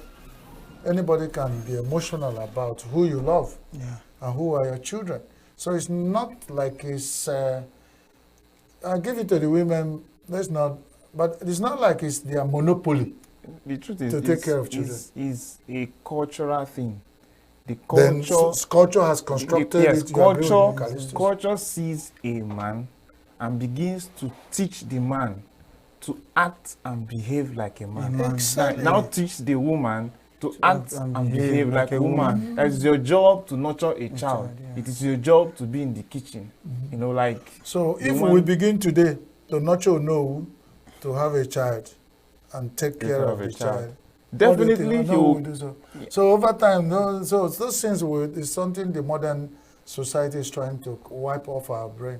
That if you're a human being and you have the drop of humanness in you, that you have emotions, and that if you have a child that is of your blood, and when the chips are down, they say, take care of that child, you take care of that child. Me? And I believe so. Sure. I mean, sure, exactly. So that's it. So it's not a monopoly of anybody. Yeah. When they say some parents, some fathers are absent, and when they send social constructions, legal constructions that will say when a child is of certain age, only a breast-sucking baby will be said will be in the custody of your child. But if the baby is already a toddler and moving, Anybody the man, can. when Anybody chips are can. down, if it's that baby is the only thing you have in your life to depend on, you can abandon work and take care of your baby. How many men will be able to do that? You say, if not find yourself in such situation, if you find yourself in such situation, you have a baby, and there's a contention about this baby, and it's like, can you take care of the baby? I bet you can swear you can. But the situation not arise anyway. But then that's it. We are talking about all-round situation. Just like what you said, I think the society made it to be so. You understand? Society made us to understand that woman is the job of a woman. You understand? To take care of baby. Okay, and it is the job of a man to provide for the family. So the same society, constructed this thing we're talking now, for us to start having concept that some fathers are absent. Is it not the same societal construction? Exactly. Is the father supposed to be absent? No. And that's how concept came up, and people are trying to buy into it. Their father is absent. It takes a man or woman to give birth to a baby. Both of and them, then both definitely. of them are parents of that baby. Exactly. So why should one become absent and one is present? And if one is absent, a reason the society has given to the person, it means is the man has stronger reason to be absent to make sure the baby and the mother and the baby are alive. Good. And well. Exactly. That's actually what I wanted to say. You know, most times society believes that the man should fend, or rather should provide for the family. Now, how will you be able to provide for a family if you are not always at work? And then these are what we said, if we're here and we tell we are modern society, we graduate from the same school with a lady who read the same course. Yeah. And we are in the Nigerian employment market for the same number of years. You get, probably women get married before you. And let's say it happens that two of you did not get job at the same day, eventually dated and got married to yourselves. You read the same course. If you're employed to work, you are earning the same salary. The same lady with the same qualification. So what societal construction that will lead it on that woman, when you marry, now abandon everything and feel that it is your job to take care of to provide for her and make sure she is the wife of the house, and then you come back, it's like there's no food in the house, and there's this, where do we put such women? Are they not absentee wives? It's quite different. It's quite different from the topic of discourse. Now, when you say, okay, you are trying to bring in the concept of absentee wives. Also, because if we have absentee wives, let it not disrupt our thought. We discussed that on now, but I'm trying to balance. Why should we even have absentee fathers? Because when it comes to tension, conflict, something is at stake. That's when you start demarcating who is absent and who is not. Yeah. But when the going was good, it's nobody's absent. Exactly. Even when you're in US, you're sending dollar, and the person is in Lagos spending the dollar, you are not absent. You're on video But call. when there's a tension, and like, the man becomes absent. I don't marry again, no, other kind of issue. Exactly. And then that's when they remember, and then we have something to share. Just like I said, this is what the society have made. You understand? The society made it to look as if that men are absent. You understand? When it comes to raising a child and raising up kids. But the thing is that this is why this program have come to stay, to change the narrative for people out there, for the society, to let them know that no one is absent. You understand? When it comes to kids, the thing is that if a man, for example, maybe come back from work, should also take care of the kids. If today you have wives that are working. Exactly. You understand? They are working. So we also call them absent wife because they are working to make money to support the husband. And now they now have nanny and the house help. The man is supposed to provide. Exactly. That one is true. Whether it's society or scripture, the man is supposed to provide for or the family. tradition. But there comes a need, and there is a need where the man also needs to be there for the family, because you are training a child. You're not just providing finance.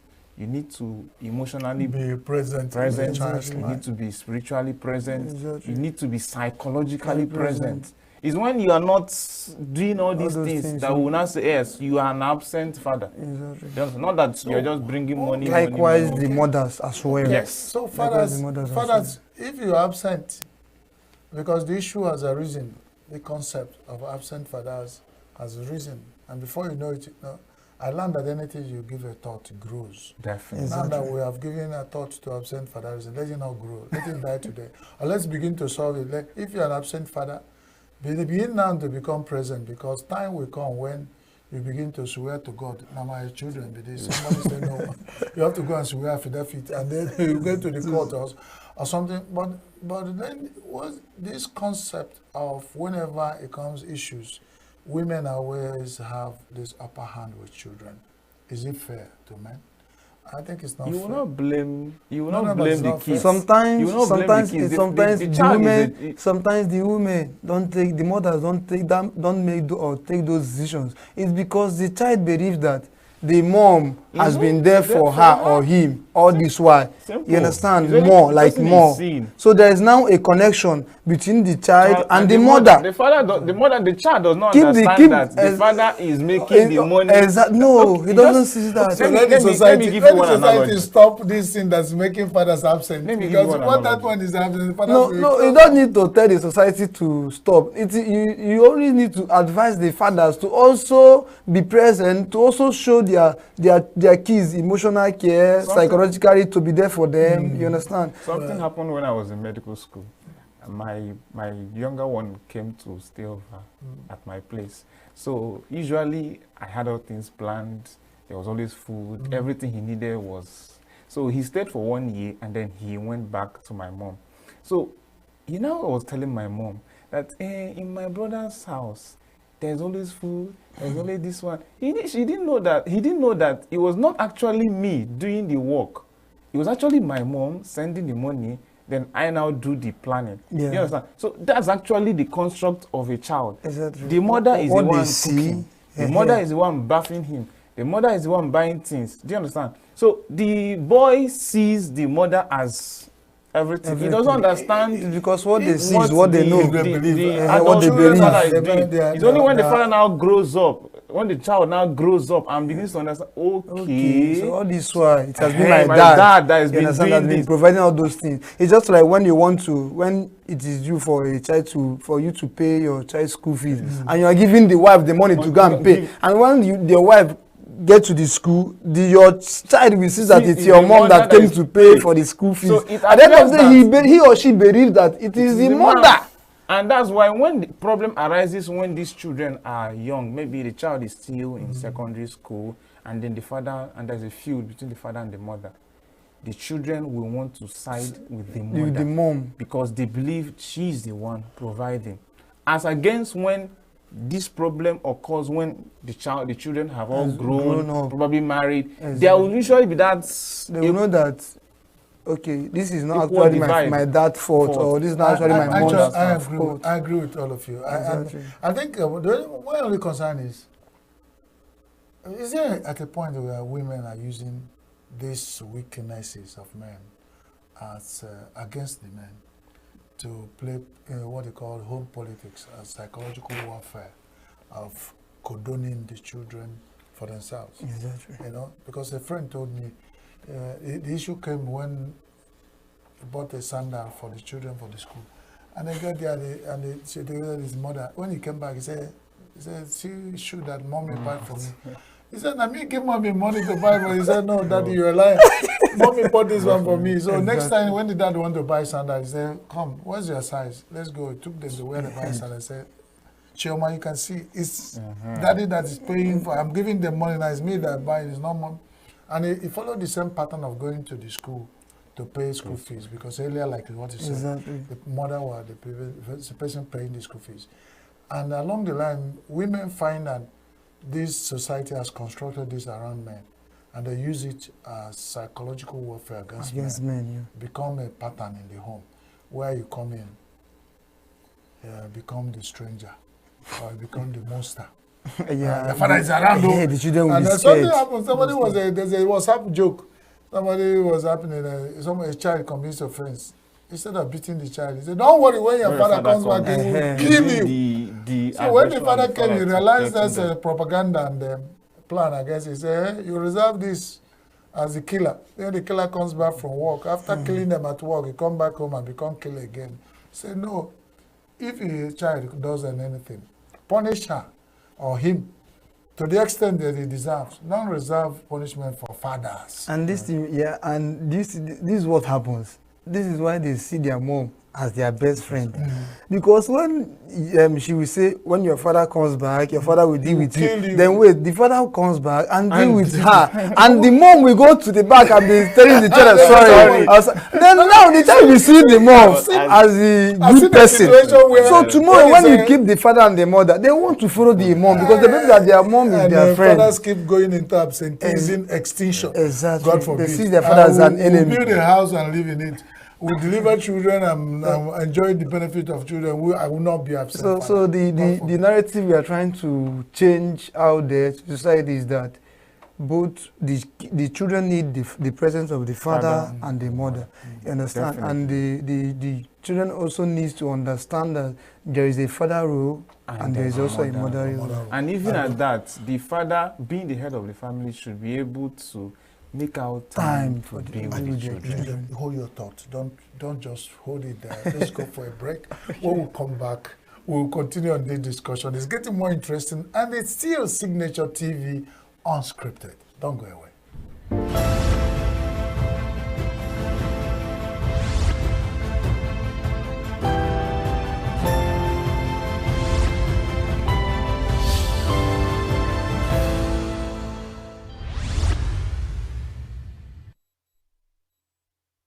Why do people evade tax? Why is it that the propensity or the tendency to evade tax is very high in Nigeria? It has to do with the social contract, the failure on the part of government, to fulfill its own part. Okay, a situation where individuals or firms provide virtually everything they need that the government ought to have provided. Okay, things like power, for example. If you're a small business, you have to bother about power. You get a generator. Water. You provide your own water. You provide your own security. You at some point you have to also help to do the road to your office and so on. So when you look at all these things, it does not encourage people to voluntarily say they want to pay tax, because on the part of government, they also feel the government is slacking.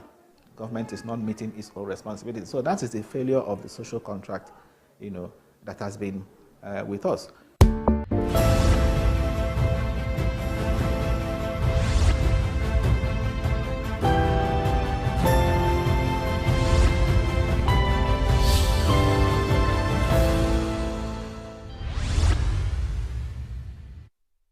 Welcome back to Signature TV Unscripted. I still have my lovely friends here and we are discussing the topic. Absentee fatherism, matters arising. A lot of matters have arisen, and I heard the thought of my friends before we went on that break. Who was that? It was you that No, said, I was okay, Callistus is you. So I was trying to say that we need to, fathers need to come to that point, having foreknowledge that, okay, there is something like absentee father. I can actually be providing, killing myself, bringing money, and I will still be labeled an absentee father, right? So they need to come to that point where on a typical Sunday, you carry your children, you go on a park, or you take them to ShopRite, or you take them to any eatery around. You make them know that I am your father, I care, right? And you treat them very well. Then you come back once in a while, you buy them gifts. Not that anytime you want to buy them something, you now go through, yes, naturally. You just drop mother. There's drop money there. No, you do it as a father. It shows them that, okay, dad is also nice. He's also nice. So let me come to the angle of mother, you understand? Let's also see it from the mother's side as well. So we are not going to throw away that or say that they are fathers who are not absent. You understand? Because sometimes you come to a family, you see that the father don't even care. You understand? Of the well-being of the children. You see the mom suffering, and those kids, exactly, those children, they are seeing it. The mom is the one suffering while the father is there. Don't even care. You understand as well. But I would want to say that as a mother, you loved that man before you get married to him, right? You should also try to make your husband, you understand, try to talk to him, to also make a time for the children. Don't always see it as if that you both are in a competition, someone depends that we win the love of the kids. You understand? Trying to talk to your children also, let them know that it's your father that provides this in your school fees, is your dad. So let them also see their father, you understand, of being present in their life and not absent. And always also try to talk to your husband. Oga, you understand? Always look after your children, show them love, try and make that time. I know you are always busy for work to provide for the family, but Biko, try and make out time for your kids. You understand? The kids is for both of us and not just one person. So that was just it. The problem with families now is that they run it on automatic. The father faces money and is bringing money.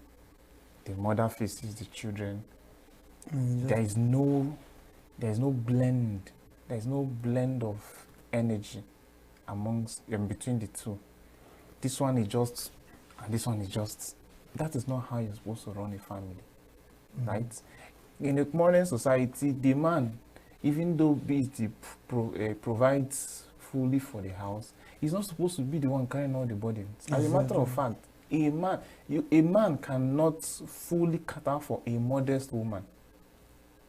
Even according to scriptures, a man cannot fully cater for a modest woman, let alone a woman that is demanding and has kids around and all of that. So the woman needs to also support help the man, so that the man will be able to have time for the children too. So it is a blend of energy. So in a current society where we are all money minded, the truth is, in this present society, even for the young ladies, if you don't have money, nobody they look your face, don't want to come around. So there's a need for energy. So men should seek to, beyond going for the money and getting it, they should seek to know and learn the things that will help galvanize the relationship between them and their kids. Yeah, that's wonderful submission. Thank you, Callistus. I think I agree with you totally. Whenever issue of man-woman is being discussed, I try to reflect deeply and then said, From the beginning, God created a man and woman. And God in his infinite mercy, in his infinite wisdom, knew why. It's a modern society and there are these different kind of constructions and effect pressures that have brought confusion in the, just like the devil, using the biblical analogy, brought them the apple to eat. Since that apple, which is actually an apple? Well, that's it. The It's theologians, it's a fruit. Okay, give them a fruit. Whichever fruit is, whatever kind of fruit it is, whether spiritual or physical, has caused confusion. Okay. And in the modern society, such fruit exists that has keep tearing families apart. And then it has become almost like Onowu said, it's not war competition. There is compatibility God and nature has built around man, woman, and families. Yeah. And if once we lose sight of it, that's why the women are coming up with womanism, sisterhood, feminism, and when they get so confused, they don't know what it is, they then came and say gender. But when they came to gender, they still say everybody's involved, but then the emphasis is still one side. It got to the point where we are getting confused. We don't even know. They say LGBTQ. I say, what is the Q? They say those ones are queer. They don't know what they don't even understand. Queer. Queer. They are queer. Queer. What is queer? I don't know the meaning of what Q means in queer, but whatever it is. My understanding is that at that point, they don't understand what it is again. They are confused. But I'm not like have any phobia or working against any group. What I'm saying is once we lose the touch of what God has set us on the track to achieve, we'll miss it. Yeah. So whether you're absentee father, absentee mother, absentee sister or brother, the word absentee is negative. It means you have to be part of the nucleus, be part of, because if you're not there, like the Igbo say, once you are not part of a discussion, you are walked. They are you got to go like that. You are out of the whole arrangement. So if the fathers decide to knock themselves into the age or that angle of extinction of absenteeism, they are out of the picture. And when the society want to handle it, they won't remember the absentee father. Yes. And the stories of history will be written of one man. Chidera Onowu, who was once a father, but is now an absentee father. I say God forbid. That's it. And also, just like what my brother said here, parents should also try and train their children, whether man or woman. Train them, let them know what is home, let them know how to do some house chores. Cooking is not just for women alone. Yes. You understand? Yes. A man can also cook. Even during olden days, you see men, they also cook. They know how to cook. Just like me now, I know how to cook soup. I don't even know where the arrangement of men don't cook come. Exactly. Because the original concept of Africa, where a man stays in his own obi, and he may have a lot of women.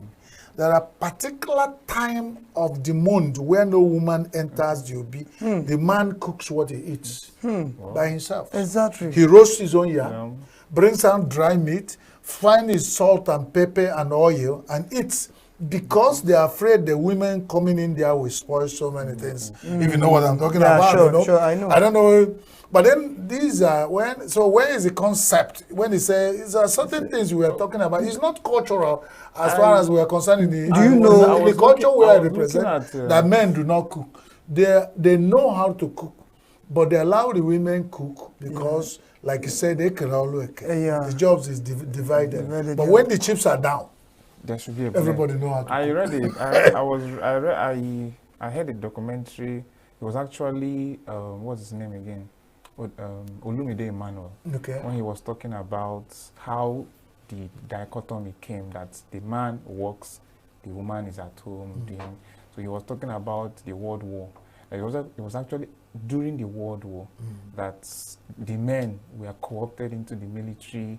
They all went to the war, and then the women were now at home taking care of the children. So after a protracted years of that, after the war, the women decided, okay, since we have been are doing this, good, we have been doing this job of taking we care have of now let's just accepted the phase, continue now our and job. let the men continue. So that was where there was that breach of. So I think they need to. We need to start every negative trend reorienting has people back. origin. Yes. Every negative trend in the world has origin. Yes. And when the writers or the researchers want to look into them, they can trace to the extent they can remember.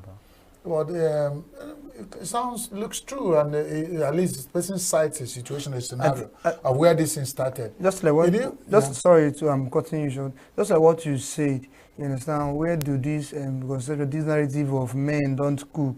You understand? Where did it came from? All those things. I think this generation, they don't read history. Yes. They don't go back to history. You understand? Because if you go back to history, there are some certain things you'll be like, okay, Otaki had, you understand? But now you just, what they see is what they believe now. They don't want to, go back to history and know, you understand, the main history of... as we are discussing unscripted, more topics for unscripted are coming in, the Gen Z. The Gen Z. And the lack of sense of history. How did that word even come in? When we want to talk about it, they will tell us. I know that I am a generation, I don't even know which generation I belong to. For now, they might have lost count of generation I belong to, but their own is now, if they are Gen Z, Generation Z, the next or generation Z, it means they the end. God forbid that you guys will be the end of all generations. It wouldn't at one time we chose to reserve a generation for ones to come. But for you guys who say you are Gen Z, I pray you are not Gen Z. There will still be generations to come. That's my prayer for you. Amen. And but that's by the way, we are still on unscripted on Signature Television. We are talking about absentee fatherism, matters arising. We wish we couldn't stop, but we might have part 2 next time. Callistus and Onowu are doing wonderfully well. But we call for a short break. When we come, we'll look at another issue so that we have another one to talk for you in another episode. Don't go away. We'll be right back shortly.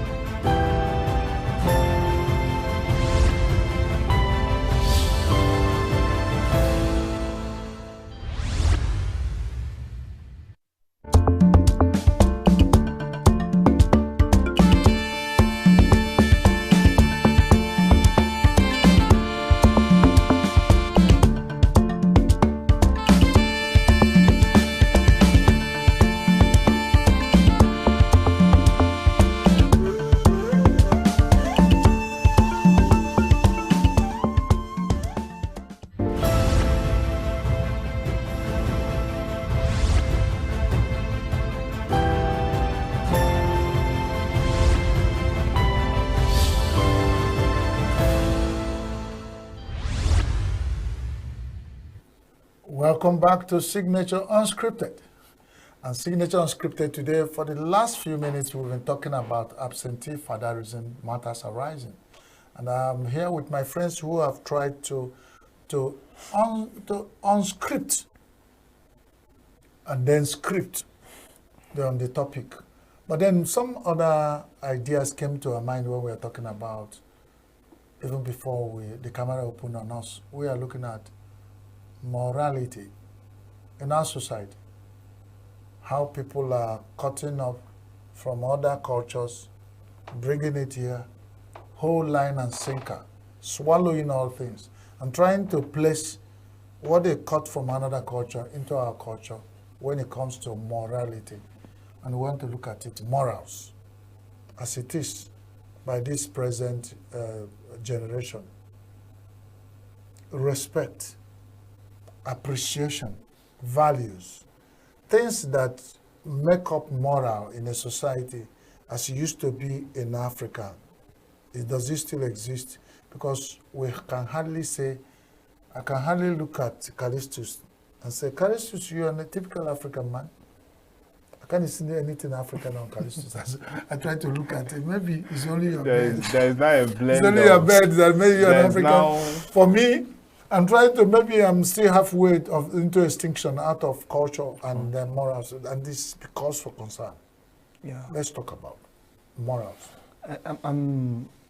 I think in as much as we appreciate the white, you understand, for development and other things they brought to Africa, and that doesn't mean we should throw away the African culture, you understand, and tradition, throw away the whole culture and tradition. Ife Jimalai, you understand, there is this man that started this movement, Igbo Nanana.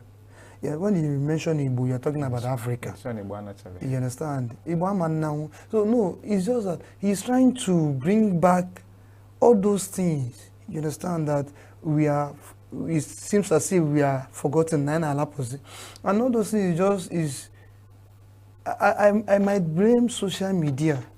You understand, somehow, because most things you see today in our generation is because of social media. People, like I said before initially, people don't go back to history again, you understand, and know our roots, our generation of here and now. You understand? So this is just we need to know. Okay, before we will lose track and start speaking Igbo, forgetting that most of our listener viewers are not even Igbo because of his emotions into this topic. Yeah. I appreciate what you say. We want to concentrate because it's a big, very big area. Exactly, very big. We just want to look at from the spectrum of morality. It's not all things about our culture that have the moral values. Yeah, sure, I know. So we should take the good ones, throw out the bad ones. That's like what I said. We shouldn't throw everything away. Yeah, but my issue is that when we didn't even know, we don't have, like somebody started traveling from where we are to somewhere. He doesn't even know where he started. Like the Igbo African proverb that said, somebody who doesn't know where the rain started. I was going to use that. I was going to use who doesn't know where the rain started? I was trying to see doesn't how know where the rain will stop. So if we are it. going on the track of morality and culture and social or whatever, we should know where we have taken up and where we are, so that we know when we get there. We seem to have lost track. I wake up to leave my house and go to work. I pass school children, hanging their school bags, going to school. And I remember those days, they can't even say, look at me and say, good morning. Take this, sir. Take it home, give it to your dad. But I pass children and people that I know. And when I pass people I'm supposed to greet, I greet them. I pass people who are supposed to greet me, they don't greet me. I get worried. It's part of, is it that they taught them at home that don't greet anybody? There are so many kidnappers. When you greet them, touch and follow. You now will lose your sense of track. And some will tell you that greeting is not by force. Fine.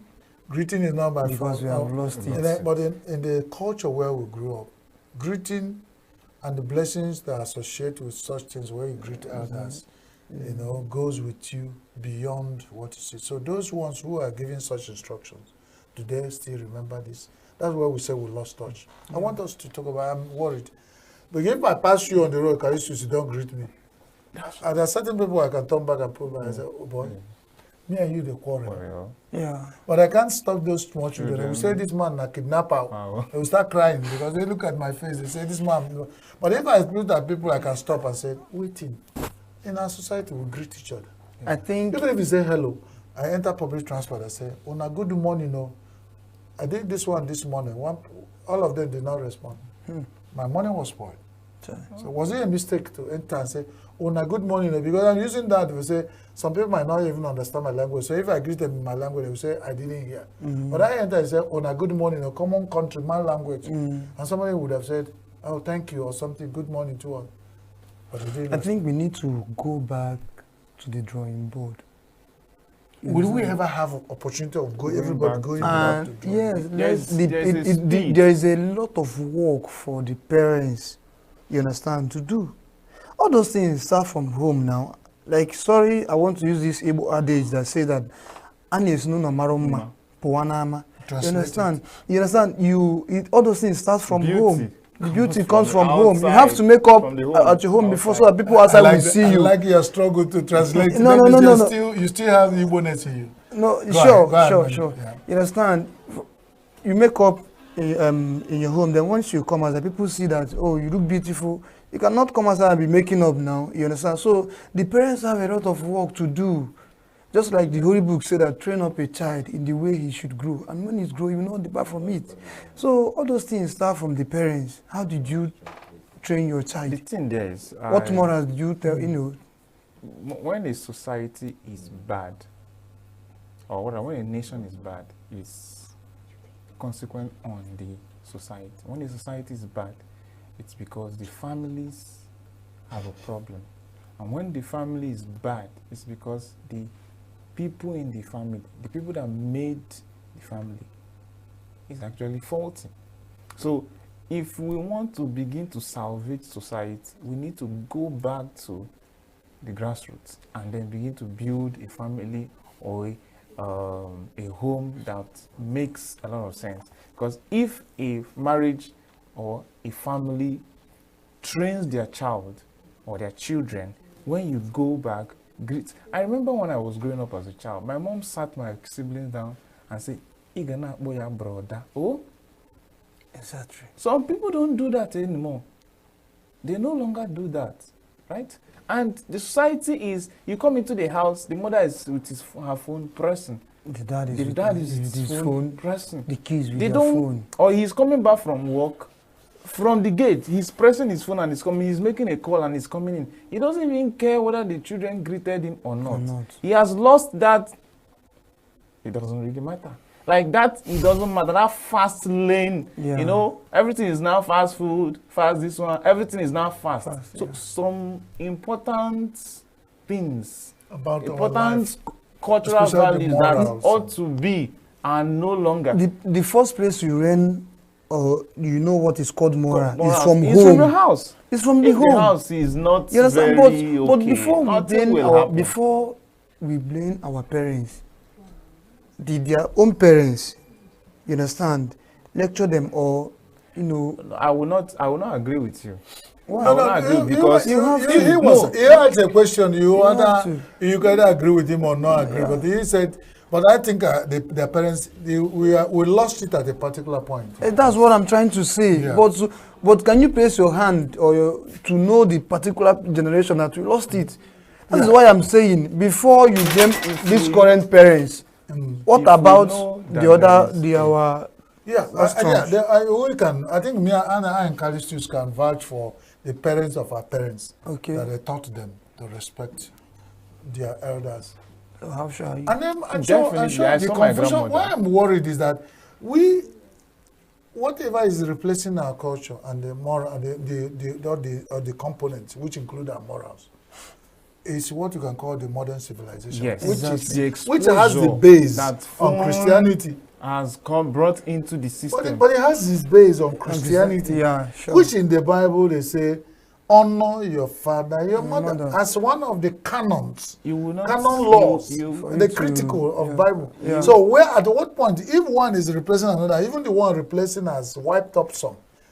Even the whites that colonized us, that claim that they learned their morals from scriptures, have actually gone far away from what scripture says. So you don't blame people when they say they are going back to the root.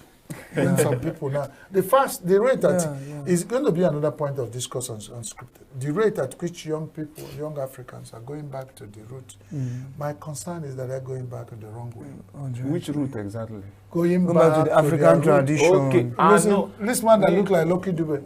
Going back to the remember the good music they said, I'm going back to my root. Yes.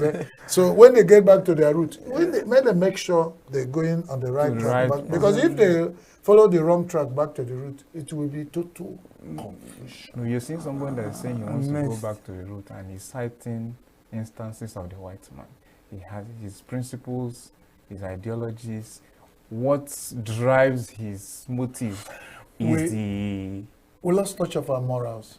We talked about greetings and respect.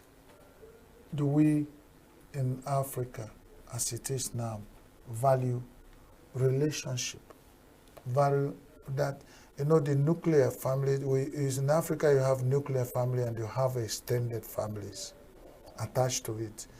The family, we exist in communities, yes, and even exist in our philosophy of life and in our idioms and proverbs that, you know, one tree cannot make a forest, that it is a group that is power.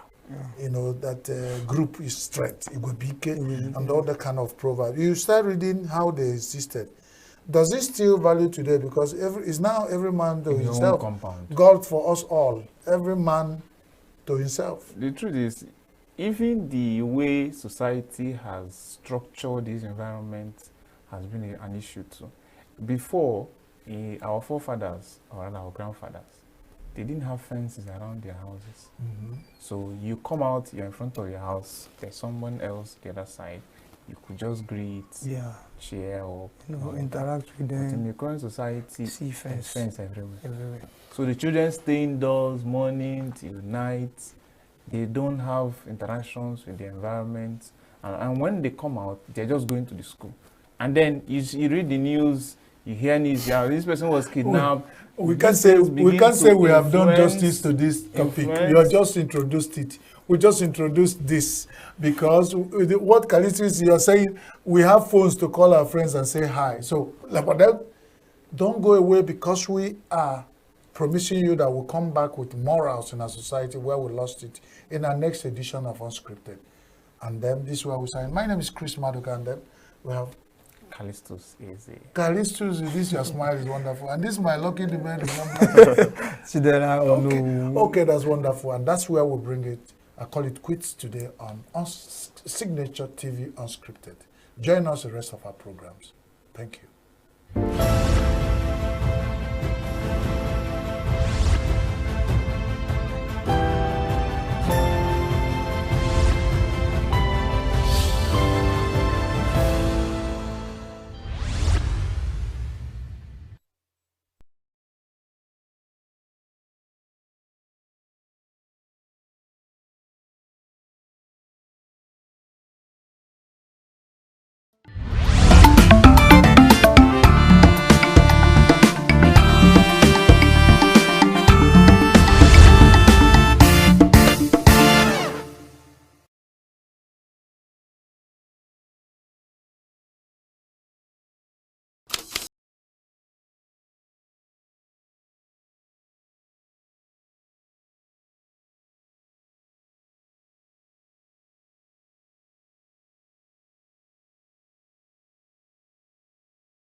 Problem that we were manifesting was the issue of the money bags, those who will be influencing the electoral process. So after that regime, it was an open field for people, because looking at our electoral system, the American presidential system is a very corrupt political regime, because the constituencies are larger and the process of selection of the candidates is also very cumbersome. That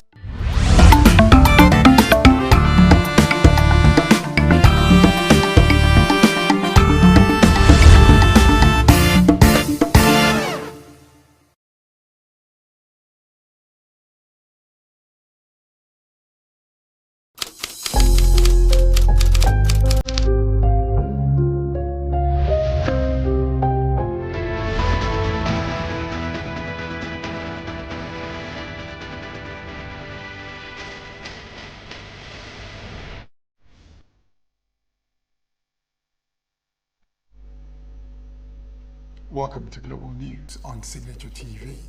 I am Barry Kumo Ado. In the headlines, House of Representatives says UTME results due to human error and not technical glitch. Protest in Ibadan as police stray bullet kills students going for WAEC exam. UK suspend trade talks with Israel over new Gaza offensive. And Guardiola says Kevin De Bruyne second best passer after Messi. Details in a moment. We are local. We are right now with the wife of the man that was... Why the main market is in chaos. People are... We are national. Those in support of this motion as amended, say aye. Aye. We have taken the vote by default. We are international. Israeli airstrikes. Donald Trump left us the worst unemployment.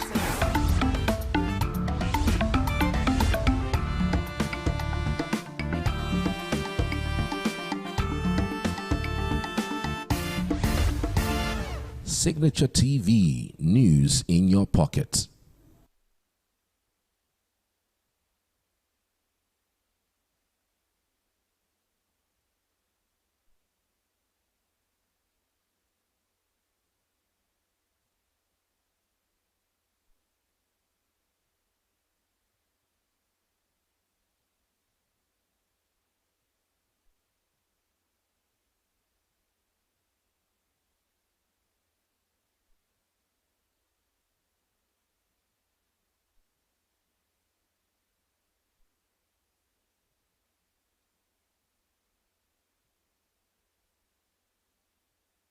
Representatives Committee on Basic Education and Examination Bodies asserted that human error caused the issue with the 2025 Unified Tertiary Matriculation Examination UTME results.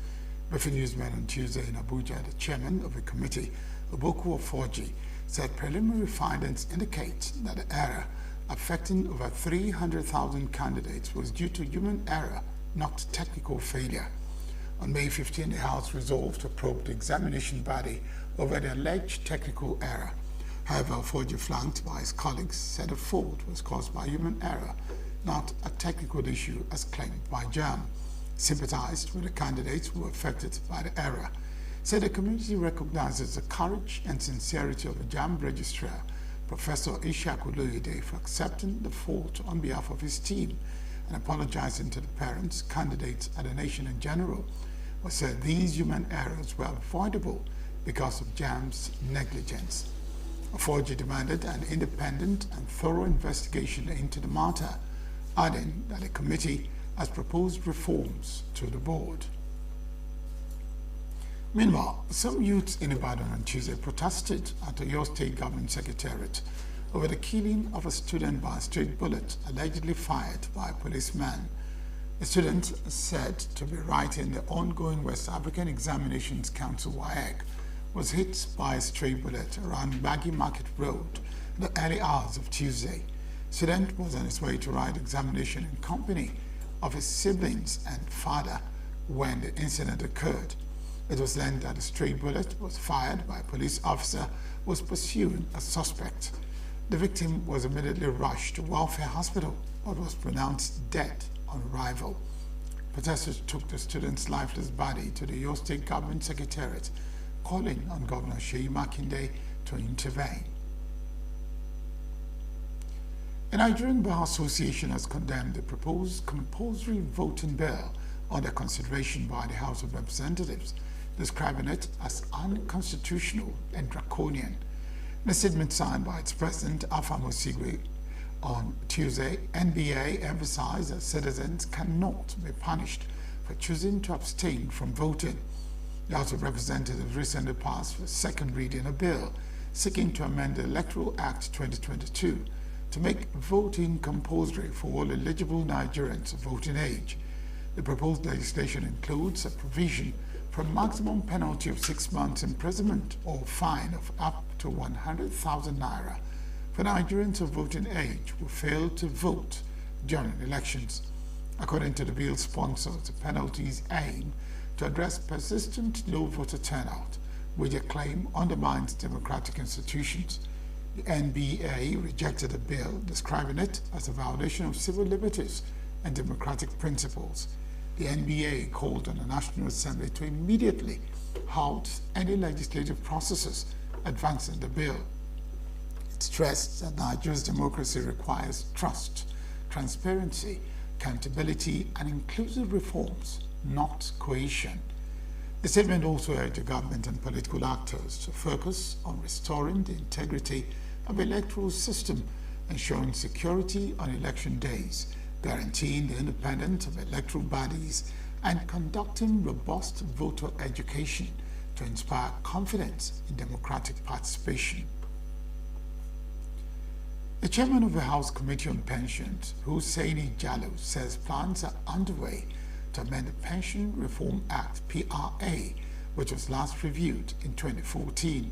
Jallo made a statement at a stakeholders engagement session on a review of the PRA 2014 organized by the House of Representatives Committee on Pensions in Abuja. The clerk of the National Assembly, Kamoru Ogunlana, said the workers of the National Assembly Service Commission (NAS) were advocating for a return to the Contributory Pension Scheme (CPS). Ogunlana said the National Assembly Service Pensions Board Establishment Act, enacted in April 2023, created a separate pension board for its personnel, effectively removing them from the CPS under the PRA of 2014. Said implementation of the Assembly Pension Board Act was yet to commence, noting that recent developments suggested a shift in perspective among its management and staff. The Director General of National Pensions Commission, PENCOM, Omolola Oluwarara, acknowledged the need to review the PRA 2014, noting that such a review had commenced earlier, as was contained in a memorandum submitted during the session. Oluwarara was represented by the Commission's Secretary and Legal Advisor, Mohammed, had recommended revisiting the resolutions reached on stakeholders' consultations in 2022 to validate earlier positions and address emerging concerns. The Director General said the Commission supported a holistic review of Sections 7.1 and 2 of the PRA 2014 to address issues around retirement benefits and ensure a more equitable framework for retirees. Members of the Trade Union Congress (TUC) on Tuesday staged a dramatic protest at the Federal Ministry of Finance in Abuja, shutting down operations by locking the main entrance and blocking vehicle access to the premises. The aggrieved unionists voiced their discontent over unpaid allowances and outstanding emoluments. Though they declined to speak directly to the media, placards displayed during the protest bore bold messages demanding the payment of salary arrears and delayed entitlements.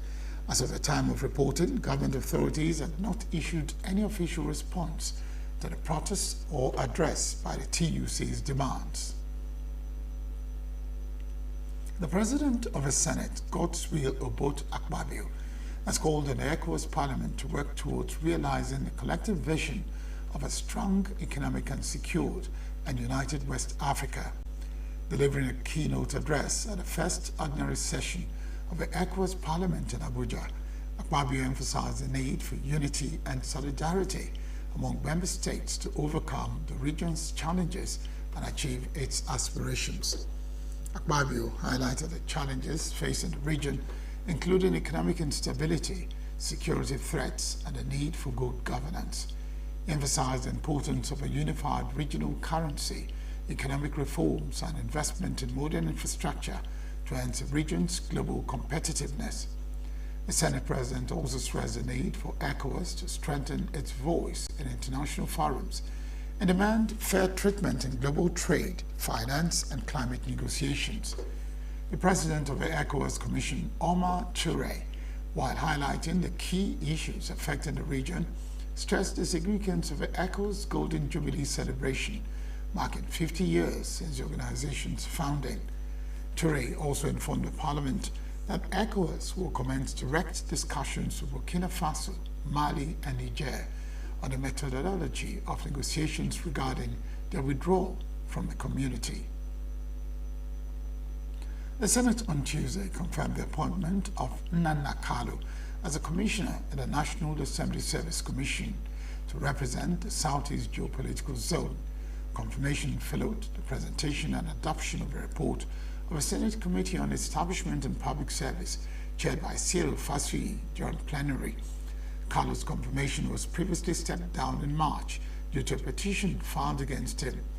At the time, the Senate had confirmed 12 out of 13 nominees for the NASC, withholding only the nomination from the Southeast pending resolution of a matter.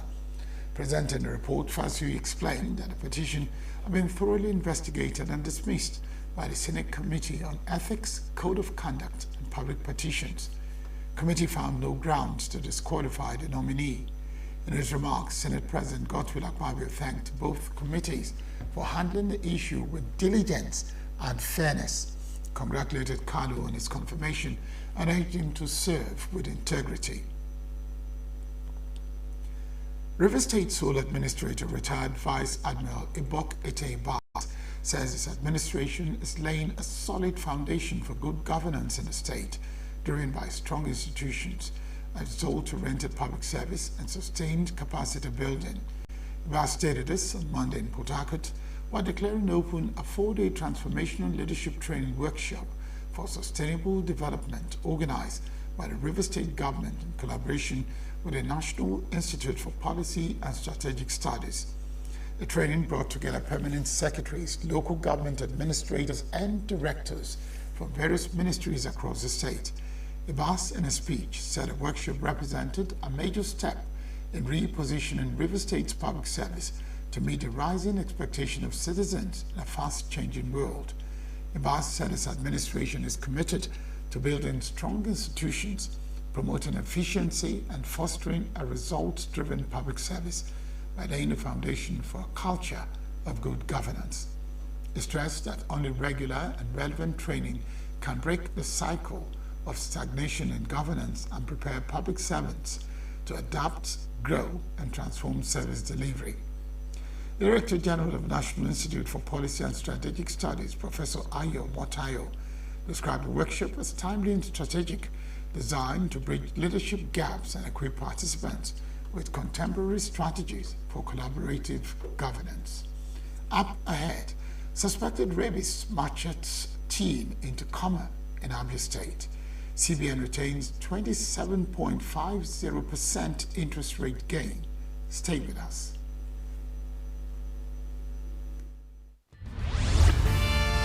We are local. We are right now with the wife of the man that was... Why the main market is in chaos. People are... We are national. Those in support of this motion as amended, say aye. Aye. We have taken the vote by default. We are international. Israeli airstrikes. Donald Trump left us the worst unemployment.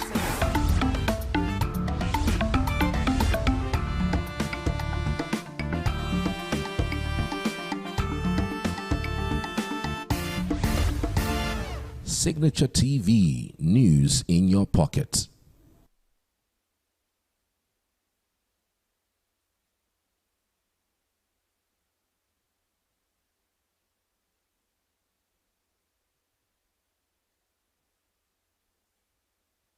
Suspected rapist identified as Chinazum Ubani has left 14-year-old Felicia Anaba in a coma following a vicious machete assault in Obete, Ichina village in Chiauzo community, Obingwa local government area of Abia State. According to witnesses' accounts, the teenager was gathering firewood with friends when Ubani ambushed them, attempting to rape Felicia before violently attacking her with a machete.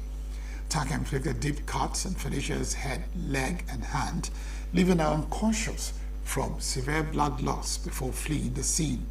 A local search party later found the girl in a critical condition. Felicia's father, Chijoke Anaba, revealed that his daughter remains hospitalized with potentially life-altering injuries that could result in permanent disability. In a shocking twist, Anaba accused officers of Eastern ENUGU Police Division of demanding 30,000 naira before registering the case, an amount the distressed father claims he was forced to pay.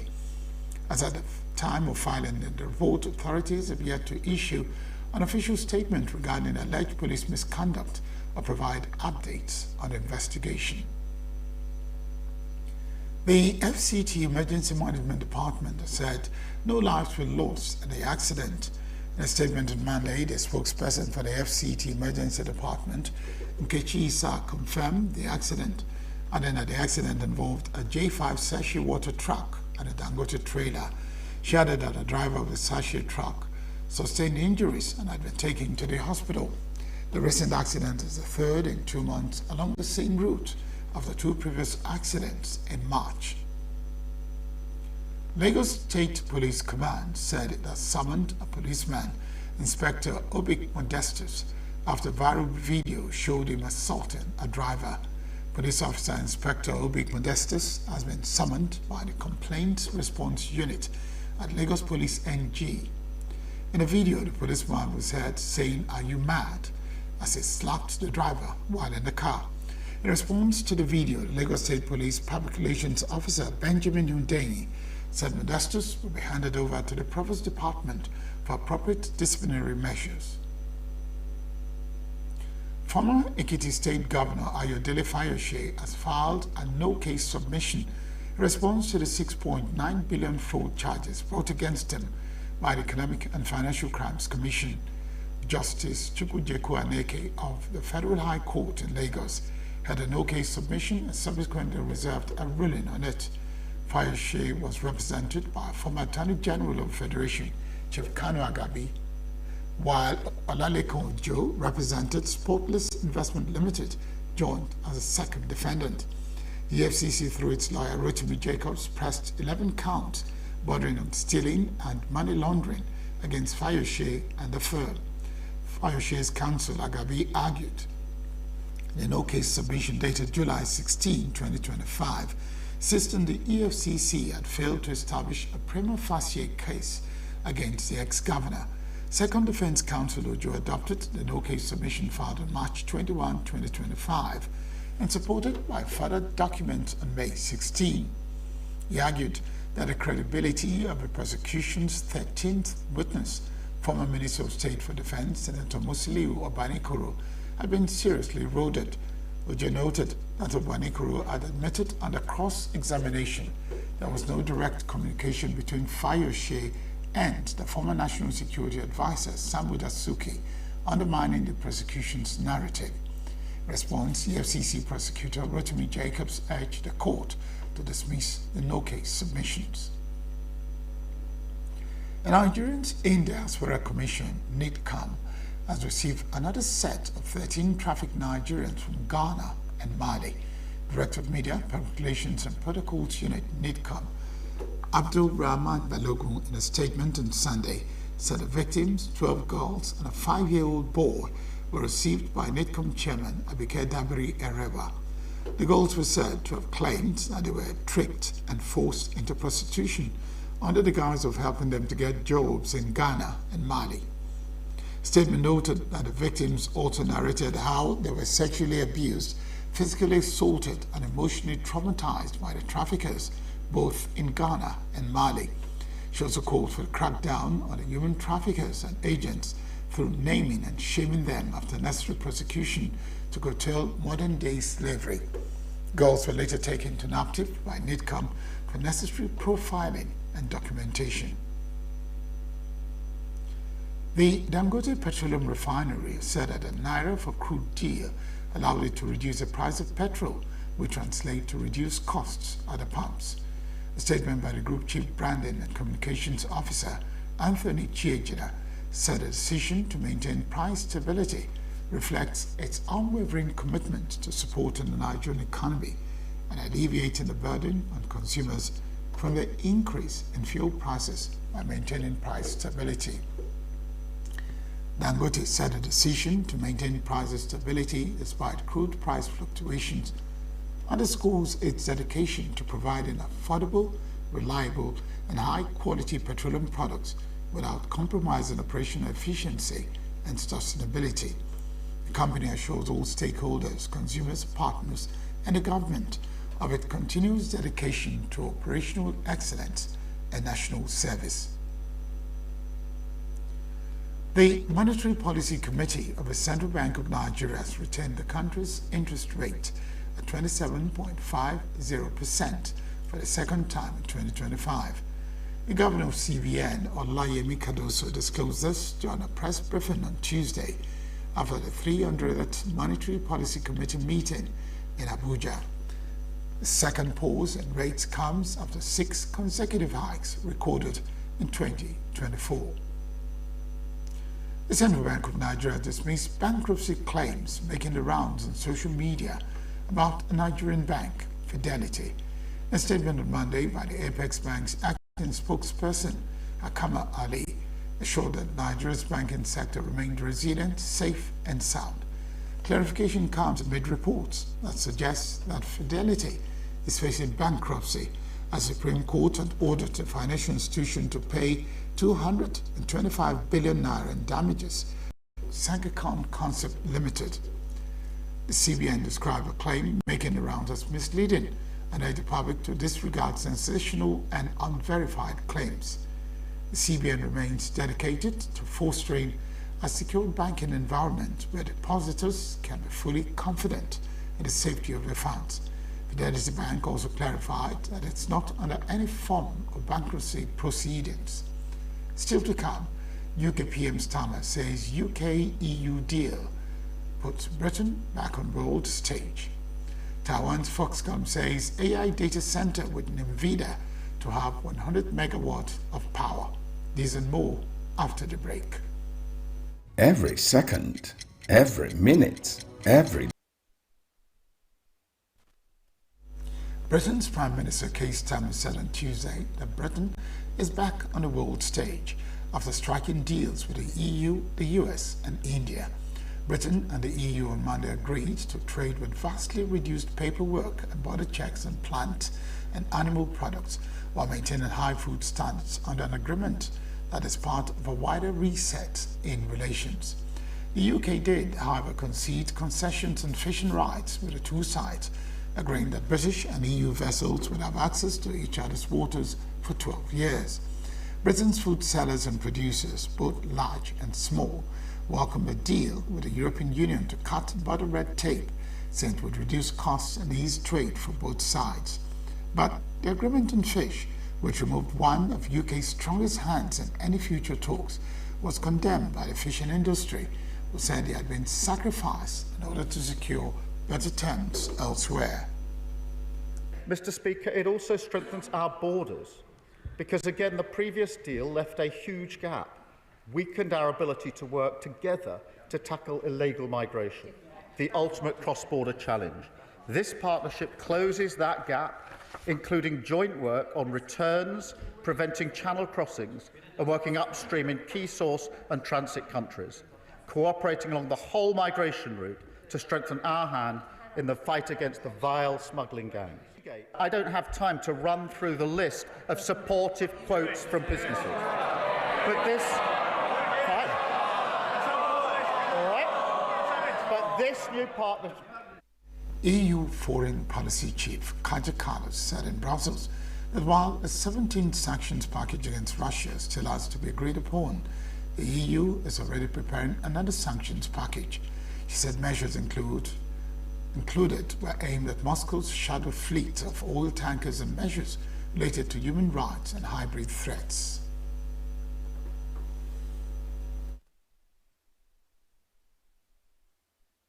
I think it is important, as we have all said, 27 of us, that there has to be full and unconditional ceasefire. Ukraine has already agreed to this 60 days or more than 60 days ago, and we have agreed that if Russia does not agree, what we saw yesterday, then we will put more pressure. So we will agree on the 17th package of sanctions today, but we continue on working on the next strong package of sanctions to put more pressure on Russia so that they would also want peace. It takes two to want peace. It only takes one to want war. And Russia clearly wants war, whereas Ukraine wants peace. So in order to make Russia want peace, also we need to put more pressure on Russia.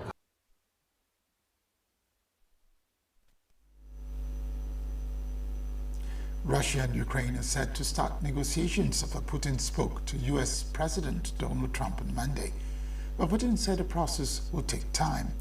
After Trump briefed them on his call, European leaders agreed to increase pressure on Russia through fresh sanctions. The German Defense Minister Boris Pistorius said that Russian President Vladimir Putin is not really interested in peace in Ukraine and is only playing for time in talks with the United States. Pistorius disclosed this at a meeting with EU defense ministers in Brussels, where he said Putin is still not prepared to make any concessions, but only talking about a ceasefire on his terms, such as not joining NATO, ceding the occupied territories, and much more. Pistorius added that Europe needed to increase the pressure on Russia by imposing more sanctions, especially on Russia's energy sales. I think we can say that yesterday's phone call once again confirmed that statements are being made by the Russian side, but so far there is no evidence of declared intentions. He is still not prepared to make any concessions. He is only talking about a ceasefire on his terms, i.e. on the familiar terms such as not joining NATO, ceding the occupied territories and much more. Vladimir Putin is obviously continuing to play for time, which is also very clear to see. And so even if Russia is prepared to talk about a memorandum, no ceasefire is yet in sight. At least that's my assessment. There is no timetable. So unfortunately it has to be said that Putin still doesn't really seem to be seriously interested in peace, in a ceasefire, at least not on terms that are acceptable to others. There have been further massive attacks, especially in the night before last. The most massive drone attacks since the start of the war, as they say. This gives a deep insight into the actual intentions. President Donald Trump traveled to Capitol Hill on Tuesday to encourage Republican lawmakers to resolve their differences over a sweeping tax cut bill that encompasses much of his domestic agenda. Several factions and the Republican majority have expressed dissatisfaction over the bill and could yet block its passage in the House of Representatives. Trump acknowledged those concerns but predicted it will ultimately become law. The bill will extend the 2017 tax cuts that were Trump's signature first-term legislative achievement and also add tax breaks on income from tips and overtime pay that were part of his populist push on the campaign trail. Trump will try to unify the divided 220 to 213 House majority, including hardliners eager for deep spending cuts, moderates worry about protecting Medicaid, and Republican lawmakers from coastal states eager to protect their constituents' ability to deduct state and local taxes. Well, it's not a question of holdouts. We have a tremendously unified party. I don't think we've ever had a party like this. There are some people that want a couple of things that maybe I don't like or that they're not going to get. But I think we're going to have tremendous, not luck, we have tremendous talent. This man has done an incredible job as Speaker. I think we're a very unified party. The Senate's doing great. John Thune is doing fantastically. He's a great guy. And we're going to have a bill, the one big beautiful bill. I think it's going to be, it's the biggest bill ever passed, and we got to get it done. Tremendous tax cuts for people, tremendous incentives, tremendous regulation cuts, all these regulations that are so horrible, because the Democrats have really hurt our country. And we are going to go into very much, remember what I said, the auto pen. This government was illegally run for 4 years. Thank you very much, everybody. Thank you. To classic Broadway performances such as Les Miserables and Phantom of the Opera.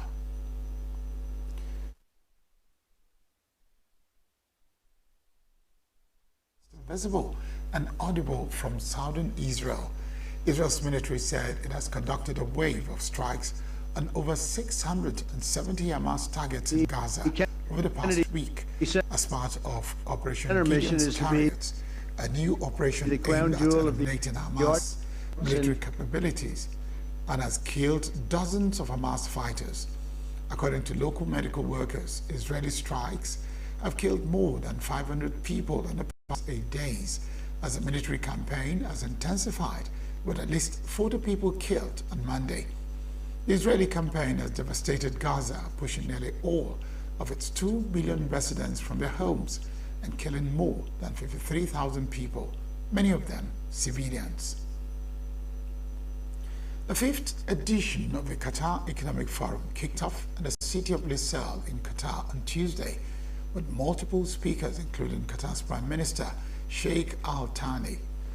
Al Thani, during the opening panel of the forum, said that the Gaza ceasefire negotiations in Doha in recent weeks have not led anywhere because of fundamental differences between parties.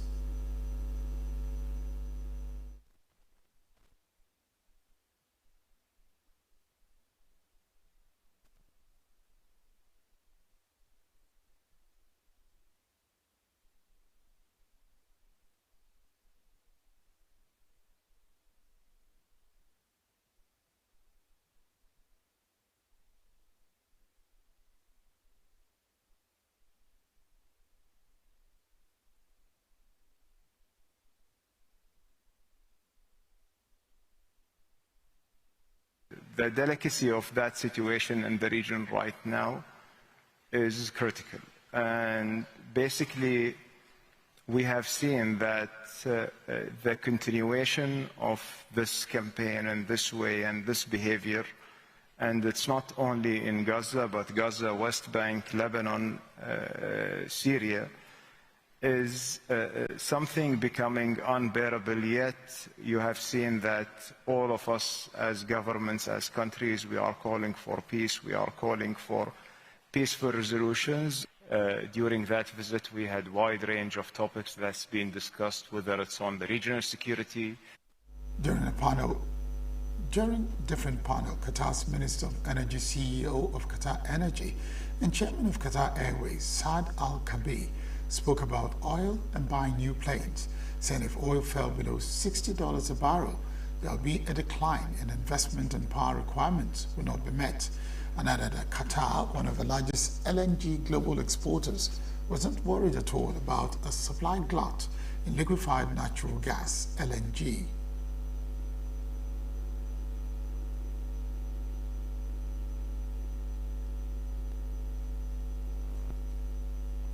Threats posed by the leaders of Britain, Canada and France to impose concrete actions against Israel on Monday divided opinions from Israeli citizens. A joint statement said that if Israel does not stop a renewed military offensive in Gaza and lift aid restrictions, piling further pressure on Prime Minister Benjamin Netanyahu, the Israeli military will start a new operation on Friday in order to ensure Israeli control over the enclave. Israeli residents in Jerusalem have spoken out about the crisis and showed divided opinions.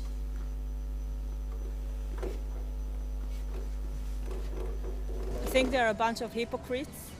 They care more about virtue signaling to their voters than helping the situation in the Middle East. And if they truly wanted to help the Palestinian people, they would do everything to join the United States program of delivering humanitarian aid via foreign companies and make sure that this aid won't go to Hamas, because the only way to help all sides in the Middle East is to kick out the Palestinian terror organizations from the regime.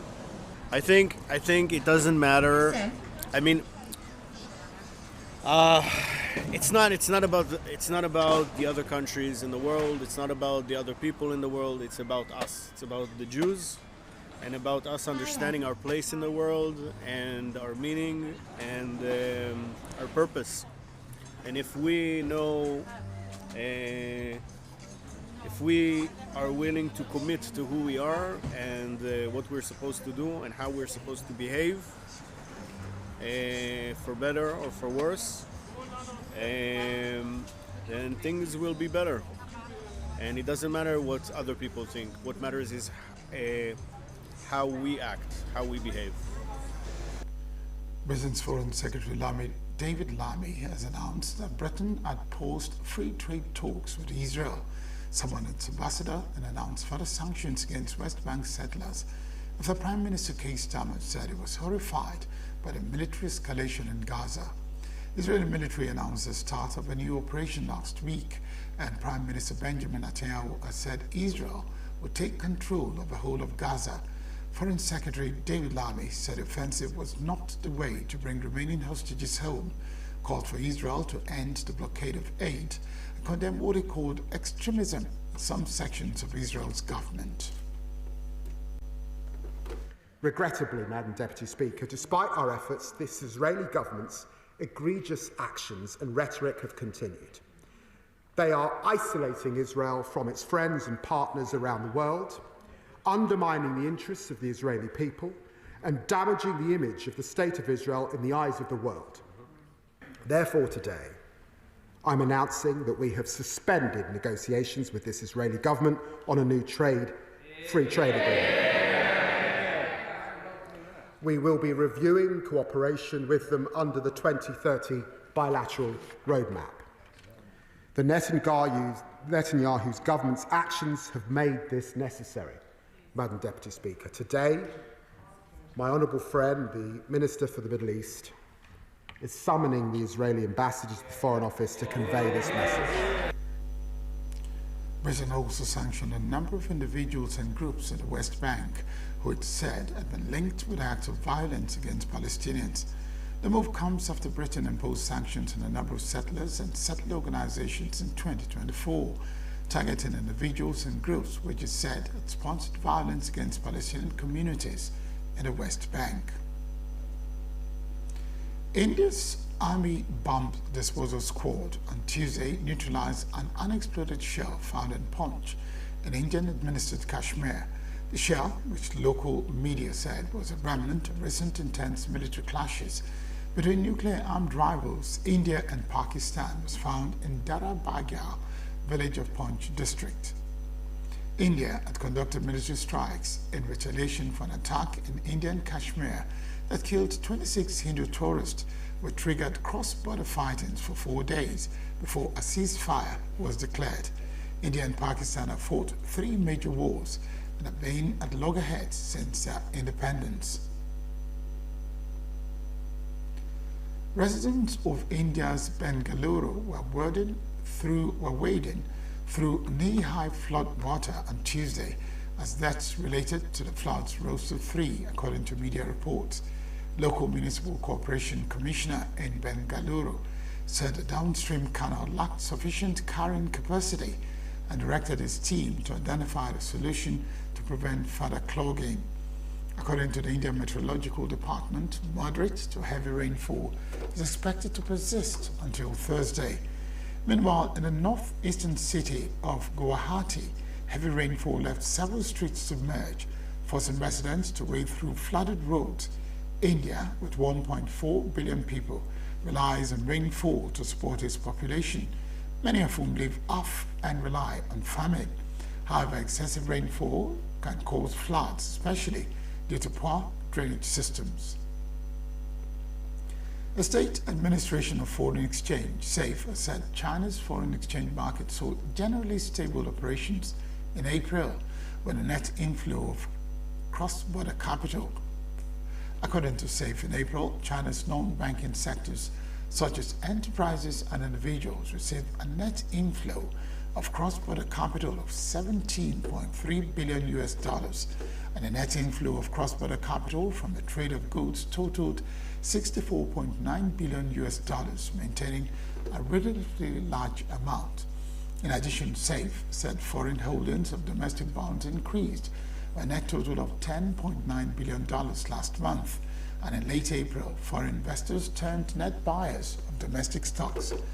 An official at SAFE said that over the recent period, the financial regulatory departments have been implementing a package of policies, including lowering required reserve ratios and interest rates, further increasing support to the real economy. With implementation of these policies and as they take effect, China's economy is expected to consolidate its good momentum, thus better supporting the stable operation of a foreign exchange market, the official added.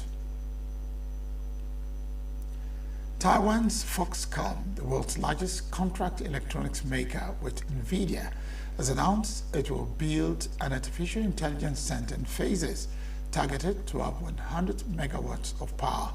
The Foxconn chairman, Yang Liu, was speaking at Taipei's annual Computex trade show, said the AI data center will require massive power and will be built in phases, with some planned in the southwestern city of Kaohsiung and others potentially located in other cities across Taiwan, depending on power availability. NVIDIA CEO Jensen Huang, speaking at the same event, said the AI center was for the whole Taiwanese ecosystem to use.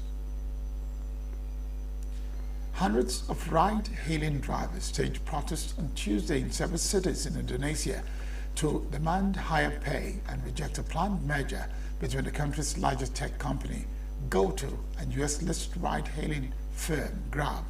In Jakarta, the protest was centered near the President's office, parliamentary buildings, and the Office of Transportation Ministry, where hundreds of drivers gathered wearing the trademark green jackets and helmets. Drivers delivered speeches using loudspeakers and carried posters criticizing what they called unfair and exploitative company policies. Drivers also rode in a convoy through some of Jakarta's main streets, holding flags. Ride-hailing services, especially motorcycle taxis, are a critical part of the transport landscape in Southeast Asia's largest economy, especially in big cities. GoTo's unit, Gojek, with more than 3.1 million motorcycle drivers, and Grab have dominated Indonesian markets for years. A British climber will beat his own record for the most climbs of Mount Everest by Anon Shepherd, arrived in Kathmandu on Tuesday after making his 19th ascent of the world's highest mountain.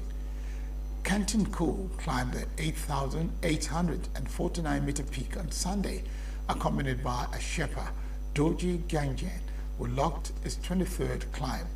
Kenton used the Southeast Ridge route, also known as South Goal, which is the standard route to the summit, pioneered by New Zealand Sir Edmund Hillary and Sherpa Tenzin Norgay in 1953. The route remains the most popular path among climbers. Everest has been climbed by more than 8,000 people, many of them multiple times, since it was first scaled by Hillary and Norgay more than 70 years ago.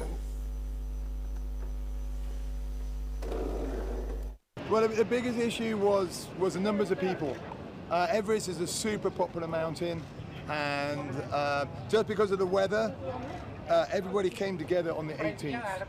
So the main difference was trying to navigate all those people, and not everybody was super experienced. To come to Nepal with a with a client Richard here, to help him fulfill his dreams, to be with the Nepalese people, who are so warm of heart, so generous, to work with my Sherpa friends, Dorji. It's great, absolutely great. I love coming to Nepal. I love Nepal. Yeah, I mean, climate change has definitely affected the icefall. Is drier. There's less snow in the icefall. There's a lot more rock in the icefall.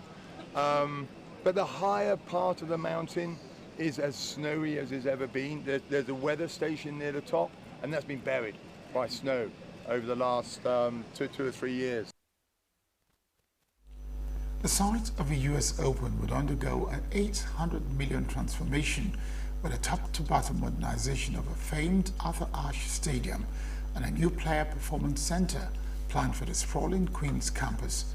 Work at the USTA Billie Jean King National Tennis Center will be completed, and 2 new luxury suites leveled. A 2-story, 250 million player performance center will include expanded indoor and outdoor fitness and warm-up areas, improved indoor player dining facilities, and redesigned locker rooms that promise a spa-like experience. The renovations are a far cry from the days when players could expect a keg of beer and a men's locker room to be the best amenity on offer. Four-time winner John McEnroe told reporters at a Manhattan event. The announcement comes 7 years after the USTA completed a 5-year, $600 million renovation project at the grounds.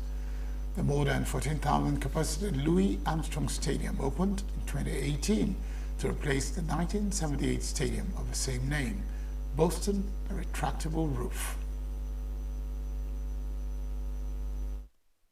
Back in our day, we would be like, what the hell is this? But, you know, having been around the sport, obviously played and been commentating, to see, like, the level that the USTA is going through for the U.S. Open. I mean, I'm obviously biased. I'm from New York. I grew up here. The energy in New York is unsurpassed anywhere in the world. So to see this, I mean, I know the players are going to have to be absolutely thrilled to see this. This is unreal. To the U.S. Open reimagined, spectacular reimagined, a new era for the U.S. Open, for our fans, for all of our players, and all of you, our partners. Today, we are going to detail plans for an Arthur Ashe Stadium transformation and a brand new player performance building that is second to none. And it's important to know that this is the single largest investment that we have ever made in the U.S. Open, more than $800 million that we will be investing in a multi-year transformation that will change the experience for every fan, every player, and you, our partners.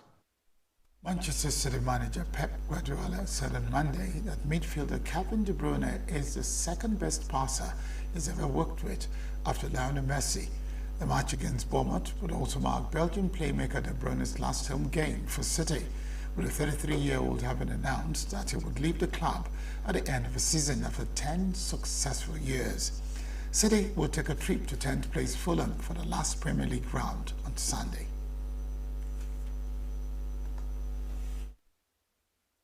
It's difficult to find. It's one of the best three I ever seen. Yeah, I ever played, I ever deal with. Yeah. Who are the other two? One is Messi, and the other two, let me think about it. Okay, put Kevin second. I said Messi is the best I ever seen, because Messi done it in a really close to the box, but Kevin is there. So it just through the stats, the goals, the assists that he provide to the team in the final third, the talent. Last game, we get 2 or 3 passes again in front of the one play in front of the keeper. That is unique. It's unique. That's why have been one of the best players that this club has done in whole history. So, and it's a big words because has been a special player. Use this hour. I am Barry Kumo. Ado, thanking you very much for watching. Up next is Signature Evening. Stay with us.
problem that we were manifesting was the issue of the money bags, those who will be influencing the electoral process.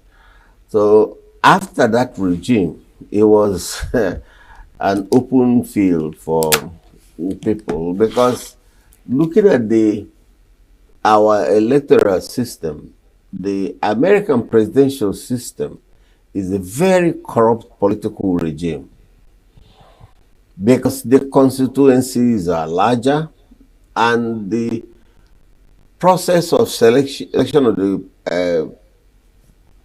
candidates is also very cumbersome, that the parties were managed by people who have no vision of what democracy is all about. They think it's all issue of money and money and money and deployment of the money to produce better results. So if you look at who are the bureaucrats, who are those managing the parties in Nigeria, the people managing the parties don't even know what building a political structure means. They think is just staying in office.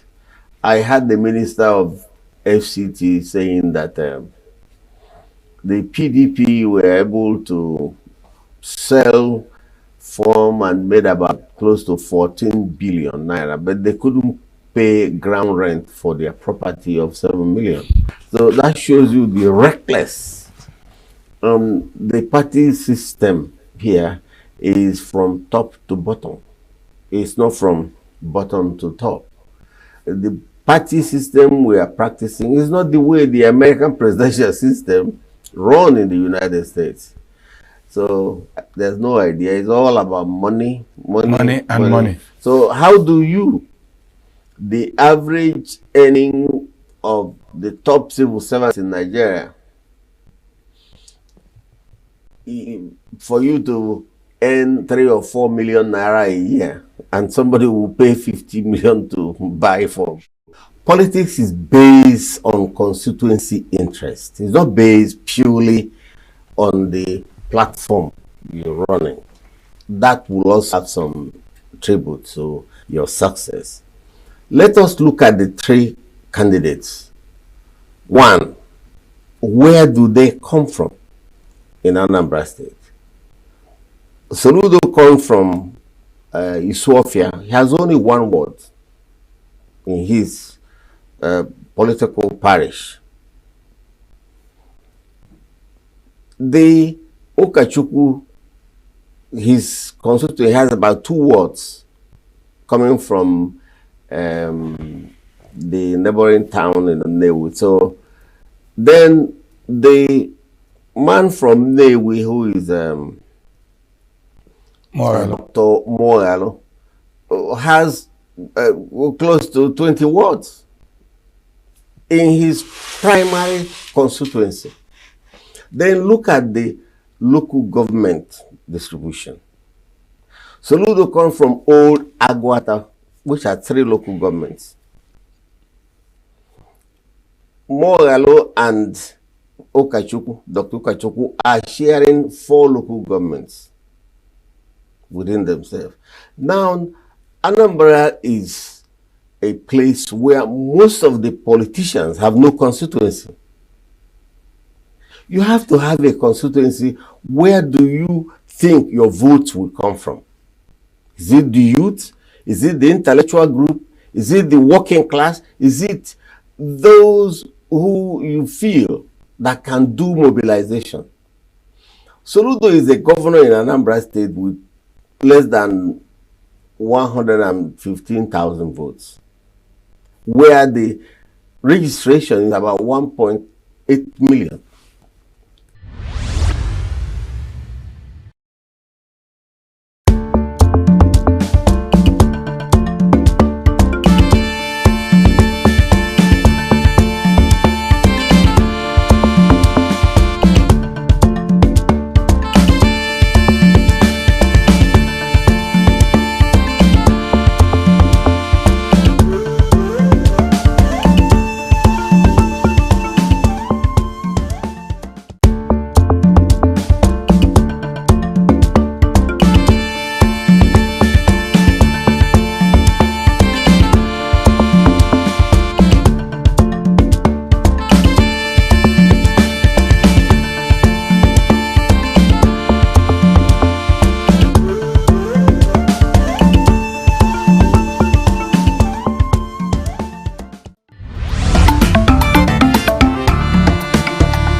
The only way to cure crisis in Nigeria is to get a government that will think of getting a policy that will take us from consumption to production. It will not take us 6 months.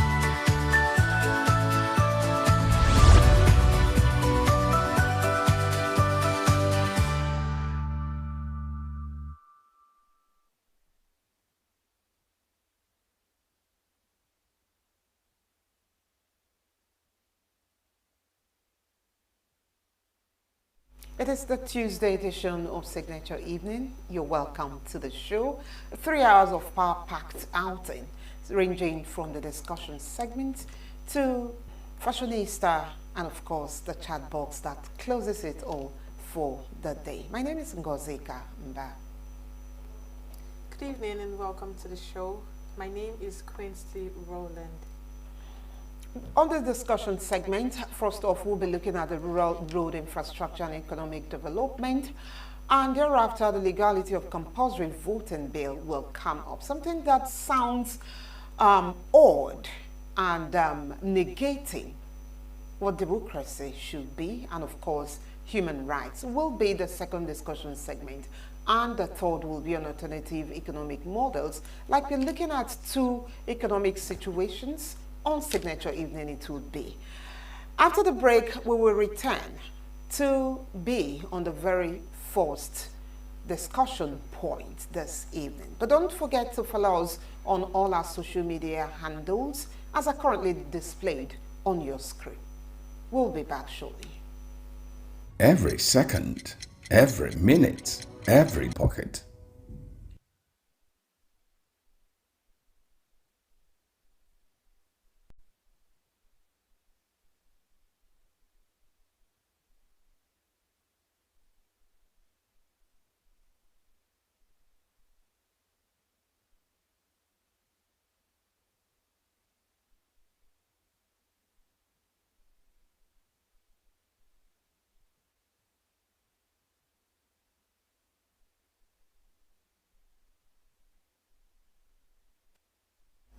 The World Bank has approved a $500 million concessional loan for the Rural Access Agricultural Marketing Project Scale-Up RAMP SU, aimed at improving Nigeria's rural road infrastructure.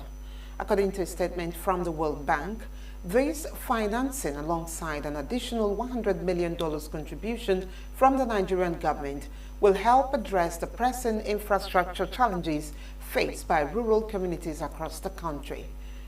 The project is a response to the deteriorating state of Nigeria's road network, with a staggering 80% of roads in rural areas currently classified as being in poor condition. These infrastructural gaps are compounded by inadequate funding and the worsening impacts of climate change, such as extreme heat and heavy rainfall, which have caused further damage to the country's roads.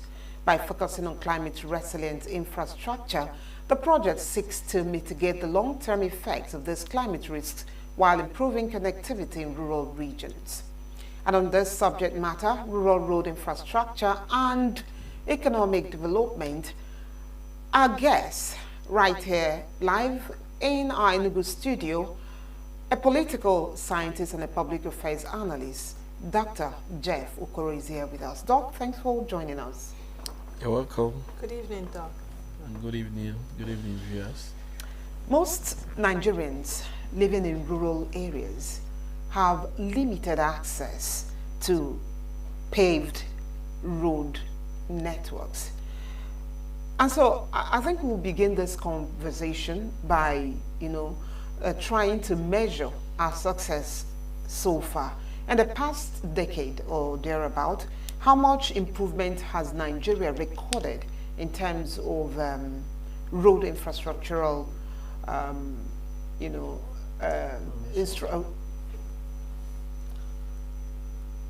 All right, well, I cannot say for sure that we've really made a tremendous improvement in the provision of road infrastructure, especially rural road infrastructure. However, being a democratic nation, so to say, the governments at various levels have taken the provision of road infrastructure as a priority to woo voters at various levels.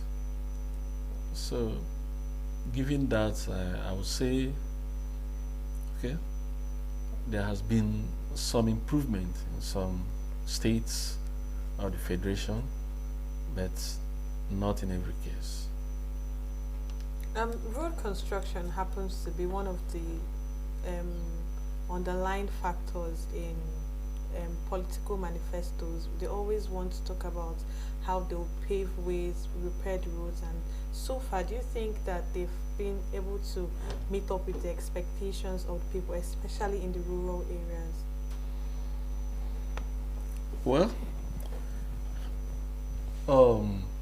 if I want to talk about my own state, ENUGU State, I don't really think the expectation of the rural dwellers has been met as regards rural road infrastructure. We still have much to be done, because if you go around the state, which is largely an agrarian state, you will discover that we still have a very long way to go in terms of provision of rural road infrastructure. We've not really made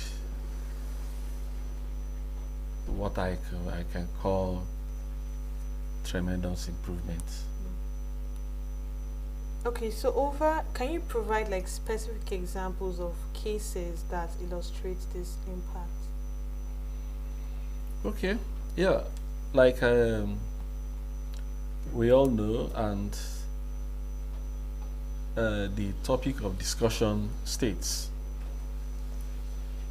provision of rural road infrastructure enhances economic development.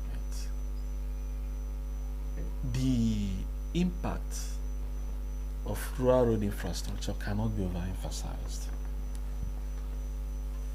When we look at agriculture, which is the mainstay of the rural economy, in short, it's even the mainstay, it's supposed to be the mainstay of the country's economy. I can say in the whole of Africa, agriculture is supposed to be given top priority, because most of the rural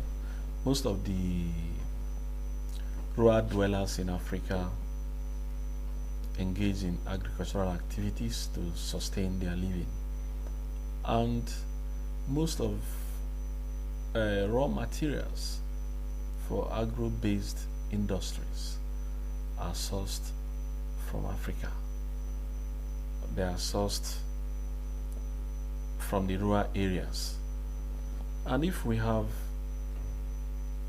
good provision of road infrastructure, especially in the rural areas, marketing of agro-based products, as marketing of farm produce will not be a problem.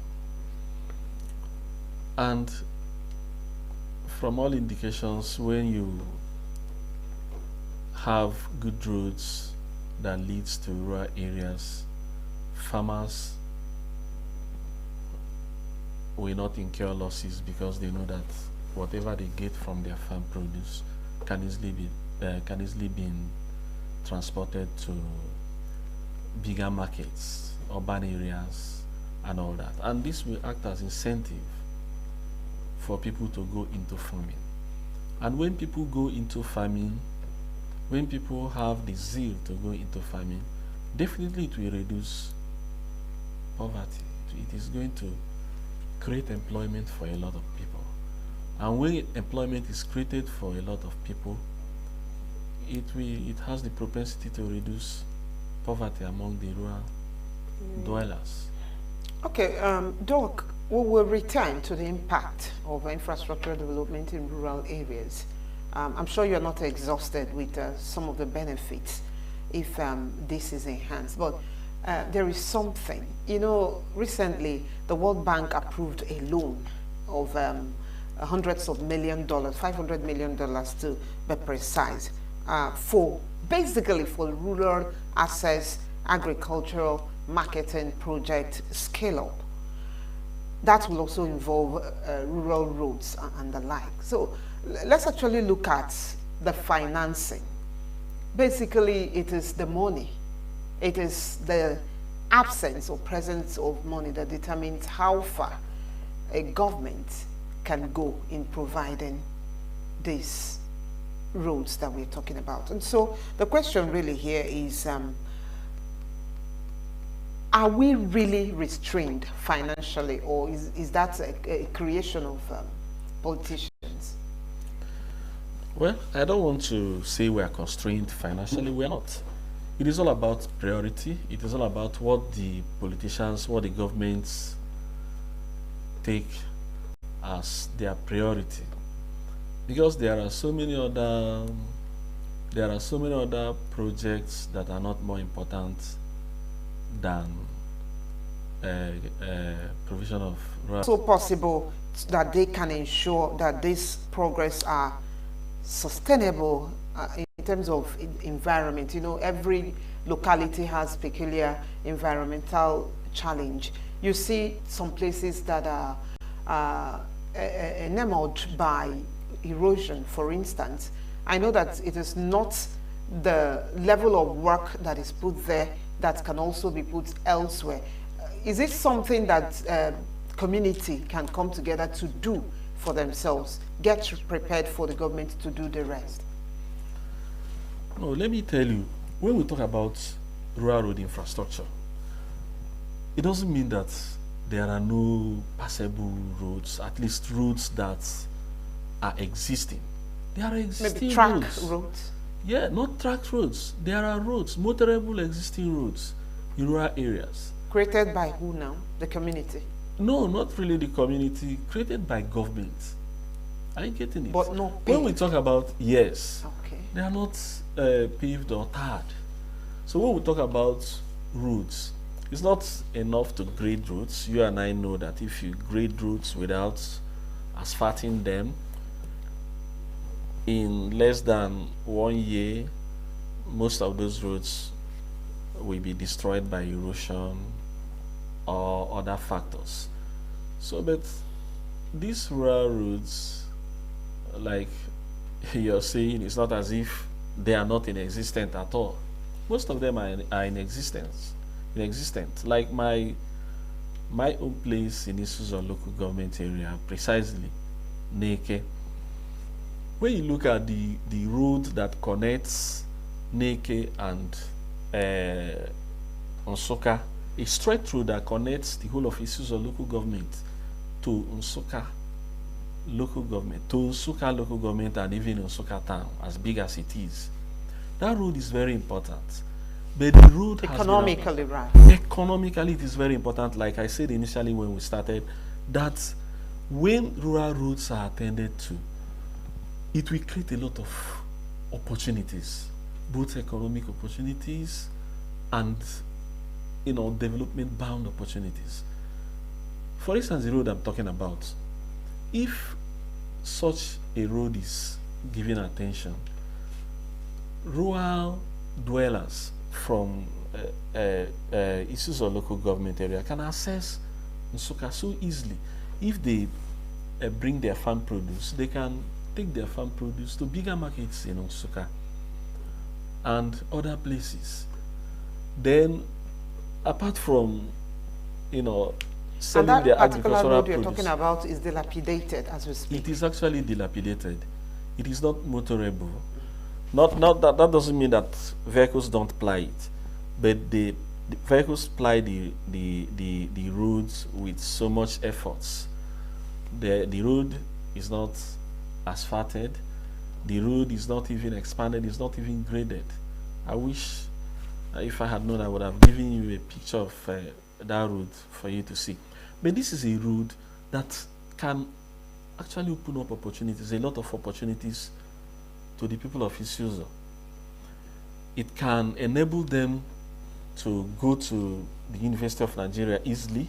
Somebody can even stay in Isuzu and access University of Nigeria without much issues if that road is constructed or if the road is tarred. But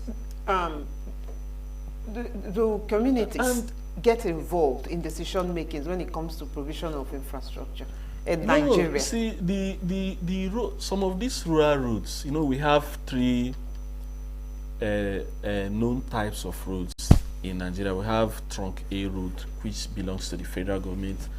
Roads that connect states, they are categorized as Trunk A roads. Then roads that connect local governments, they are categorized as Trunk B roads, which the responsibility of handling them belongs to the state. Then we have internal roads, you know, routes within the local government that connects communities or villages and the rest that belong to the local government. But that doesn't mean the state cannot attend to roads that belong to the local governments. But the road in question I'm telling you about is actually a Trunk B road. Some even say Trunk A, because if you follow that road and bust out to Ikem and start going to Benue State, it also connects Benue State. It passes through Ikem and enters Benue State. So it can actually be said to be a Trunk A road. But I grew up to know it as Trunk B road, meaning that it is the responsibility of the state government to attend to that road. So such roads provides a lot of economic opportunities to the communities, to the rural communities. It enables them to transport their agricultural produce. But can communities get involved in these decisions? For instance, look at the importance of this. Can you do this for the community to also have an extended benefit to the larger state? Is it possible that communities... Let me tell you one thing. You know, I'm using this particular road as a reference point because I know much about it. During the campaign of the current administration in Enugu State, when the governor visited, the current governor visited issues of local government, that road was among the key demands made by the local government. That's the only way the communities can participate. The communities cannot do, even the local government. When I see people talking about the local government attending to that particular road or attending to Trunk B roads, I look at them with, because I don't see local governments providing quality assurance on, you know, Trunk B roads, because heavy-duty vehicles ply Trunk B roads. So it has to be done by a stronger government, a bigger government, like state government or federal government. So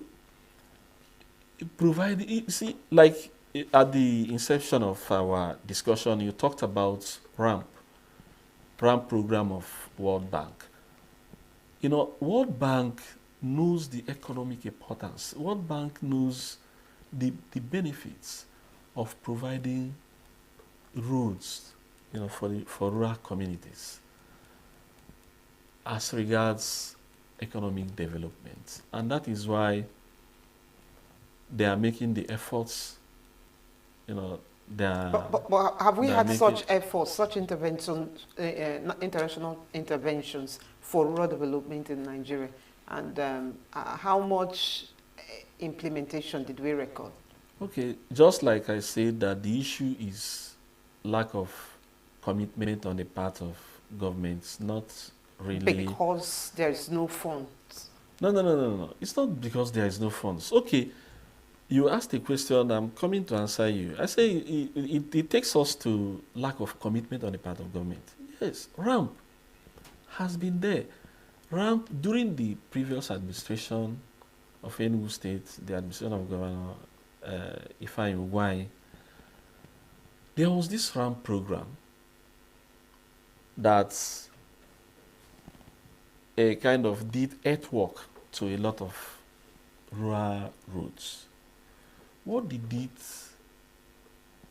take, or what does it take? What would it have taken the governor of Enugu State, for instance, to asphalt all the roads that the earthwork has been done by ramp, through ramp project?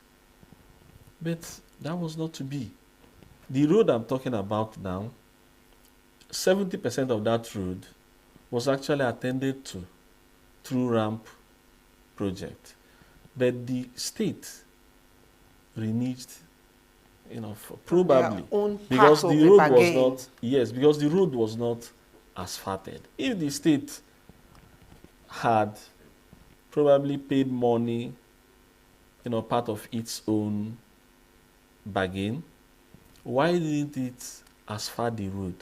If you go to that road now, erosion has destroyed it. That was a road that the former governor said he spent up to R1 billion, more than R1 billion, in doing the earthwork together with World Bank. What stopped him from asphalting the road after the earthwork? Not because he did not see it. Sometimes people in government want to carry out projects that are flashy, that can be seen by everybody, rather than carrying out projects that will be very beneficial to the society. I don't see any reason the previous administration could not asphalt that road after all the money spent on the earthwork. Now, if you go to that place, you will marvel. You will not believe that that was the same road that World Bank provided enablement for earthwork. Well, what about the main challenges that are likely faced in terms of construction of this rural road infrastructure, even to the point of management? No, I don't get you. I'm talking of the challenges that are likely faced in terms of construction, even to the point of the management of these roads after construction. What does it take to manage? These roads are not even, they do not even demand much, because these are rural roads that do not host a lot of traffic activities. And the heavy-duty vehicles. And heavy-duty vehicles. So it doesn't take much to maintain them. Oh, okay, but at times, let me tell you, at times when you ply such roads, they will be lonely. A lot of vehicles are not disturbing the roads, but the roads are, if the roads have been attended to, the roads will be good. So that farmers, when they are farming, they will have it at the back of their mind that they have good roads to transport their farm produce. The local population can also settle there, because that is a basic amenity to enjoy. They can access urban areas so easily. It will help in curbing rural-urban drift. If you provide these roads, you will see our youths who are riding keke and okada in urban areas in the cities coming home to go into farming, because they know that when they farm, they have the facilities, they have the infrastructure. And they can easily transport. Yes, to transport their farm produce and make money. Should communities be involved in road maintenance? I really want us to talk about this. Should governments provide these roads and go back, for instance, governments that live in the city or reside in the city, they come to a rural area, provide road network. Are they supposed to be quartered there, taking care of the roads? Sorry, please. When we talk about government, the people in government are from rural areas. And when we talk about government, you and I are part of government as well. So it is not as if people in government are from the moon or they are living in the moon. there are people from these communities, rural communities we are talking about. So I don't really want to give the government excuses not to provide roads. No, we're not talking about provision for people in the now. rural community. We're the not talking about maintenance provision. of the roads is not a problem. It's usually No, it's not a problem because I've not seen cases where rural communities have issues with maintaining roads provided for them. No, it's not a problem. Are you at all. aware that people fill up drainages with waste? It's not really in the rural areas. You don't see that in rural. It's even in the urban centers that you see such. What waste is generated in rural areas that will fill the drainages? No, I don't normally see that. It doesn't happen. And let me tell you, no community, worth its owners, will allow such infrastructure to have issues when they know that I think it is where beneficial to them. No, with that question. You know, when I was growing up, there was something they call olus in Igbo language. That's a situation where the villagers have periods they earmark for the villagers to go and walk on the roads. Clear the roads. Yes, clear the roads. Dr. Okoro, is that still functional now? Yes, what you're talking about? Yes, it is. It is. What I'm saying is, I don't think any community, first of all, provide the roads for them. And come back to maintain the road. No, you don't need to do it. Just provide the roads. I don't know of any roads provided for any community.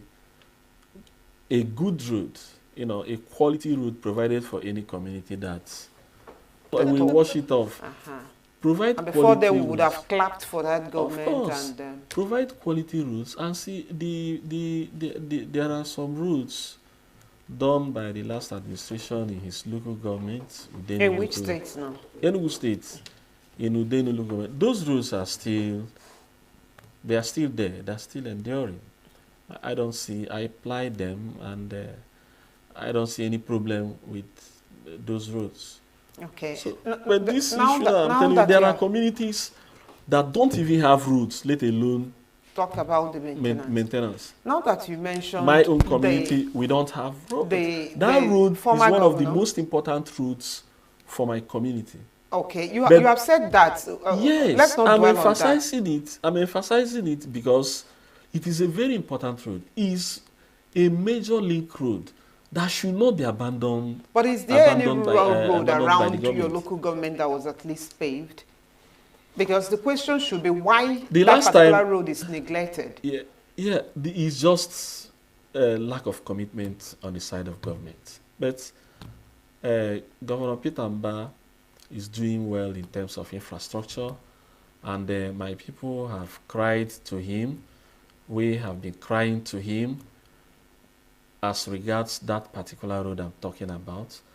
And I want to believe, and I'm also using this opportunity to appeal to him to look in the direction of that road. That road has a lot of economic potentials. Okay, without overflogging this particular issue, Doc, when you said that the former administration in Enugu State did road that has been of good use even till today, this over 2 years of leaving office, I don't know when exactly that road was constructed, but you said his local government, and something came to mind. Yes, I said that in response to what you were saying about maintenance of rural. Okay, what came to mind really was that we are a people of multicultural, multi-ethnic, and even multi-religious. Okay, so is it possible that there's also marginalization when it comes to rural infrastructure provision? Nigeria, we're not talking about any state in particular. You know, I have been particular about Enugu State. Are you getting it? And in Enugu State, we don't have...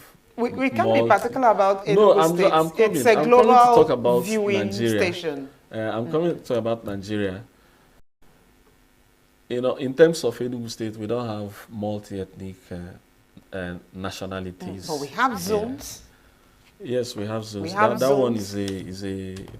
I don't want to say that governments are being segregational in that aspect, but let's go to the larger Nigeria, because, like you said, people are viewing us from all parts of the world. Well, I don't believe ethnicity or religion has anything to do with provision of rural road infrastructure. Anywhere in Nigeria, Anywhere right? in Nigeria. Okay. It has to do with the government. But is there some sort of marginalization? Of For course, instance, sectional marginalization. Okay. There could be sectional marginalization. Yes, just like I said that the former governor did not do well in terms of infrastructure. I'm now talking about Enugu State, but his own local government benefited immensely from his rural road provision. So that is how it is in every part of the country, even the federal government. That is why the southeastern part of the country is complaining. Yes, that we lack federal government infrastructure. The federal roads but in the then southeast. Is that not negating what you said previously, that there are trunk A, trunk B, trunk C roads, and that federal government mans federal government roads, trunk A roads? Should they also be involved in trunk C roads? No. Trunk C is for the local government, but there are trunk A roads. There are trunk A roads that transpasses through rural areas. Let me give you an instance. I'm also going to issues again because it's quite unfortunate that Isuzu people are suffering a lot when it comes to road infrastructure. There is this road from Obulafo to Nkalagu Junction. It is a trunk A road. It is a federal government road. They attended to that road and stopped at Ikem and left the Ehamufu axis. No, the day at the federal government? It's a federal road. Okay. I don't think there is any reason for them to stop that road where they stopped it. Paucity of funds, perhaps. No. I don't want to hear this. There is nothing like paucity of funds because, no. How many kilometers? When you go to other parts of the country, we don't have landmass here in the southeast. So, as a matter of fact, federal roads in the southeast are supposed to be express roads. In short, we are not supposed to have a single dilapidated federal road in the southeast because the landmass is very little. We don't have landmass here. Go to the north where they construct several kilometers, hundreds of kilometers of roads. So why will a road from Obulafo to Nkalagu Junction that is not up to 80 kilometers be a problem? I don't see any reason the federal government should not complete that all-important road. Yes, and the road is also very important for transportation of agricultural produce because Isuzu people are farmers, mainly farmers. Isuzu is an agrarian local government, but we bring out farm produce without having the opportunity to transport them to where they are needed because we cannot even consume what we produce. We need access roads to transport our farm produce to other areas where they are needed. We actually need access road to bring our farm produce to Enugu, Nsukka, and other bigger cities where those produce are needed. But here we have a trunk A road that is very important and is unattended to. We also have trunk B roads that like I talked about. I'm just trying to give you an instance when you talked about marginalization, yes, in terms of marginalization, it exists. And we in the Southeast are complaining that the federal government is marginalizing us. Then when you come to the Southeast, narrow it down to ENUGU State, in my own local government, we are complaining that the state government is marginalizing us. So, yes, I agree with you, but, I told you it has nothing to do with ethno-religious identity, but it is more of sectional marginalization. All right, when you were examining the impacts of rural road infrastructure development, your emphasis was really on ease of movement of agricultural products. Talked about it providing employment, providing food security. I don't know if there are other economic impacts that we are missing. Yes, I talked about when I was analyzing the road in my community that has a lot of economic potentials. When I say that we have a big school like University of Nigeria and Soka, that road can provide access to. It is also about economic development, because if my people, for instance, have access to such a premier university, you will discover that people will go to school at ease. People can stay in their house and go to school because that road is good. It will not take them 20 minutes to drive to UNN from some rural communities. And that will enhance economic development of the people. It has an all-encompassing potentials, economic potentials. Because when you access such important facilities, it has a way of bringing development to the communities, either through education or through commerce. So road infrastructure, provision of road infrastructure is very important. It has a whole lot of economic potentials. So what policy recommendations would you actually suggest in order to help, improve rural road infrastructure and also for long-term economic benefits? Well, I don't know. It's just policy of commitment to rural dwellers. Because if the government is committed to rural dwellers, to the development of rural dwellers, to economic development of rural dwellers, they are going to take rural provision of rural road infrastructure seriously. So what about financial limitation? Don't you think it's I don't want to believe that. There is nothing like... Okay. Let me tell you, Nigerian government, so governments all over the world have ways of generating revenue to carry out projects that so what are we not doing correctly? To them. I remember that ENUGU on Nature, I think Abakaliki Expressway, has some sort of partnership with a multinational company. That's the federal government MTN, has that. Precisely, okay. Yes. So is that not also possible in rural road constructions? Can we get such partnerships in terms of assuming that funds are really issues here? It's not, even the partnership is showing you that fund is not the issue. The issue is commitment. Yes. What MTN is doing,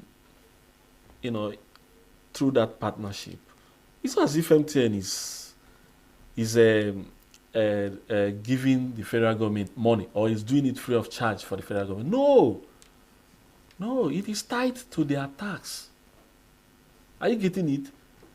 It's tied to their tax. It's all about corruption, lack of commitment, and lack of sincerity. That's when people talk about paucity of fund. There is nothing like paucity of fund. Government has ways of generating revenue. Government has money. If government wants to carry out anything, they will okay, now, MTN has been given the responsibility of constructing that. Don't you see the quality of the road now. I apply that road every time I go to walk through that place. Don't you see the quality? And that is also our money. It's the federal government's money. But if they had paid that money to the federal government, number one, they are not going to be committed to carrying out that project. And even if they carry out that project, the money will end up going to private pockets. So it is not an issue of money. It is an issue of commitment, sincerity, and priority. That is the truth. That is how it is all over the Federation. It is like that at the state level. Okay, can't you see what is happening in Enugu State? The governor has decided to embark on infrastructural drive. You might be asking yourself, how is he making the money? That shows you that government has ways of generating money to do whatever it wants to do. So long as it has a plan, it will have a way. Yes, and it is committed. It's all about commitment. It's all about sincerity. And it is all about priority. Some governments may come, rural roads, infrastructure might not be of importance to them because they believe many people, many eyes are not seeing it. So people will not clap for them. But this particular sector, this particular sector is very highly important for the development of the society. Okay, thinking about the future of rural economic development, is it possible to integrate rural roads to broader regional development plans? Southeast, for instance, there's a Southeast Development Commission. Is it possible to, make that road, such road constructions in rural areas align with the entire region? Development plans. Of course, it's possible. Yes, why not? It is. We now have Southeast Development Commission. If they want, like if you go to the Niger Delta, they are attending to a lot of rural roads. They are attending to a lot of rural developments there. They are carrying out a lot of rural development, So if we are sincere and we actually want to pursue economic development as agrarian communities or as a zone that has interest in agriculture, we should not ignore anything rural development. And road infrastructure is key to rural development. That's the truth. Road infrastructure is the key to rural development. That is first. Open up these rural areas. Open the rural areas up and see what the people will do, the rural dwellers will do. Let them access places, let them access facilities and see the level of development that will be witnessed in a short period. Okay, let's also go back to the challenges, probable challenges. I'm not certain, but we'll need your viewpoint on this. Is it also possible that communities, when it comes to rural infrastructure, that they could be stumbling block? I have heard, I'm sure you also heard, something like land grabbing. When government wants to come into a community to do stuff, of course that involves land. The communities will start screaming murder. I'm not saying that in the past it has not happened, governments coming into a community, taking land for developmental projects, channeling it to something else, probably selling it to private individuals. But could that also pose a challenge in rural infrastructural provision? Well,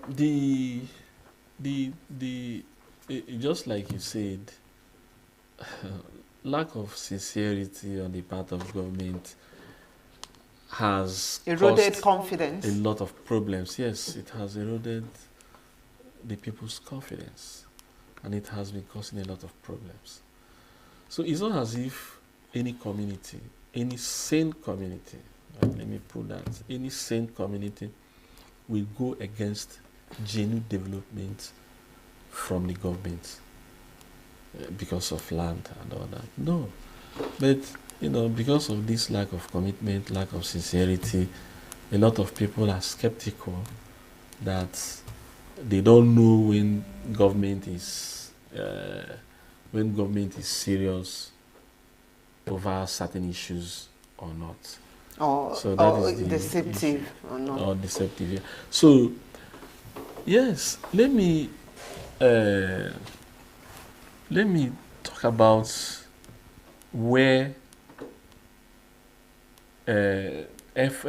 activities of some people in rural communities affect development.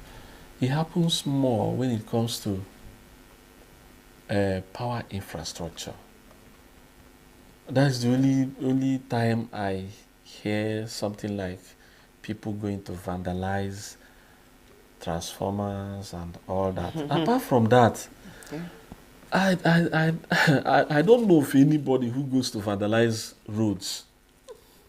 There are people who burn tires on roads. That is not even in the rural areas. It's not done in the rural areas. It's usually done in the urban areas. Don't they do crossover nights? No, in the rural areas they don't burn tires. You're so sure? Yes, it's something we know. It's usually in the urban areas. So when it comes to road, our focus today is on road infrastructure. So when it comes to road, I don't think we actually have activities, negative activities from members of the rural communities against such efforts by the government. Thank you very much, Dr. Jeff Okoro, for your contribution on the subject matter, rural road infrastructure and economic development. We appreciate you. Dr. Okoro is a political scientist and public affairs analyst, and the segment is just concluded. We shall return to talk about something else after the break. Please stay with us. Every second, every minute, every pocket.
With a population of about 36 million people, the Southeast is awash with stories.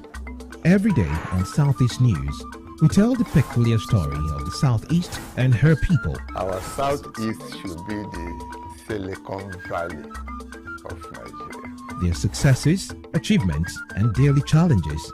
Do you have a Southeast story to share?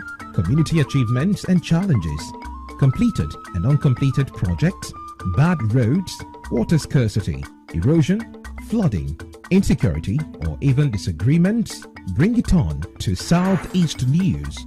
On Southeast News, no story is too big or too small. Southeast News. Let's tell our story. Showing on Signature TV every weekday at 4 p.m. WAT, 1600 hours GMT.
Every second, every minute, Section 1, subsection 3 of the Constitution.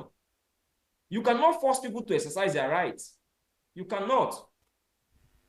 What is it about voting and democracy? Barrister There are a lot of Hanson, societies. I think it's pertinent to also look at the basis on which the Speaker House of Representatives is actually sponsoring this bill. What are his points, really? True, it negates human rights and all, but he must be citing some reasons for it to even make it to a point of discussion. That there's low there's voter apathy, low turnout of voters, and things like that. Is that the reason why people are not voting? And I had someone cite example of Australia, and I just laugh. Australia is a first world country. Australia is a first world country. How do you compare Nigeria to Australia? Like I said, why do people not vote? That is the question. How do I waste my time, my resources? A lot of persons travel from all UK, US, Canada, different parts of the world to come back to vote in 2023. They spent thousands of US dollars and pounds to return home to vote. And at the end of the day, their vote did not count. And you want to punish me for failing to vote? The issue should be, why are people not voting? Listen, what is it about democracy that everybody is killing themselves? There are societies that are doing very well, although I'm an advocate of democratic society. But some societies are doing very well, but they're not practicing democracy. Take United Arab Emirates, for example. Is it a democratic society? But today, almost all of them in the National Assembly, they visit Dubai. They visit Dubai. Look at China. China is about 11 years older than Nigeria. They got their independence in 1949. We got ours in 1960. Can you compare yourself to China? During the COVID pandemic, China built over 1,500 capacity hospitals in 3 days. They built a lot of those hospitals within 10 days. Today, almost all the products you import is China. China is supplying to US, they are supplying to UK, they are supplying to so many societies, cannot name them, including Nigeria. Is China practicing democracy? So what is it that is so special about democracy? People come together, steal people's votes. As we speak right now, someone is in jail for rigging election for the Senate president. Whereas the Senate president is there occupying the seat. What has happened to him? That is the society you find ourselves, a society of gross inequality. So when you see a speaker of House of Reps proposing this kind of bill, it shows you how less busy these people are. It shows you how these people are not in touch with realities. They do not understand the yearnings of Nigerians. They do not feel what Nigeria feels. How do you sit and begin to propose this kind of bill when people are hungry? People cannot go to farm. They are being killed and murdered by herdsmen. There are a lot of security challenges. There are economic challenges. You are not making laws to tackle things like this. You are talking about voting. How is that a problem for Nigeria? Is that not a gross misplacement of priority? Is it not? So like I said earlier, I am one of those who will be fined 100,000 naira or going to prison for failing to vote. Because I will not vote if they make that a law. I will disobey the law. Civil disobedience is a form of protest. So many persons will disobey that law if Mr. eventually Handsome, they pass it. Mr. Handsome, what constitutional grounds really exist for the implementation of compulsory voting into law? I've said earlier, it has no constitutional backing. I've said earlier, I've cited 3 sections of the Constitution. It has no constitutional backing. What Constitution provides is that we have a right to vote. Once you're 18 and you've registered in line with Section 77, subsection 2 of the Constitution, you are entitled to vote. It is a right. I have also said here that voting is a form of expression, pursuant to Section 39 of the Constitution. It is also a way of associating with a particular candidate, pursuant to Section 40 of the Constitution. All of these are rights, and nobody can be punished for failing to exercise their rights. But someone can be punished if those rights are breached. So take, for example, I want to vote, and someone is preventing me from voting, which is a right I have under Section 39, Section 40, and Section 77, subsection 1. That person can be punished for breaching my fundamental rights. But you cannot punish me, Handsome Kinikanwo, for failing to vote. You cannot. There is no constitutional backing. I've said that over and over again. So this law will definitely be challenged. If this bill, if it becomes law, will definitely be challenged by lawyers and civil society organizations. It will be challenged. That is the least of our problems in Nigeria.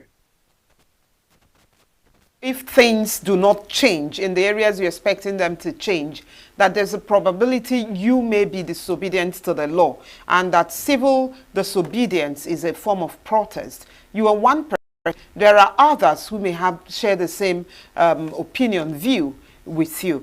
So, but if this is eventually enacted into a law, what measures should we anticipate in trying to enforce that, you know, to whip people into line to ensure that they obey it? What should we anticipate? What do you think will make part of the law of making it compulsory for Nigerians to vote?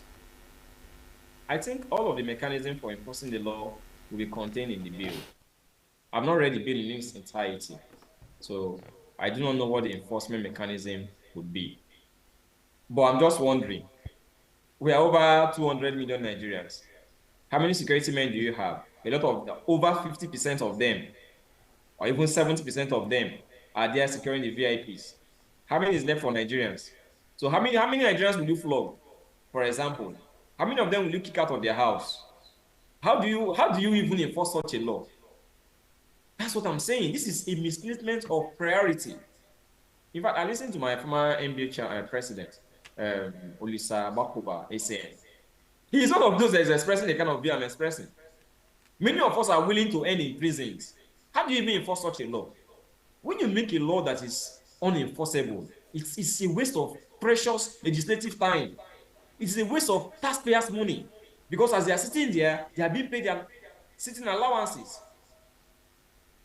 It's a waste of precious legislative time that you have utilized to make laws for good governance of Nigeria, make laws to improve the lives of Nigeria. You are busy making this kind of law, proposing this kind of bill. Imagine the number of hours the speaker must have spent preparing this kind of bill. and presenting it at the legislative house. Imagine how much time he wasted. And all of this is on taxpayers' money. So I don't even know how they want to enforce this kind of law if it eventually becomes law. How do they enforce it? Handsome. It's a question that I don't know. Maybe you've seen the bill. Barrister Hanson, potential resistance is one challenge to this bill if it becomes a law. But are we also foreseeing other challenges? For one, there could be disenfranchisement for whatever reason.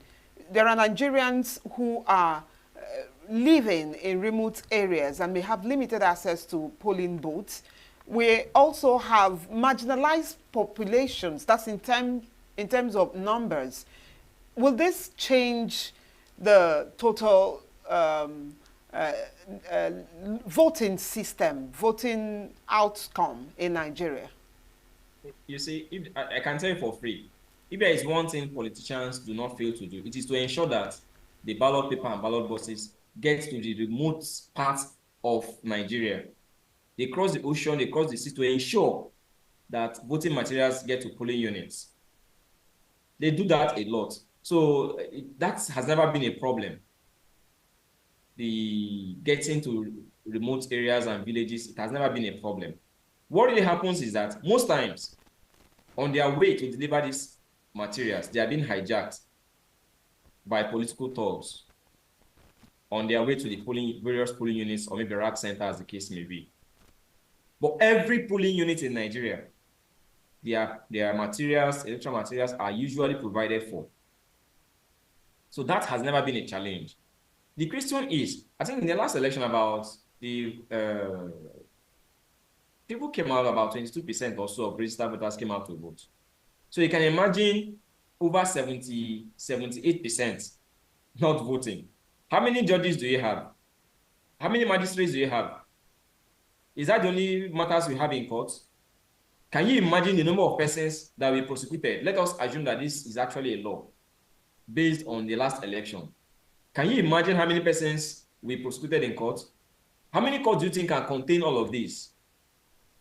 And remember, this is an electoral offense, so most likely, and it's going to be an act of the National Assembly. So most likely, it is the Federal High Court that will have jurisdiction to deal with issues such as this. How many Federal High Courts do you have in each state of Nigeria? What is the percentage? What is the number of persons that could be prosecuted in this court? Are these the only matters in court? I can tell you for free that the enforcement of this law is going to be a very serious problem. It's going to be a serious challenge that the lawmakers themselves may not have anticipated. They didn't put it into consideration.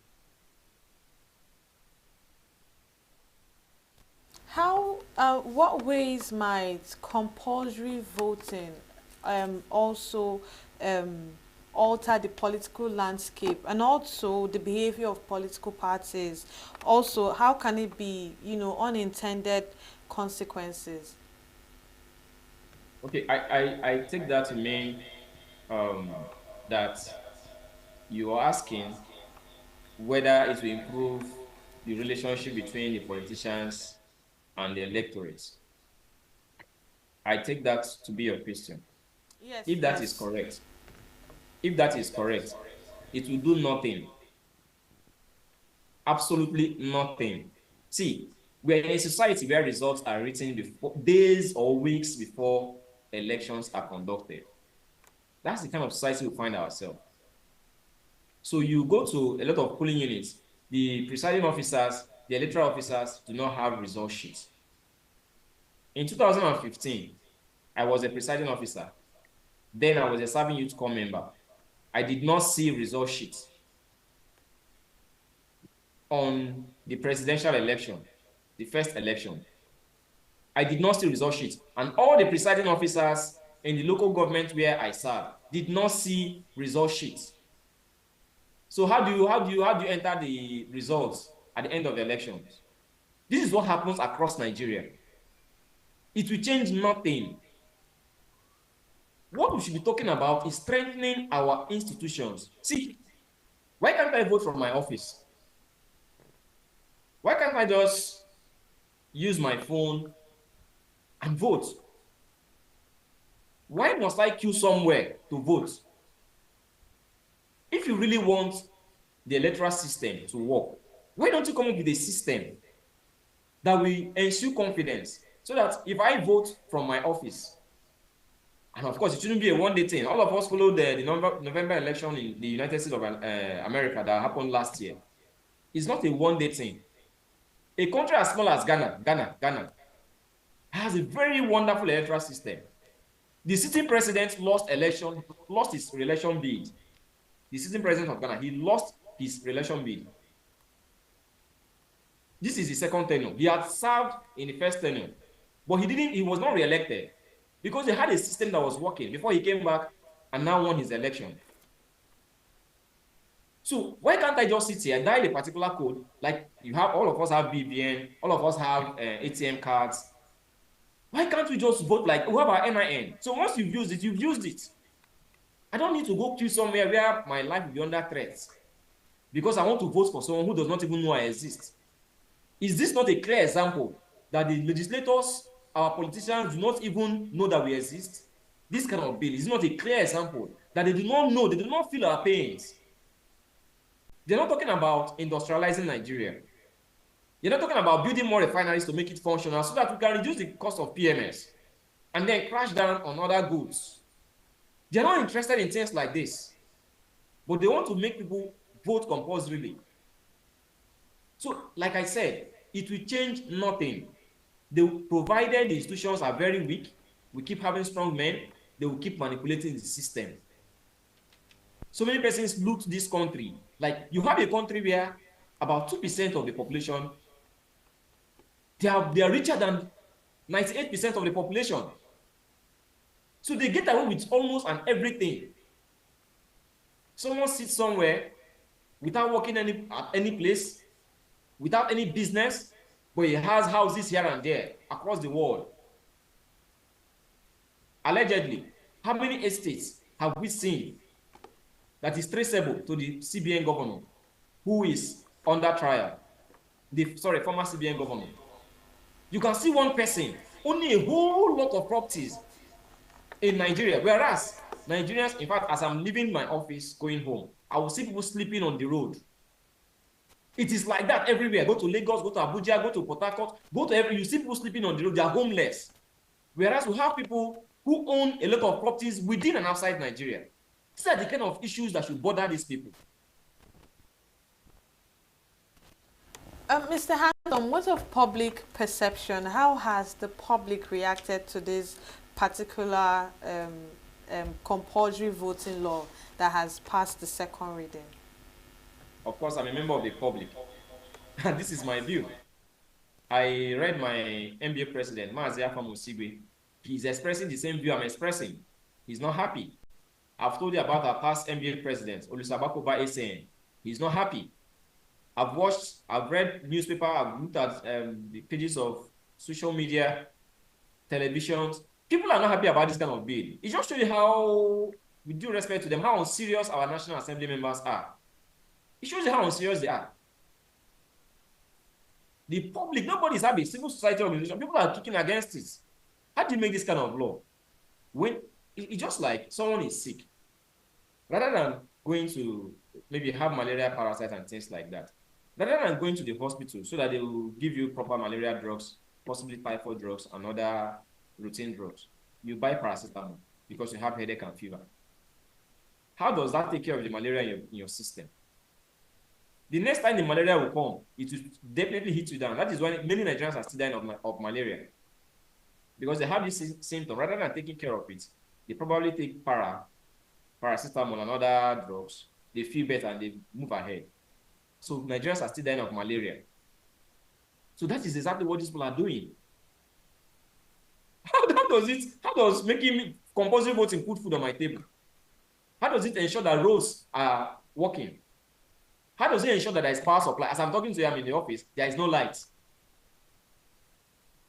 So many homes are like that. In fact, there are so many homes in Nigeria that I've never seen electric wire in their lifetime. These are the issues at this age and time.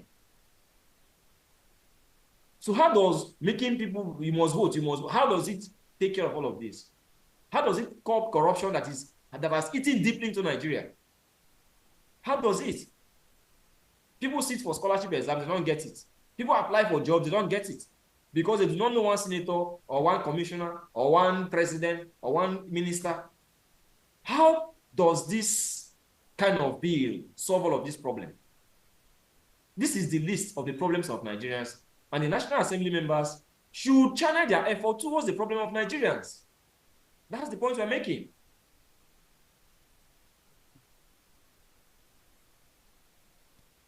Reactions.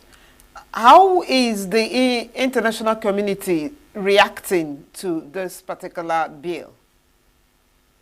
I wouldn't know. I wouldn't know how they are reacting, but I know that Nigerians outside of here, they are not. They are. In fact, they are laughing at us. Before I came on stage online, I was talking with my friend in the UK. He was like, "You are not serious. We don't even know what your problems are." So you can see how funny that is. Nigerians outside of the shores of this country, of course, they are laughing at us. And they are further telling us that, listen, you people are not ready. In fact, one of my friends in Australia told me that we are still sleeping in Nigeria and in a very deep dream. We are still sleeping. You know, when you wake up, that's when you begin to know where your challenges are. But when you're sleeping, you have no problem. You are good. You are fine. So that is exactly what is happening. That's the kind of reaction that I've gotten from some of my friends that I spoke to.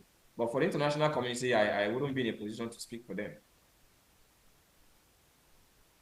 Faced with significant opposition, how should lawmakers balance the need to, do something to increase voter turnout with the need for public support and public legitimacy, because it is the people that determine who should represent them at various categories. I know that you've been huge on addressing the issues, so come up with those issues that should actually be addressed to sway Nigerians to actually vote without compelling them.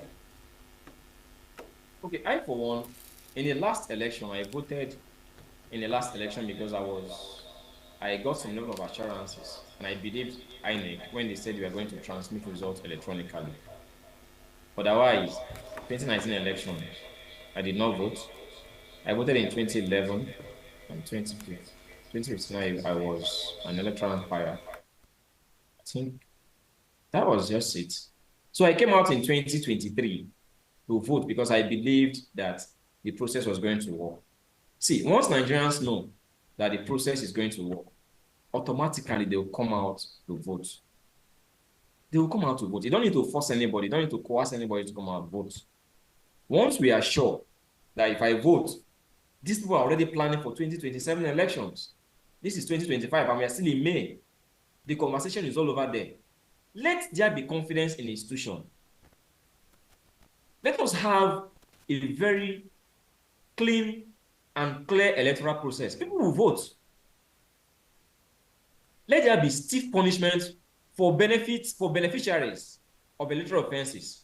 So, for example, while the man who rigged the election for Godswill Akpabio is cooling his heels in the prison, Godswill Akpabio, with due respect to him, should also be there cooling his heels. So those who benefit from the rigging system, from the rigged system, should also suffer. You shouldn't be somewhere enjoying yourself, and those who rigged the election for you is somewhere suffering. So the beneficiary and the offenders should make to suffer. There should be special courts for prosecution of electoral offenses. Listen, I do tell people that one of the highest form of crime you commit against a people is stealing their votes. Do you know what that does? It brings people that are incompetent into positions of authority. These people that are incompetent make policies that will affect the generality of the country. And so if someone steals goats in community X, you cannot compare the gravity of the consequences of that offense to someone who has stolen the vote of a people. You cannot. This is the reason why many of them don't even attend sittings. They don't propose any bill. They know nothing about legislative business. So they're just there to take the money, travel here and there, squander money, and that is it. Because when the purpose of a thing is not known, abuse becomes inevitable. But when you have people truly elected by the people, you will go there and represent the people. And of course, you will realize that power lies with the people. That without the people, we cannot come back. But politicians take us for a ride because they know that they can easily write results and get their way to power. So let the institutions work. Let there be prosecutions, special court to prosecute electoral offenders and beneficiaries. Let there be smooth, clear electoral process like the one I've talked about. I should be able to vote from my home. Electronically, I should be able to vote. Today, we make back transfers from our bed, from the comfort of our homes. We recharge airtime from our beds, from our offices, from the comfort of our homes. So why can't we vote like that? Why must we go queue somewhere and endanger people's life? Look at what happened in Lagos. A lady almost lost her eyes. In many states, it was like that. It wasn't different. So why should people die because they want to elect people into position of offices? Why? These are the issues that should concern us. Thank you very much, Barrister Handsome Kinikanwo, for your contribution this evening on the subject matter, the legality of compulsory voting bill. The level of voter apathy in Nigeria could probably be the reason that the House of Representatives Speaker is sponsoring this bill, which has transcended second reading and on the floor of Federal House of Representatives. And the discussion is ongoing. It's generated outrage to the point that resistance is expected. This may not solve the problem of voter apathy, as has been established by our guest this evening, Handsome Kinikanwo. Something else could be done, but we keep our fingers crossed until it becomes a law, if it will get to that point. On that note, we conclude this segment, taking a break to return later for the third discussion segment. Stay with us still. Every second.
And still on Signature Evening, we will bring you a replay of our conversation some other time in the past, where ENUGU Kafo reviewed film production and societal reorientation. Enjoy.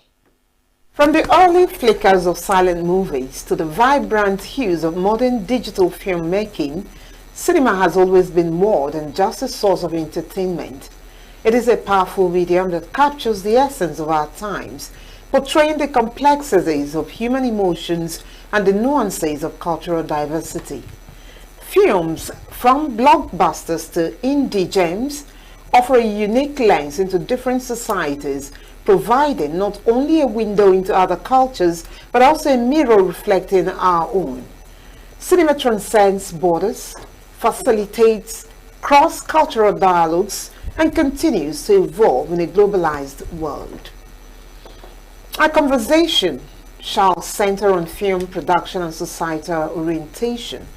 ENUGU Kafo, a filmmaker, a social entrepreneur, and the convener EMOIF Creative and Film Festival, will be speaking to us on the subject matter. ENUGU, you're welcome to Signature Evening. Thank you. And I hope it's EMOIF. Yes, it's all right. Okay. Right. Filmmaking, it has actually evolved. We've been on this for a while. In fact, I grew up and was lucky to join what's eventually become Nollywood.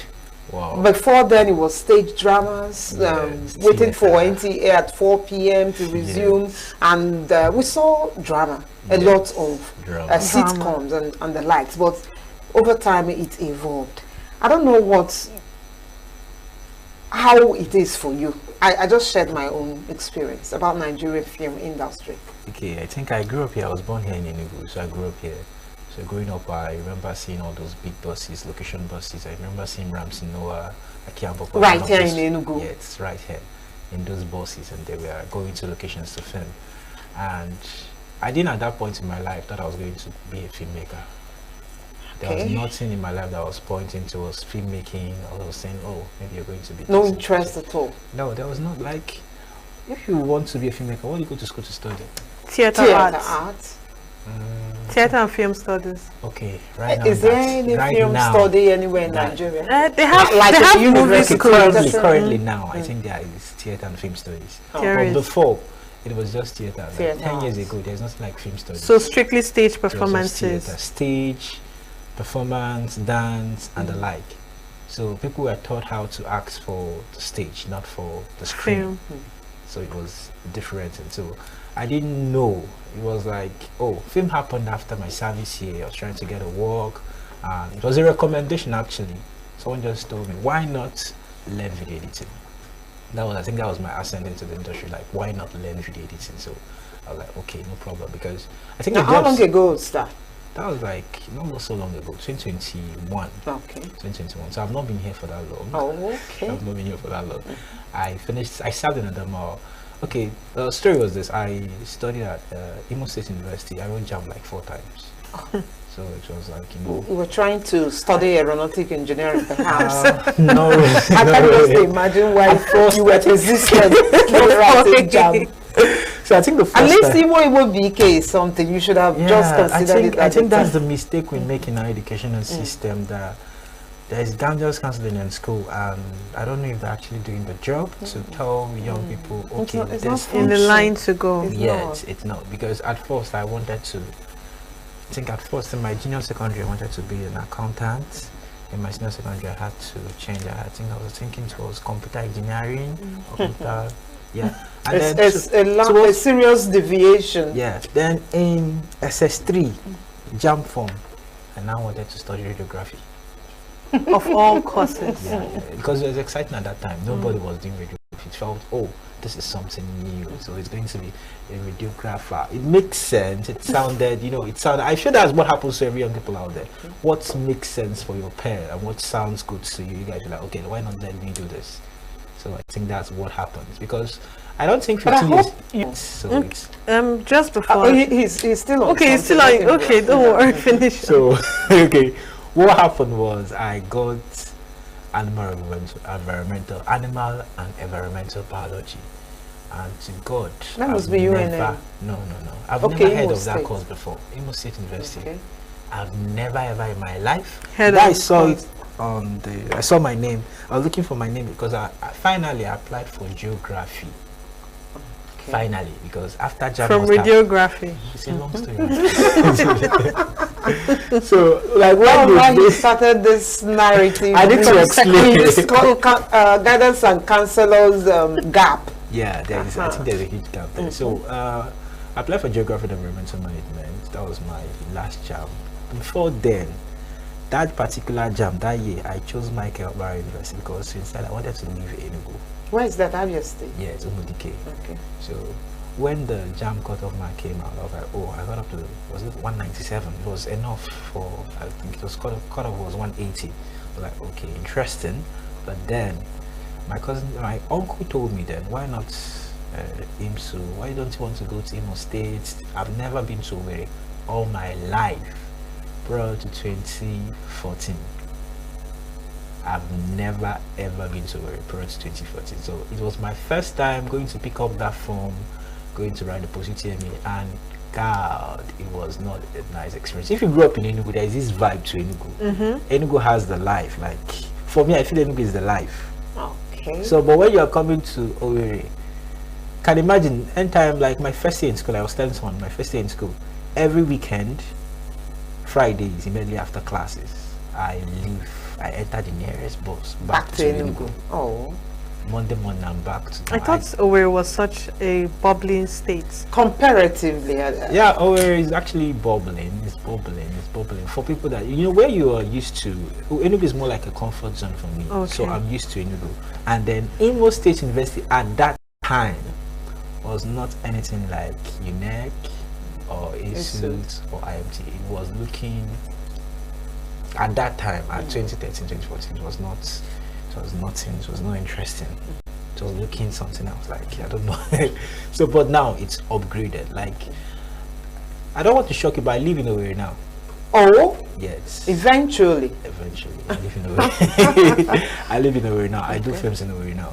So, I think that's what gave rise to all this. Obviously. Okay, just before you dived into your story, you mentioned that theater arts always prepares you for mostly stage productions and not the movie production when acting. Is there the transition from stage to film? Would you say it's better to transition from stage to film or to just dive right into film?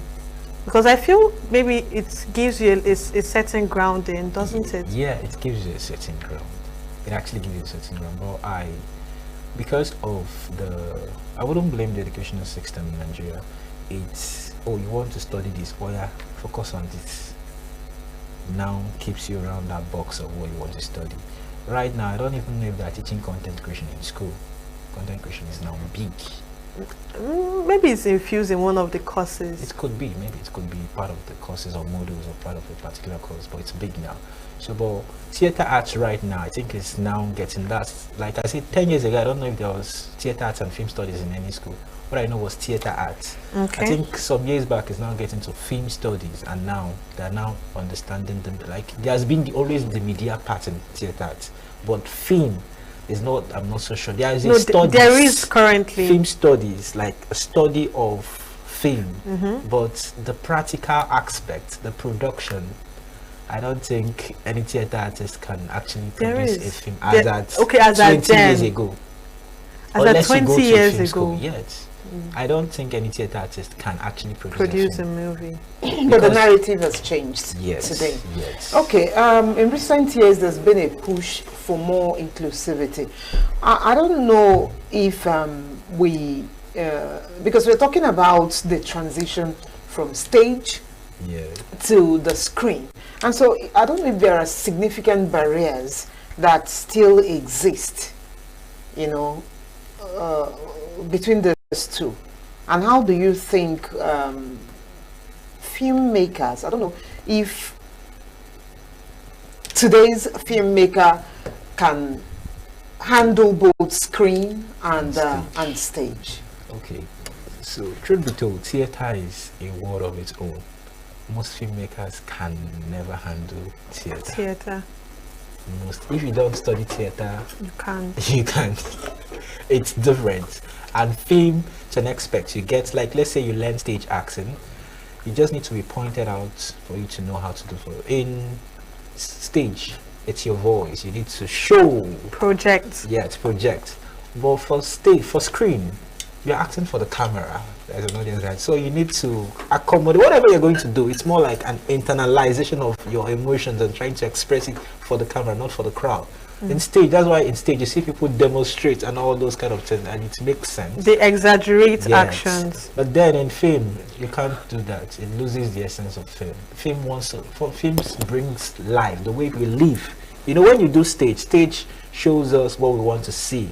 It's like the Roman circus, it's entertainment, but then from the point of view of, what I want to see. But film is, this is how I live. That's why when you watch a film, you connect to the film. You can be able to be emotional about a film as much as you can be emotional about the entertainment that's here. But film it's like a journey that sucks you in, and then you just stay there and you feel whatever the actor is feeling because they were able to take you through that experience. So how would you say film shapes public perception of societal issues like racism, climate change, inequality, and the rest of it? Okay, I think filmmakers have actually done a lot. But I wouldn't. Yes. Like there's this particular film, Dry. Yes, it was made by Stephanie Okereke.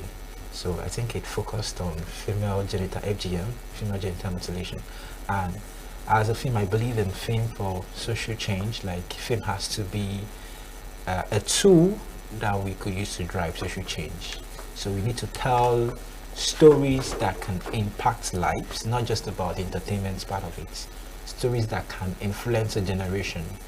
Stories that can give people a different view of what they think possible. Like you talked about climate change. I think there are films that I saw a film that talked about climate change. But then the thing is, you don't just push it there. You just add those bits to your film to make people know, this is what this person is talking about. This is the consequence of what could happen if I drink certain water and drop it on the streets. This is what it could lead to. You could, through motion picture, just create something that shows the after effect of whatever, because people don't know that, a single set of water could cause harm if it gets to the sea. Like if it mistakenly travels from water, carries it, gets to any water body, it could kill a fish, and we don't even care. So, but then through film as a tool, people could be able to tell the stories and then point towards that particular aspect of our culture. As